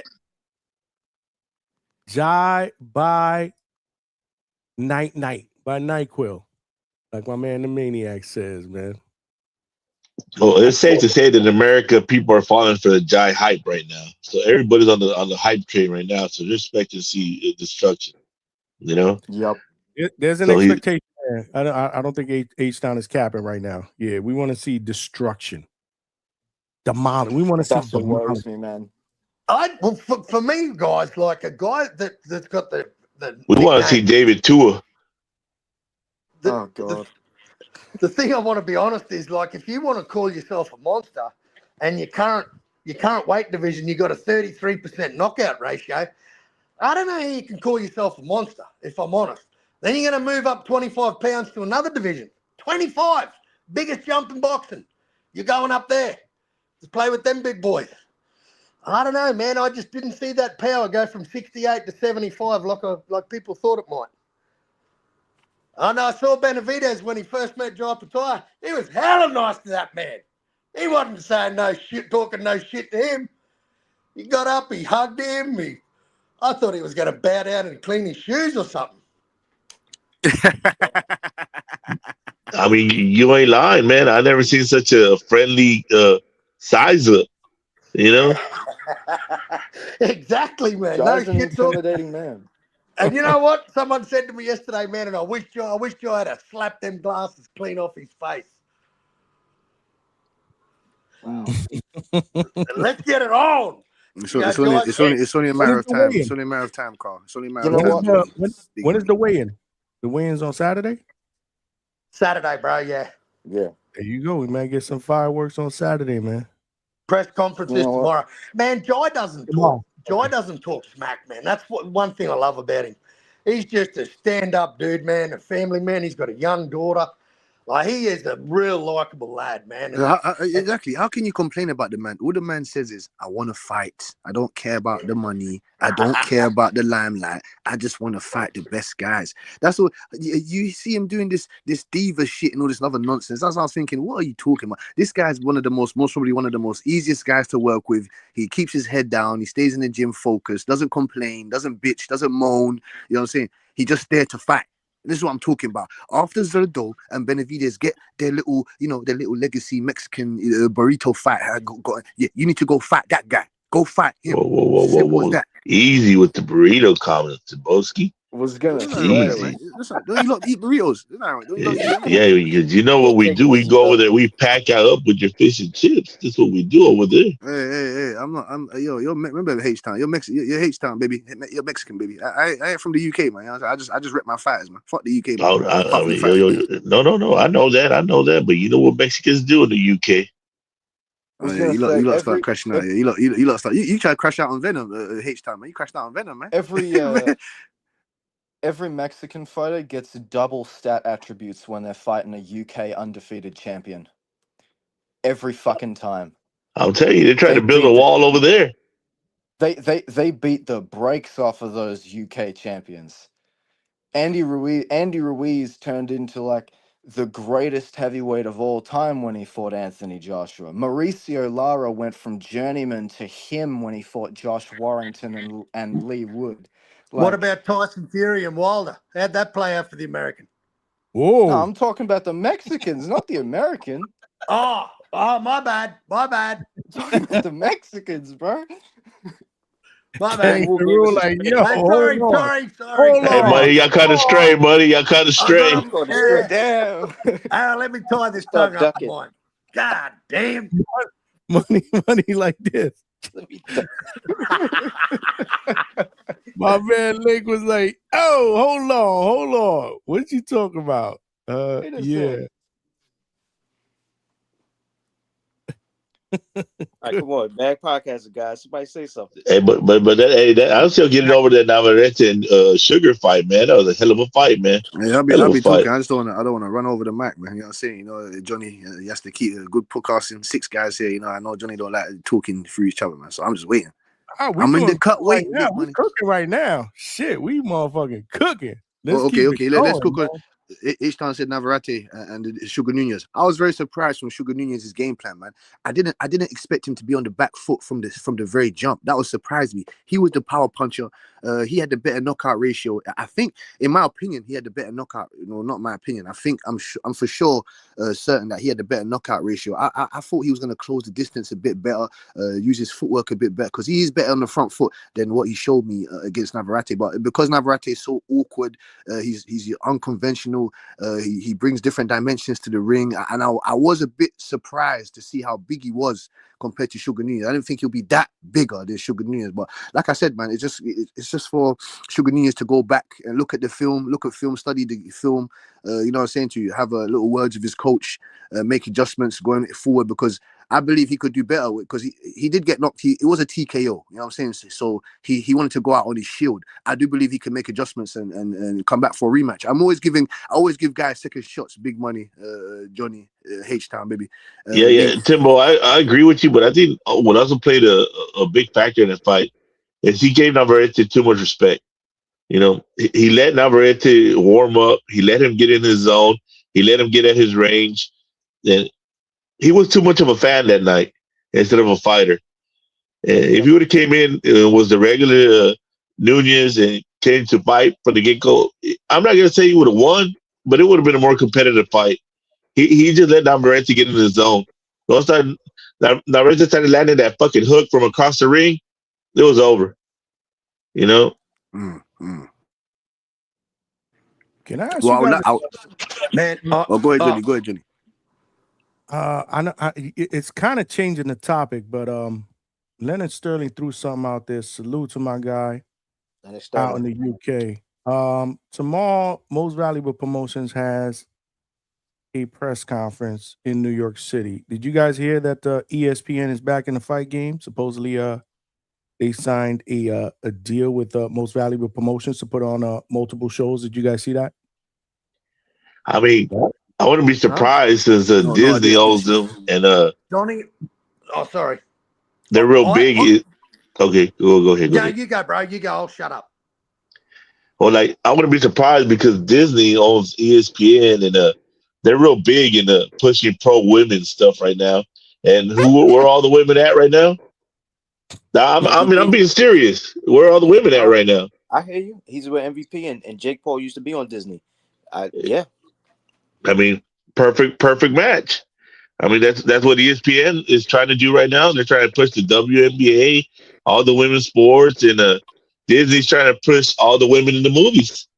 You know, so I mean, it's hand in hand. I mean, it's sad that this is the way the world is now, but hey, you got to take advantages where you see them, and if they like your people, that's where you go to make your money, and that's what they want to see. So I'm not surprised. What were you gonna say, Kangaroo? Oh, Johnny, I heard a little murmur that there's ESPN3 or some channel that's coming out in Top Rank in the summertime are going to be back on ESPN. They're going to be off Tubi and back to ESPN, man, which I think is great news. I think that is me for one, man. I just want boxing, man. I just want to see the best fights. I want to see everyone fighting, man. And for the life of me, man, I just want the best fighting the best. And, you know, like, and I'm not angry. Like, I love Zuffa because, man, whether it's good publicity or bad publicity that my guy Jai's getting, man, it's all for the better for this dude, man. In the 5 weeks he's been at Zuffa, I've seen his face on more YouTube channels than I've ever seen in his whole career, bro. And I just want to see everyone fighting everyone, man. And I wish nothing but the best for all these promoters, man. And I just hope they can lock these fighters up, man, and we can get these good fights. And yeah, let's go. And I just want to quickly chime in on the Navarrete versus Nunez, man. I think Navarrete's got to be one of the hardest fighters up there with Sebastian Fundora to try and get sparring partners to emulate their style when you're in camp for a fight, man. Like, how on earth do you get dudes that can fight like Navarrete, man, with that lunge and uppercut? Oh, man, that big overhand left of his was just landing all night on Nunez's right eye, bro. It was crazy. Now, I didn't give Nunez a round, man. Did not give him a round. I thought Navarrete absolutely danced the pants off him. It's crazy. It's crazy because he did the same thing to Oscar Valdez's eye. Oscar Valdez, Nunez, they're both of their eyes look like that. so I don't that Navarrete guy, boy. The worst thing is he doesn't put his all into boxing. When I say that, we already know that he's not your most dedicated guy. People say he looks like he comes off the couch and drinks Coronas and fucking eats like a H-Town baby burritos and shit, and he's still punching up guys. So, like I said, man, I like Navarrete. He's a fan. Dude, when he fighter. busted that open, it was nasty. You heard it. Yeah, when he hit it was nasty. It was nasty, man. We want Sugar Nunez to have his vision. We want Sugar Nunez to be able to look at his kids when he's older. You know what I'm saying? We want Sugar Nunez to have vision and have his faculties as the years go by. And as for Navarrete, no, not Navarrete. I'll go back to Zuffa, Carl. It upsets me that people are actually wishing on Zuffa's downfall, which makes no sense. You're getting all these guys getting signed and staying active, because I love activity. That's what I said. Activity is the best. Activity is the best ability. You know what I'm saying to you? Or availability is the best ability. You know what I'm saying? So that's what we need. Yep. That's what we need. If Zuffa can give us guys, El Rayos, the who else? The Bohachuks, the Opetaias. If they can get them guys fighting free, maybe possibly 4 times a year, I'm happy with that. Obviously, it might not be the glamorous names that you want straight away, but at least we're seeing them guys fight, man. 3-4 times a year fighting, that's good. That's good. Let Zuffa. How can you want to wish bad on a platform that's trying to get boxing back to where it normally should be or where it was? What kind of sense does that make? I don't understand. Just because it's Dana White. Tribalism. That's all it is. Tribalism. Man, People don't want to change. Can't tell me. We're just hitting March. We got the 4th card underway. Man, we saw Hot Rod knock out Vosdick. Oh, man, we've had some good fights on these cards, man. And some of these fighters are, and this is the one thing I love about Zuffa, right? Cass, you were bang on, brother. This fight, and this is where I think Zuffa's going to stand alone and where they're going to have their own league is we're going to see a lot of these guys with 10 to 15 fights, fighting 3 and 4 times a year. Not necessarily a household name right now, but, man, give these guys 12 months, 2 years. We're going to get some household names out of Zuffa, bro. Mark my words.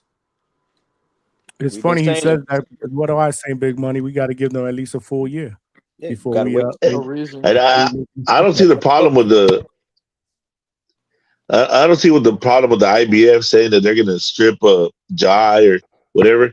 All they want is they got that sanctioning fees. Let Dana pay the sanctioning fee to skip this goddamn up. That's all bullshit, man. The IBF hasn't said a word. They have not said nothing. It's all bullshit. Everything you're reading about the IBF not sanctioning this fight is bullshit, mate. The IBF have not said a word about this yet. So until the IBF come out and state whether it is or it isn't, it's just palaver. Just let it go. It's absolute palaver. Until the IBF come out and make a statement, man, and say, here are the fights for this belt or that belt, nothing officials come out from the IBF. So let's just see. And you know what, Johnny? Like, I just explained on another panel, like, people are saying, oh, well, they've dropped all the junior weights. I think that's brilliant because how quicker can you build a stable of fighters where you've got 8 less divisions and you can just concentrate on all these weight classes without these junior weights and you can start building your stable around those weight divisions? I think that's going to be easier to put cards on and have some decent competition, bro. You start throwing these other weights, you're going to have a lot of catch weight fights. You're going to have fights that, and I think we will see a lot of catch weight fights anyway, man, because we're going to see guys that are, coming up from 135 to welterweight. They're dropping these junior weight limits, so we might see a few catch weights. But now I think it's a hell of a lot easier to build a roster and build a stable of fighters when you've got less weight divisions, and you can concentrate on them. And then who knows, man? In years to come, they can start throwing those weight divisions in there. Who knows? I don't know, but I think it's a lot easier to build your brand and build your stable when you've got just those old school weight classes, man, like the way it used to be. Bring back same day weigh-ins while we're at it. Facts. I ain't gonna lie. I kind of agree with the kangaroo there. I ain't gonna lie. And quick, I'll throw something out there. Let me know if I'm right or wrong or whatever. It's just an opinion. But would that also help without the junior weights? Would that also help with the guys that to actually fight at their fucking normal weights? It's got to, Johnny. It's got to, bro. I don't adjust it big time because. I think it'll adjust it big time because now you're gonna have to cut down a full 10 pounds to get there instead of 5, 4, 6. So yeah, that's gonna help. But the same day weight, I mean, I've been talking about same day weigh-ins for years now, and people tell me I'm crazy. Nah, I'm with you, and that's old school, but I get the argument why they don't do it. You know, but I'm old school. It's I'm Johnny. with the same day weigh-ins, man. But Johnny, that's when you will see guys actually, I believe, ducking other guys, or you won't get the fights. You'll be seeing guys like Jamel Charlo, for example, going up to 175, or Boots Ennis fighting at 168. Those guys, that's what I'm saying. There's certain like for me, for example, I'm just using myself as an example. I'm a heavyweight, but I'm not fighting I'm not fighting no heavyweights. I'm not even fighting Opetaia and those guys. I'm not fighting those guys. Those guys are too physically big. The dimensions are different. The bone density, the muscle mass is different. But I can't go to 175. I can't make 175. I can't make that. You know what I'm saying? So I'm telling you, there's guys that will be walking around same day weigh-ins. They won't want to fight their actual weight because there's certain guy like Fundora. You think Fundora? You think that guy's gonna go up to 175? There's no way. This is impossible. I tell you what, Benavidez won't be making no 168, bro. Exactly. He's another perfect over. example. He's another perfect example. He can't go to heavyweight. David Benavidez cannot go to heavyweight, and if he does, it has to be the perfect, correct, right matchup. If anything, he can't go to heavyweight, man, and go fight Dubois and these guys. But he's a heavyweight though. He's naturally a heavyweight. I hear what you're saying. Yeah. Hey, listen, Johnny, fellas, I got to get going, man. There's buildings on fire. There's kittens to rescue. I'm off to save the world, brother. Shout out to you and the panel, man. And I look forward to this Sunday seeing my boy make his US debut and kick some American ass in this cruiserweight title. And thanks a lot for having me, brother. Tap in on Sunday. Yeah, salute. Salute, man. Tap in on Sunday. We going live, or definitely Tuesday, man. We miss you here. Later, all right, brother. Take care. I'm out. I got people to say. Peace. Let's do it, man. You know the kangaroo in the building. I didn't know you know Carl, blood. I didn't know you know Carl Johnny, man. That's my guy, you know, fan. That guy is real fan, real boxing fan, Australian from down under. You know what I'm saying? We were talking about Crawford. It was the show that we were talking about where Crawford stands. You know, after he beat Canelo and all that, and he jumped on, he ain't had his cam on, but then he put it on. He had a Crawford shirt. He's like, ah! Yeah, man, big old Australian beard as well, man. Yeah, Carl, man, very, very nice, pleasant guy, man. I wanted to comment on something that Carl said, because I've been hearing the talk about the IBF. He's saying that they never actually said anything, and that goes back to what we were talking about the other day, H-Town.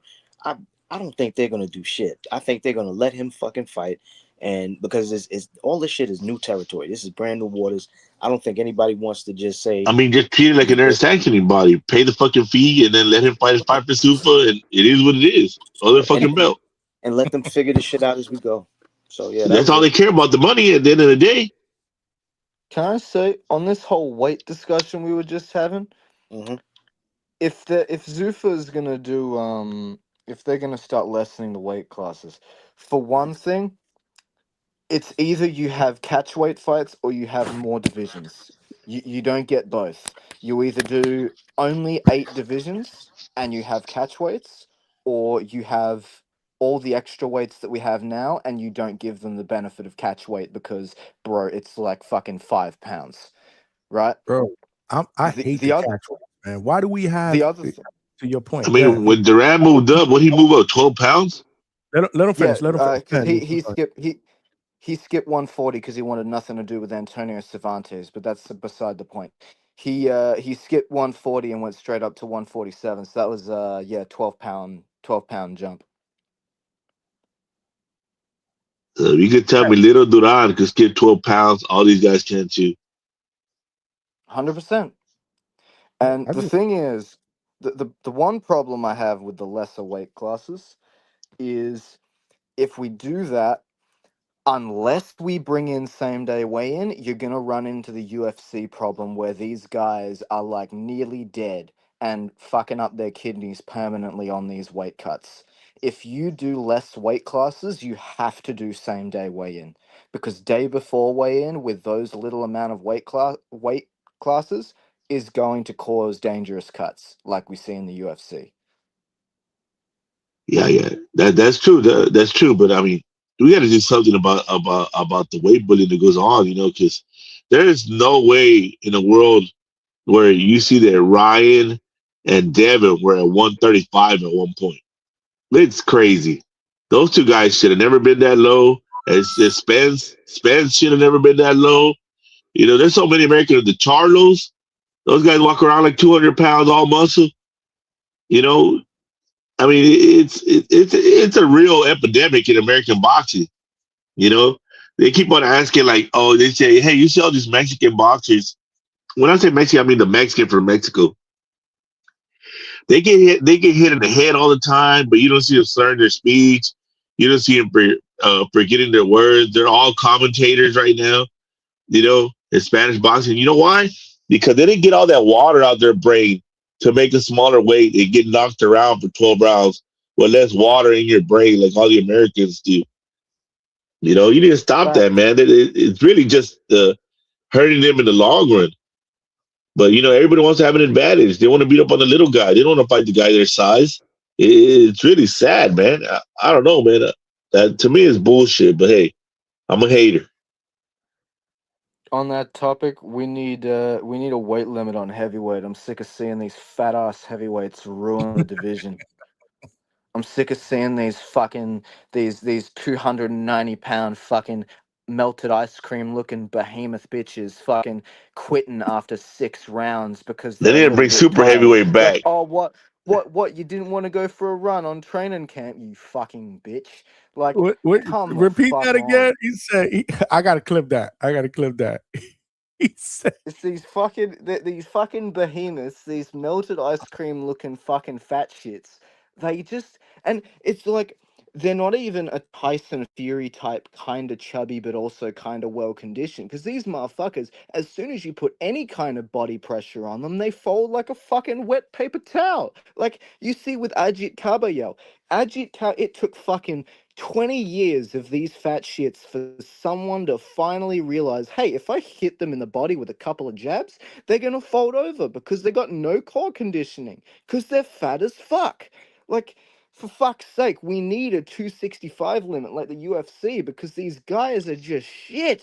But I mean, you remember, you know, heavyweights in the '90s and early 2000s were 6 foot to 6'4", 6'5", the biggest.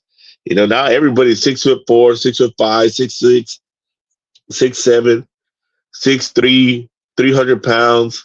I mean, back then heavyweights were 220, 225, 235. You know, a huge heavyweight was 260. Yep. Maton said Butterbean was a beast. The ones that's offensive though, right? The ones that are terrible to me isn't even like your Zhang Zhilei types because it's like he's 42. Like they all kind of get pudgy at that time, right? To me, it's the guys like a Jared Anderson, where Jared Anderson's coming in at 250. If he competed 30 years ago, he'd be like Riddick Bowe coming in the high 220s to low 230s. And like, it's the guys that are big and they try and fight like they're athletic, and it's clear that they are athletic, but they're just too fucking fat. So it's like they look like a fucking like a Great Dane dog, where you know how like those Great Danes, those big gangly motherfuckers, they try and act like they're a dog half the size, and it's like you can see what they're trying to do, but they're just too big. There's too much mass there to move. It's the same fucking thing, which is why we need a weight limit. I mean, I'm sorry, man. Can't argue with that. The link is fucking hilarious, bro. Yeah, That he's shit funny was- as fuck, bro. I'm clipping that shit, man. That shit was legendary. Tell me I'm wrong. He's out of line, but he's right. He's right. That's what I'm trying to. I mean, well, that was the reason that that Dana put the 265 weight limit at heavyweight. That shit was classic. I didn't even know UFC had a 265 limit because I don't really watch UFC like that. So, Yeah, man. Dana did that for a reason. He wanted guys to come in shape and have actual fights. Yes, because these fat shits, they just lie down after 2 minutes. Oh, child. He doubling down. He tripled down. He quadrupled down on that one. That was classic. I'm clipping that. Yeah. I'm clipping that shit. That shit's going to be a button. Well, it's because, like, right. Okay. Let me put it this way. with half these big motherfuckers, when was the last time you saw one of them actually get knocked out instead of just like kind of wilting into the ground because it's like it's too hard and it's too tiring and oh, I'm tired, I need my mom. Like, for fuck's sake. Like, I want to see, like, if you're a heavyweight and you're scoring knockouts, it's like, I can't say that you're knocking these guys out because half of them just fucking wilt into the floor after 5 minutes. Like, you could just let them walk around in the ring and it'd probably happen anyway 2 minutes later. Like, for fuck's sake. He said, just let him walk around. Oh, shit. Wow. You ain't right, Link. Smash that You like ain't button, right. y'all. Smash that like Word. button. Trying to get to 100. We still need about 25, man. Trees put out a chat, a post earlier, said the panel's looking real international. Most definitely. You got your Mexicans, you got Australians, International. you got Americans, you got Australians, you got Puerto Ricans, you got you niggas from the UK. You know, man. From all over the place. All over the place, man. Yeah. New Zealand, you got New Zealand in the house. You know what I'm saying? This is what DHS is all about, man. Hey, not to switch the subject, but now that the Virgil and the Boots fight is officially dead, where's Boots going? Are we gonna see Boots carrying 3? Oh God. Really? You really had to go there? Who the fuck wants to see that?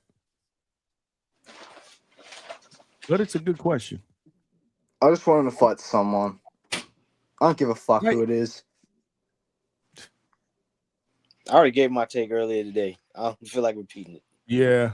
If it's a top 10 Ring Magazine ranked guy, fucking go ahead. I don't even give a fuck anymore. I'm sick of hearing more negotiations than I have fight announcements. But I don't say Boots versus Raw Soccer. I'm dead. Oh my God. Now y'all got the chat going. You see what I'm saying? That shit was Now let me give you their scenario, Johnny. Since Devin and Rolly is pretty much a done deal, and the rumored Devin and Xander fight is dead. Why don't we get the battle of the Latino Heats, Ryan versus Xander? We'll call it, the pretty boy bash. We get that going. Pretty boy bash. Is Devin against Rolly a dead deal? You guys say it's one dead? day without Devin Haney. We almost had it. Yeah, we almost did, but of course you had to bring all that shit up, bro. Oh, H-Town, not me. I'm talking about Xander and Ryan. I just use that to segue to Xander versus Ryan. What do you think about that Mexico versus Puerto Rico? The young guys, all the ladies duking it out. Fuck it. Why not? I don't give a shit. It's just like someone in that 135 to 154 range, please, for the love of God, fight each other. Like, you motherfuckers are the most stacked divisions in boxing and no one ever fights each other. It's like you wanted one Floyd versus Manny situation. Nah, you got like 15, bro. Like, for fuck's sake. Just one. I want one. Just give me one. We just said this the other day, Johnny, that everybody's slow rolling. It's annoying. It's like we got a Shakur versus 100 people that we want to see. We got Ryan versus 100 people we want to see. We got Devin versus 100 people we want to see. And everybody's just looking at each other. It's like, yeah, I mean, hard to debate. Absolutely right. It seems to me that half of them have got beef with each other, but they want to settle it in every way except in the ring. Chevy. Lee gets the money. All of one. They have trilogies on Twitter though. When they go back and forth on Twitter, like the main my By the brother, way, Maniac said these motherfuckers done fought each other 4 or 5 times on Twitter. Yeah. That's you know gonna who's be a undefeated on Twitter though? Who? You know, George Kambosos is undefeated on Twitter. That man's gone on some legendary tirades on there. Are you talking about the Emperor Kambosos? That's actually going to be a show Yeah. topic one day. You heard, Link? That's going to be a show topic one day. Who are the top 10 all-time pound for pound Twitter fighters. Oh, Keyboard Cambosos. warrior. Not even because he ducks, but because if you say anything to him, you're gonna get like a fucking 3-paragraph fucking assignment essay. Minimum word limit 1,500. Like holy shit. He will That's gonna be a ruin you. future show topic. That's gonna be hilarious. I'm telling you. Shakur will be up there too. They be on Twitter. He hasn't been on Twitter as much lately since his status has raised. We actually see his clone on Twitter more. Did you guys see that that post that Tone put out with his clone with the waves brushing his hair? Yeah. Oh my god. That's a that real shit was dude bad. that has a wave company. Like he sells like Man, all the products to he the looks wave. just like Shakur. He's taking to it too. Yo, he looked like a 10 years more, add 15 years to Shakur, and that's what he's gonna look like. It's crazy. You guys on the panel know what the hell we talking about? Wait, that wasn't Shakur? No, he had grades, bro. What the fuck? They call him Shakur's long lost father. They call him Shakur Waverson. Man, see him. Don't call him Man, see. Shakur Waverson. No, man, see That that guy. shit had me. I see that guy, boy. Bro, he's like That's he not him. looks like he's about fucking 20 years older than Shakur. Yeah. He looks like his fucking dad. That's not as if he's his dad. You know what I'm saying? That shit is hilarious. They might need that DNA test. I thought. I seen his So you know what's so father. funny? Hey, Father, that's not him. no, I'm saying that. I'm saying That's not his that father, no. he can say. No, I'm saying he can say that he's his dad. Like, Oh, yeah, that's absolutely. my And people would believe. Yeah. I would have believed Yeah. it. Like if I didn't know, I'd be like, yo, that's definitely his fucking dad. Yeah, like, do you know so funny? Uncle. I didn't know that. I didn't know that was actual. I didn't know that was an actual person. I thought that was just the AI Shakur, like they made Shakur a bit older or something. That guy's an actual person. That guy's an actual person. Nah, that's not old Shakur. This is more along the lines of AI Shakur. Right here. Hold on. That's funny, man. That's funny. Boxing's funny. That shit was hilarious, man. And then of course, Tone blew that shit up. It took it to another level, bro. That shit was crazy. But yeah, I agree with you, Link. Kambosos he'll definitely make the top 3 pound for pound on the Twitter list for sure. But we got to think about that. Don't forget about Tank as well. Don't forget about Tank as well, man. That's what I'm saying. There's a bunch of them that I'm telling you. When I got the Boxing Maniac on here, he says that all the time. These motherfuckers done 4 trilogies on Twitter, but they don't get in the ring and fight. He get real passionate about that shit, and he right, man. These motherfuckers rather do Twitter wars than just sign that contract and get it popping. Let's get this shit shaking, bro. We want to see the fights, the big fights. What's up with Boxing Link? What's going on? You haven't heard anything about Kambosos? No, I haven't heard anything about what he's got up. I think what they need to do with him is they need to rebound him on a few domestic cards because he's had 1 tune-up fight in the last 6 years.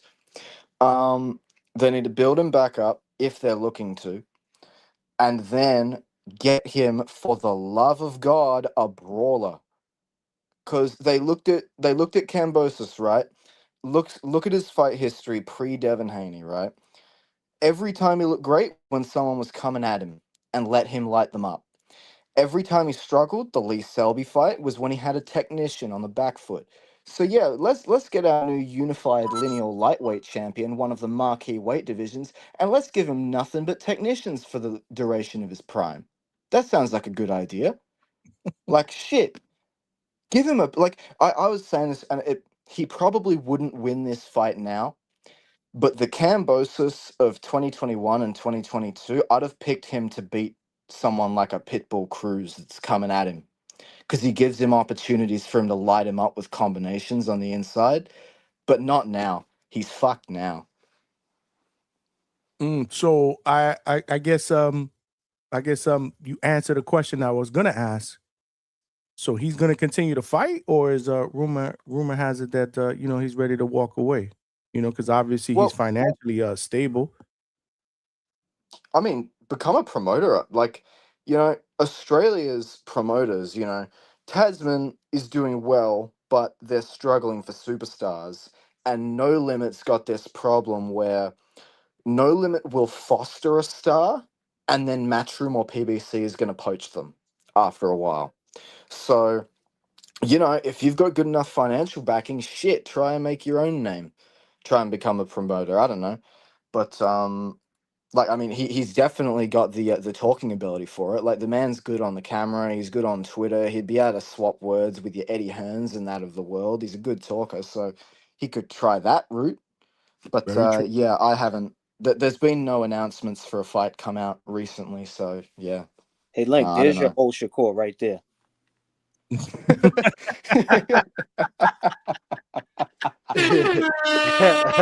was wondering where he went. I knew he was up to something. I knew Big Money was up to something. Oh man. Shit, I had that shit queued up. I don't know where the hell it went. But nah, salute. Nah, I just wanted to get a 10-20. I will tell you, man, one of the most enjoyable conversations that I had at one of the fights that I covered was with his dad, man.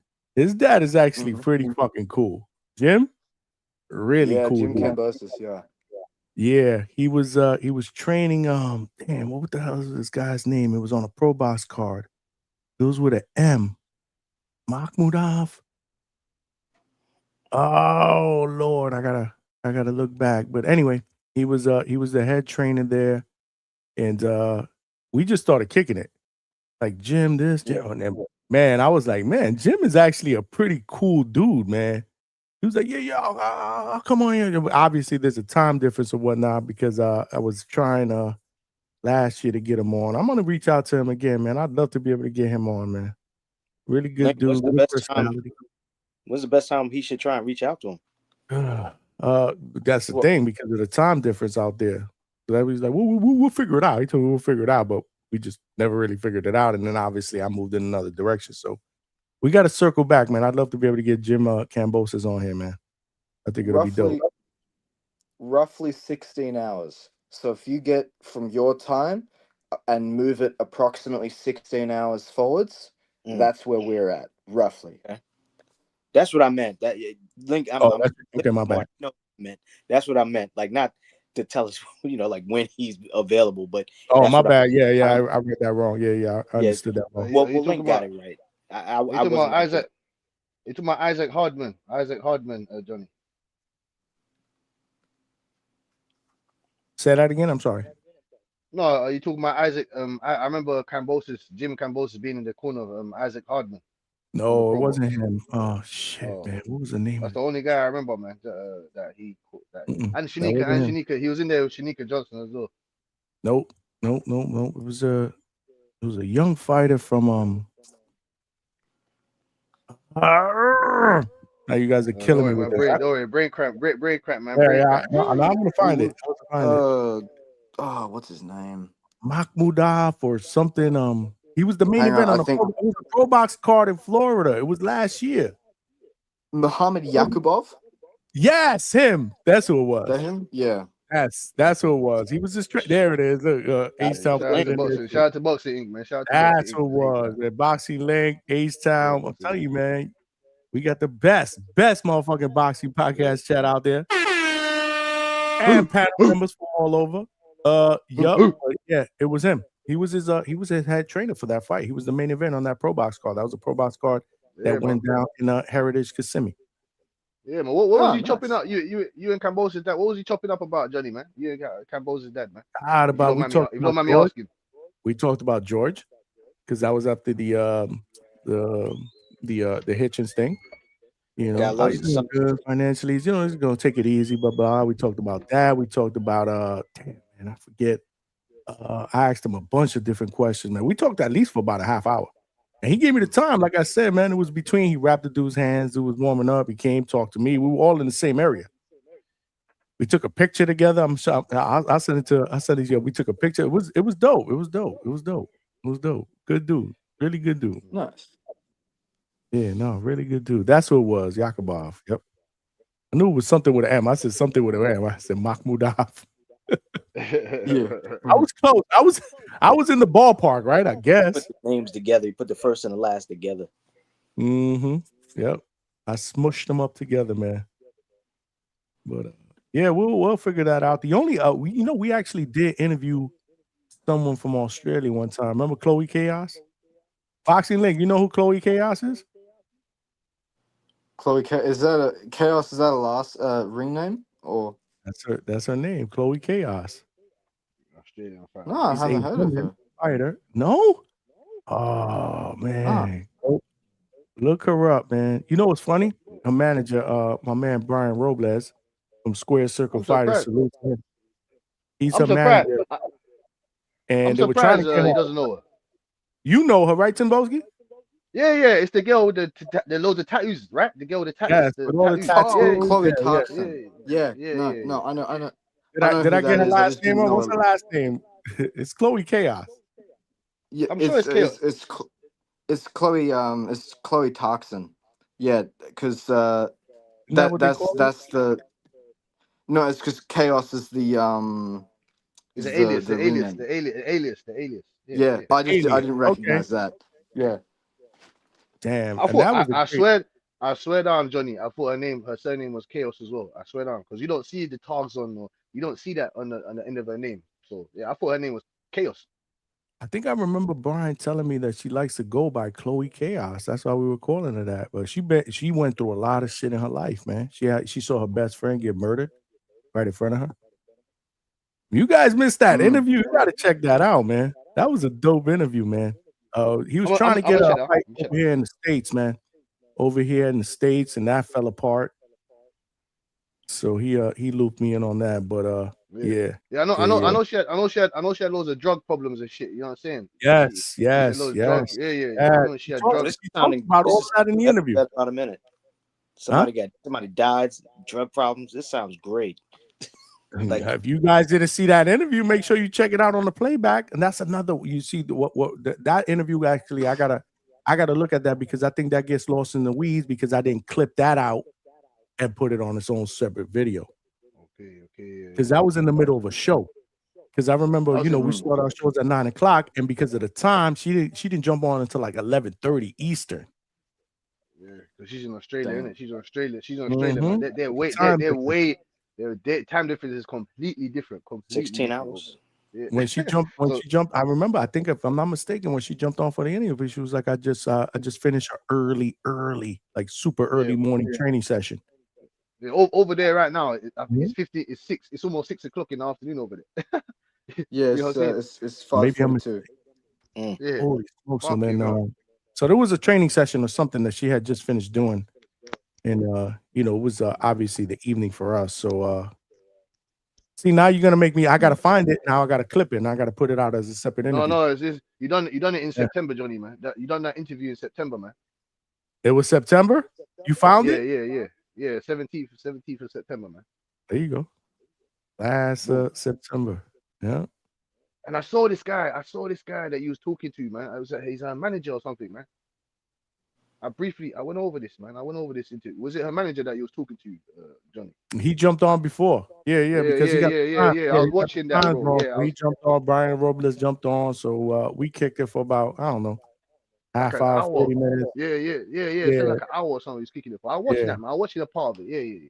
Because he screwed up the times. He was supposed to get me on at the time he was on. So he was like, "Damn, I screwed up." But she's gonna jump on in like an hour and a half or 2 hours. I was like, "Hey, it's all good." That's another thing. That's another thing we give Johnny, you know what I'm saying, and Big Money credit for, man. Just trying to get the times right. You know what I'm saying? 'Cause I know it's difficult for you guys. I know you got your personal lives, your families, and that. It's hard just getting interviews, getting things on time. I know you heard of this as well, Johnny and Big Money. Oh, you guys are Americans. I don't know, but you've heard of Black people's time. You know what I'm saying? Black people's time. They tell you 10 minutes, 40 and minutes. Spanish time. Spanish people time. We never on time. You Yeah. tell us show up. You tell us show up at a party at 7 o'clock. We getting there at 8:30. CP time. Weird it is, man. Yeah, man. Weird. Yeah, man. It's funny, man. So you have to give them credit, give the community, give Johnny and Big Money credit for their punctuality, man. You know what I'm saying? They're always trying to be on go time, man. Yeah, man. What 9 o'clock we start. We have our interviews normally 15 minutes in. So if you want to catch the interview live, you got to show up early because we get it in and we get it cracking early. You know what I mean? Again, so anybody also at this point that y'all, whoever's tuning in, if y'all didn't check it out already, or if you wasn't here earlier, we did a great interview with a contender, a prospect coming up in the 140-pound weight division. He's 9-1 with 7 KOs. He's out of Orlando, Florida, by the name of Josiah Shirley. Call him AK. Check that interview out. Good interview. Really good interview, man. Loved his energy. He's a confident. I mean, we had good interviews this week, man. I love the Jordan Martinez interview was dope as well. That one I'm putting out on a separate video tonight. I'm gonna clip that once I get up. Jordan Martinez, man, that's my guy, man. Yeah, I'm clipping that. We're gonna put that on separate. Now I gotta look for the Chloe Chaos run. Thank you, for Tim Boski for letting me know at least 1 month to look at, because I got so many fucking shows and videos. I would have been like, what the fuck? Where is this? It's Where good. is Great portfolio. It's always good to have a heavy portfolio, Johnny, man. You know what I'm saying? Good, go back and watch your great work. Big money. I know about your boy, Jusiyah Shirley. You know what I'm saying? He spells his name the American version. You know what I'm saying? But I like him, man. He had a he had a lackadaisical performance in his unanimous loss. But like I said, he come back stronger and bigger and better than ever. You know what I'm saying? There's nothing wrong with that. Taking early. Bernard Hopkins lost his first pro debut against Clinton Mitchell. No one knows who Clinton Mitchell is. He didn't go on to be anything in his boxing career, but he got the first victory over Bernard Hopkins. So, like I said, man, we still it's yet to see what we can get from Shirley. You know what I'm saying to you? He's got quality boxing skills. He's a big puncher, in my opinion, very big puncher. Yeah. You know what I'm saying? Man. Go back and watch that interview, Tim, when we get off. Go back and watch that shit, man. Go back to the beginning. It's a great interview. I'm gonna watch that. Yeah, I'm gonna watch that beginning of the interview. Yep, it was dope. It was actually dope. Guys, I'm about to wrap this biatch up, man. We pushing almost 5 hours, man. Yeah. In the morning. Hold on. Whoa. Where's the energy at? Hold on. Chad will jack your dog. Junk your dog, Gia dog. Ja. Let's go. Yeah, Johnny, big money. Yeah, boxing link. I want to ask you one more question, Johnny, man, before I leave you your beautiful platform, big money. The Virgil Ortiz situation. Hopefully, he doesn't sit out for 2 years, a year and a half. That would be very detrimental to his career. He already had problems with his appendix, I think it was, or his bowel problem. I'm not too sure. He had problems with that situation that kept him out from the Stanionis bout and multiple other bouts. I hope the man can just get out of this contract with Golden Boy. They can rekindle. Obviously, that relationship might be dead, but hopefully they can rekindle rekindle Virgil's career so it can be back on the limelight, man. Virgil Ortiz is an exciting fighter. He cares about the fans. He gives us action-packed fights. We've got vicious KOs, Lubin. You know what I'm saying to you? Multiple others. Good work against Madrimov. I did think he lost that. Dominant performance, and then he turned around. I did think that he lost against Bohachuk, so he did not real convincingly, but it was a close draw. Taking 2 guns out, draw. Whoever shoots each other first, that's who won the fight, in my opinion. But like I said, I hope that we don't see Virgil on that shelf for 2+ years, man, like we did with Mikey Garcia, like we did with Andre Ward, like we did with multiple other guys, man. So yeah, man, that's what I will leave you with, man. We touched on that before you jumped on, man, at length, man, because we also played Oscar De La Hoya's clapback, which I need to go watch that. Yeah, that sparked the that conversation. I think we talked about that for a minute, right? At least about 45 minutes. I was in and out. I see you speaking about sorry, big money. I see you speaking about I saw Oscar De La Hoya talking about Virgil needs a new team and stuff like that. So I did see you guys speak about that. Fellas, it's been good chatting with you. I got to go watch this clapback Thursday of Oscars, and I'll see you on the next show. Salute My to the brother. DHS. I know it. Salute boxing link. See you Sunday, champ. Check out that clapback. Peace, mate. And thank you very much, Johnny, the Hangout spot, man. Thank you very much, OG, man. Thank you very much, OG, big money, man. Again, we're sponges here. We're like a sponge, man. You guys know more than us. You know what I'm saying? You put in more work than we do, so we're always going to be here to listen, and give our takes, man.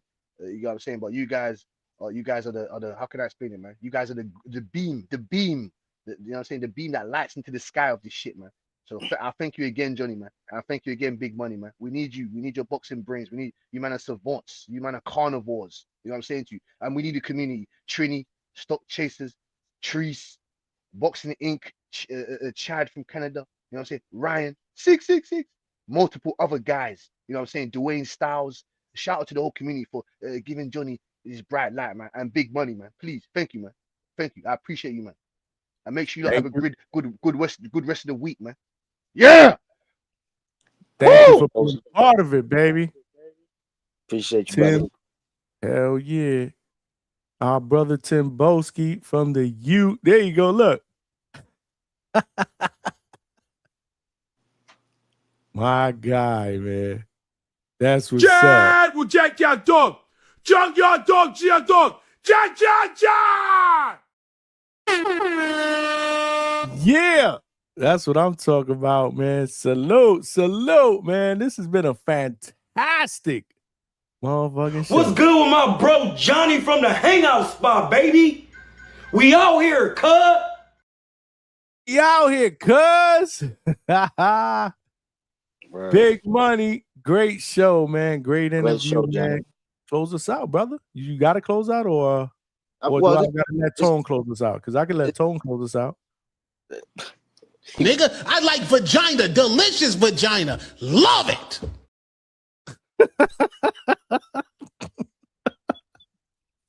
I don't think you want to close out on that, though, right? Well, the only thing I'm gonna say, man, you know, we appreciate everybody that shows up.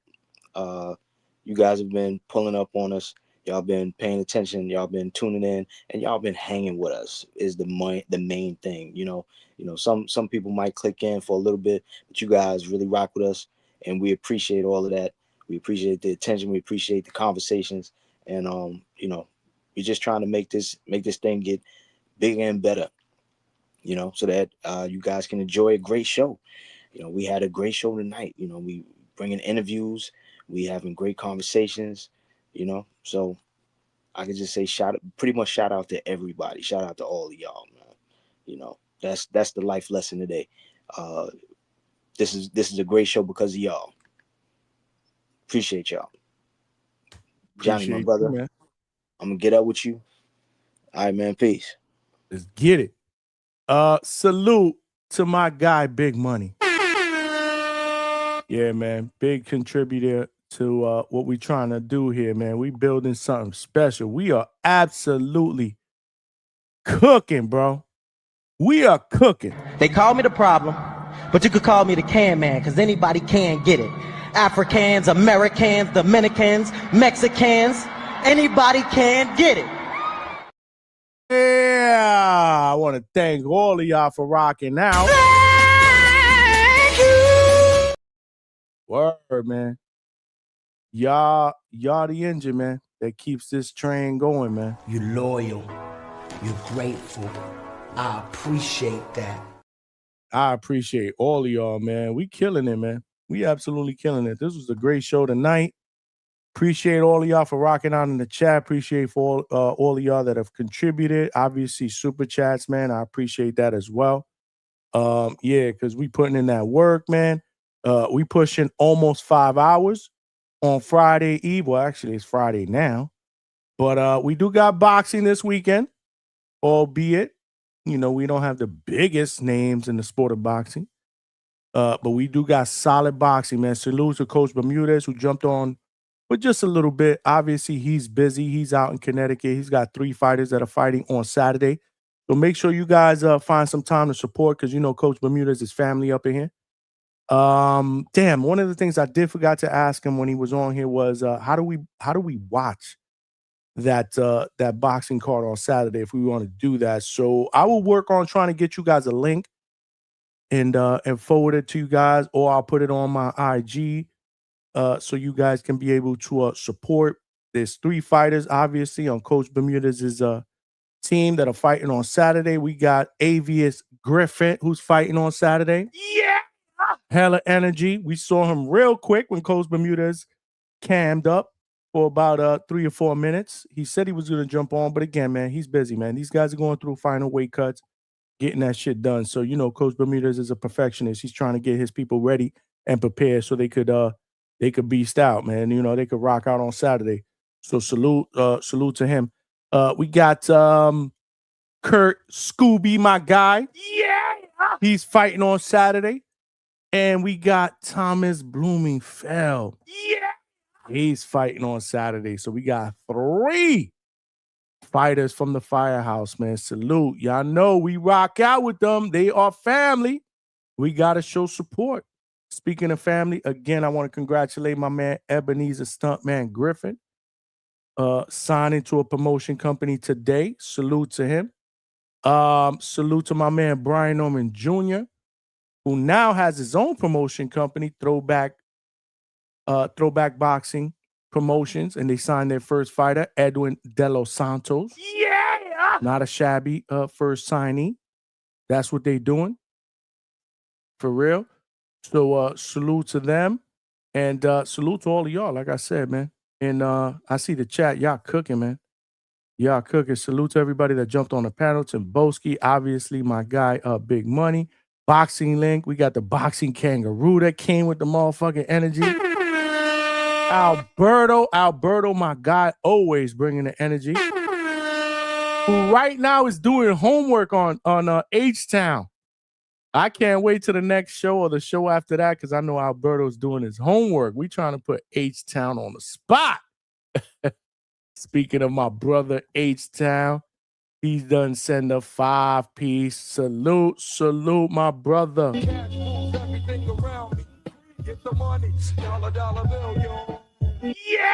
Salute H-Town, man. You know you my guy, man. Even though I booted you off the panel the other day. That was more fun than anything else, man. Again, y'all just kept on and on. I don't care if y'all hate, but man, we can't do it for 2 hours. We got to move on. But yeah, can't wait for Alberto to come to class with the report. I agree, Big Money. Alberto, right now, you haven't even seen him in the chat after he split from the panel. He is doing his homework. He wants to get H-Town where it hurts, bro. Oh, shit. He want to get him where it hurts. That's bullshit. Now go home and smoke some more crack. Yeah, man. Shut your damn mouth. Yep, that's what he wants to do, man. That's exactly what he wants to do.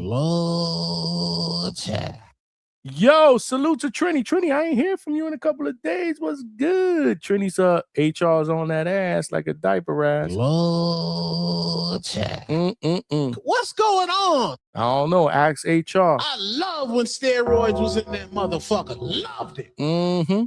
Yeah. Salute, man. Salute. Great show. Like I said, man. I'm tired though, man. I wish I ain't had to get up for this day job, man. We could do this shit all night, man.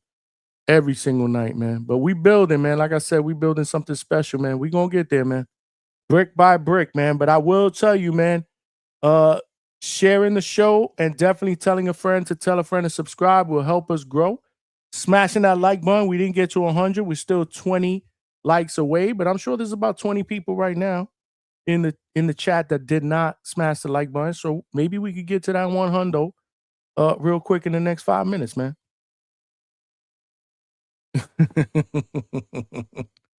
Y'all some fucking haters. We hate Johnny. I go to sleep mad. That's why I'm happy I woke up. Yeah, I know. You full of shit, G-Von, because you don't hate me. You don't hate me. I don't hate none of y'all. Like I said, we familia. Make sure you guys check out the We Family t-shirts on millions.co, though. We put them out there, bro. Shit's is fire. Yeah, man, we got to get the word out, man. We moving, man. We building something special, man. Maton said, call in. Hell no, we ain't taking no more callers. We about to wrap this bitch up. But to piggyback off what Big Money said before he jumped off the panel, make sure you guys check out that interview. If you did not get a chance to jump in the show early, we had Josiah A.K. Shirley up in the building. Great interview, good prospect. So make sure you check it out and show some love. Smash the like button, comment on the playback. All of that stuff helps the channel grow. Tim Boski, I see you in the chat. Appreciate you. Appreciate my guy, Tim Boski, man, for always bringing the energy. Chad will jack your dog. Junk your dog, your dog. Jack. Just get it. I love when steroids was in that motherfucker. Loved it. Word. Salute. But yeah, let's wrap it up. Let's wrap it up, guys. Appreciate the love and support. We will be back at it. So we're not doing the show obviously tonight because it is Friday night. It is date night, you know. Well, maybe not. I think maybe date night. Tonight. Saturday, we won't be live as well because I do got plans with the wife. But on Sunday night, we will be right back at it, 9 p.m. Eastern Standard Time. And let's not forget, 9 p.m., the Zuffa card starts. So we will transition into a live fight chat. And then after the Brandon Glanton and Jai Opetaia fight, which we spoke about at length, then we will open up the panel and we will give post-fight reactions. Yeah! I love when steroids was in that motherfucker. Loved it. Lord, yeah. Right now, as we speak, I'm going to end the poll. And it seems like, 73% of the voters believe that Jai Opetaia will absolutely cook Brandon Glanton and stop him. Yeah.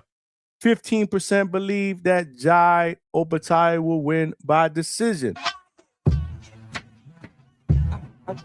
Only 7%, oh Lord, only 7% believe that Brandon Glanton got a chance to stop Jai Opetaia. Lord, yeah. And only 5% believe he got a chance to win by decision. Lord, yeah. So the voters have spoken. Jai Opetaia, looks like everybody believe he's gonna cook. But let's see what happens. Again, I know Zuffa's hoping that he cooks. This is for the Zuffa Cruiserweight Championship. So we get to see something for the first time. So make sure you guys tune in on Sunday, 8 p.m. Eastern Standard Time. Then we transition to a live fight chat. It's gonna be a great show. Immediate post-fight reactions. We gonna cook, man. We do it up on Sunday nights here at DHS, man. But make sure you guys subscribe to the channel, hit your notifications because I will be putting out shorts and our interviews cut up tomorrow on the channel. So you guys can either watch the replays that way or you can share. So I appreciate the love and support always, man. This is your boy Johnny signing out from the Hangout Spot Live. Much love to the DHS family. And I'll talk to y'all this weekend, man. Peace, man.